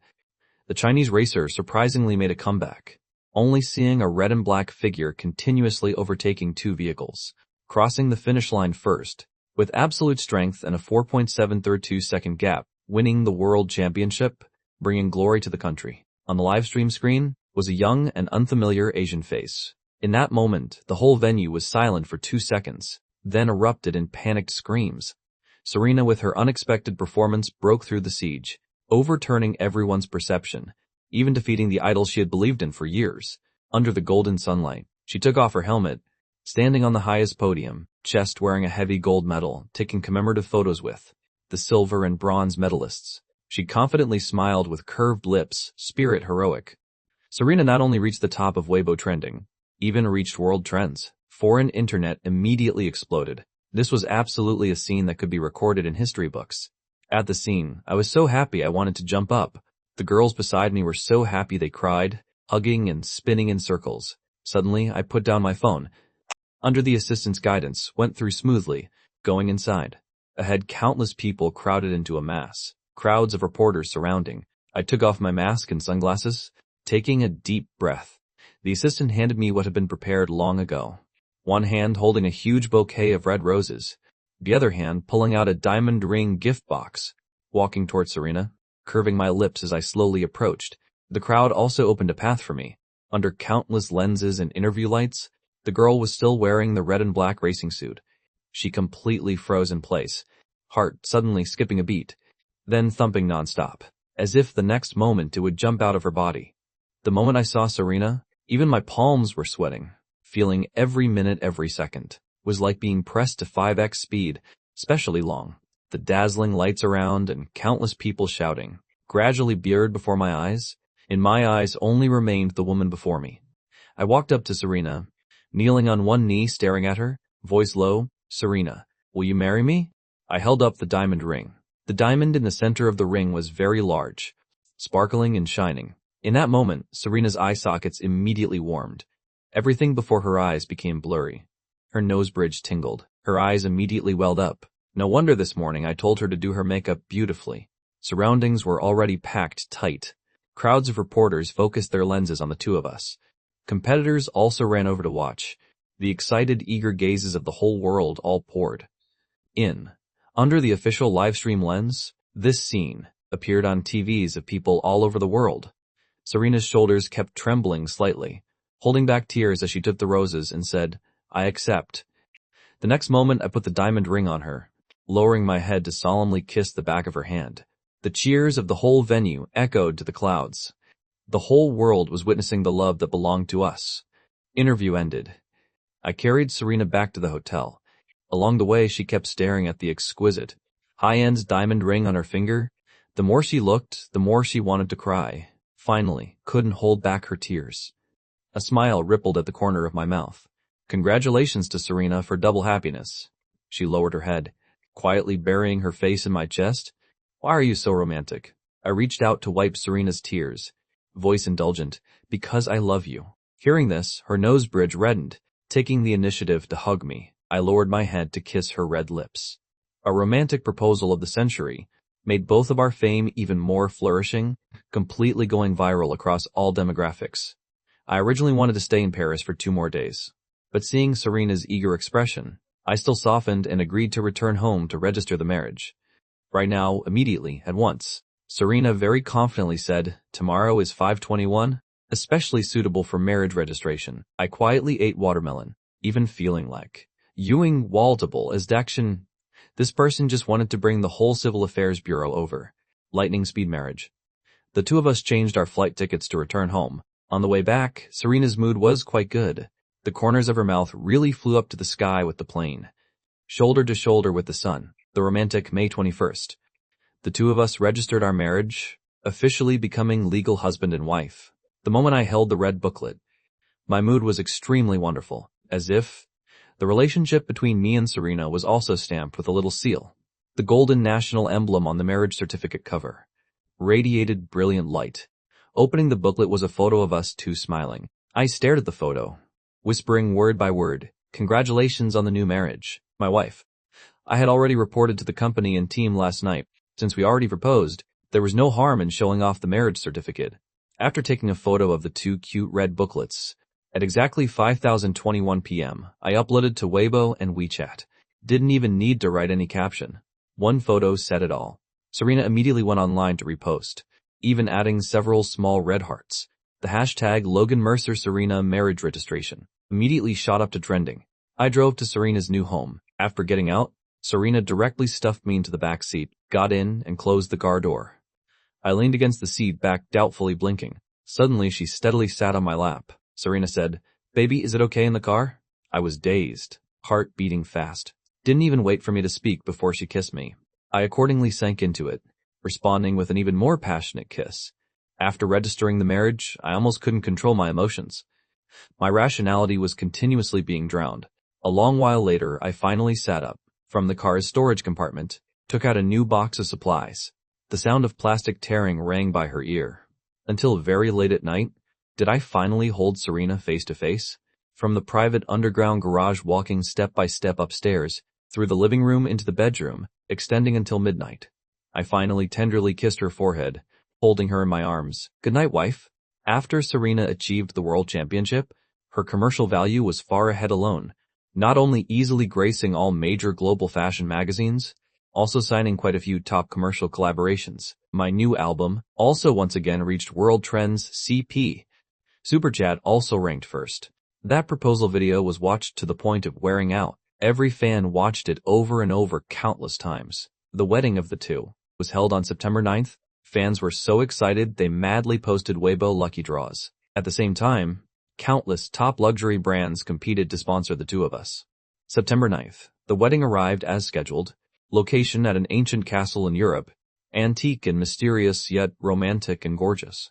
The gray-black castle was dotted with red roses, gently swaying in the light breeze, passionate like fire. When the melodious tune in the castle rang out, the exquisitely carved antique large doors slowly opened.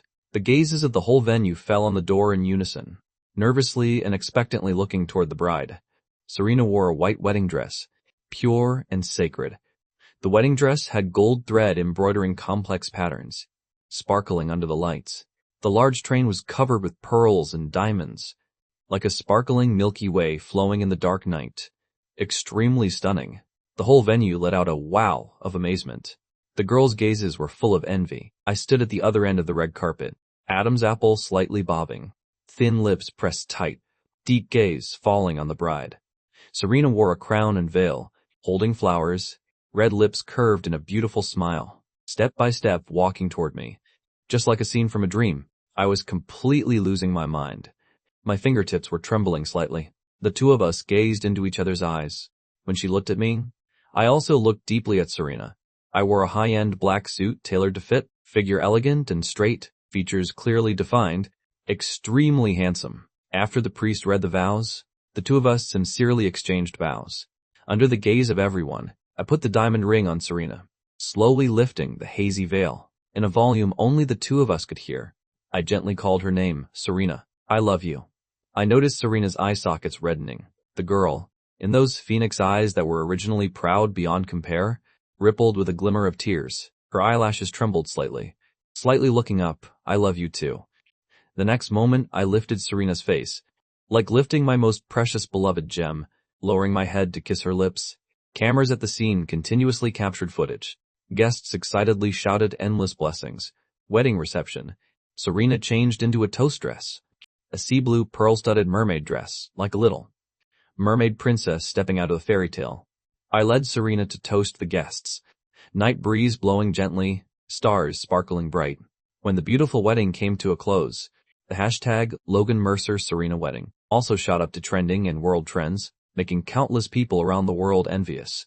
Wedding night, in front of the top floor castle glass window, two romantic figures intertwined, the male-female body difference extremely large. Serena's two hands were held tightly raised above her head, her whole body pressed against the cold glass window. A high-end sea blue mermaid dress had been torn beyond recognition, most of the dress fabric scattered on the floor. On her body only pitifully remained a small portion. Covering was worse than not covering. Behind me, I was still proper, wearing a black suit, gripping her slender waist that fit in one arm span, voice enchanting, "Don't worry. Outside can't see inside. Be good, call me." Serena's whole body went soft, voice slightly trembling.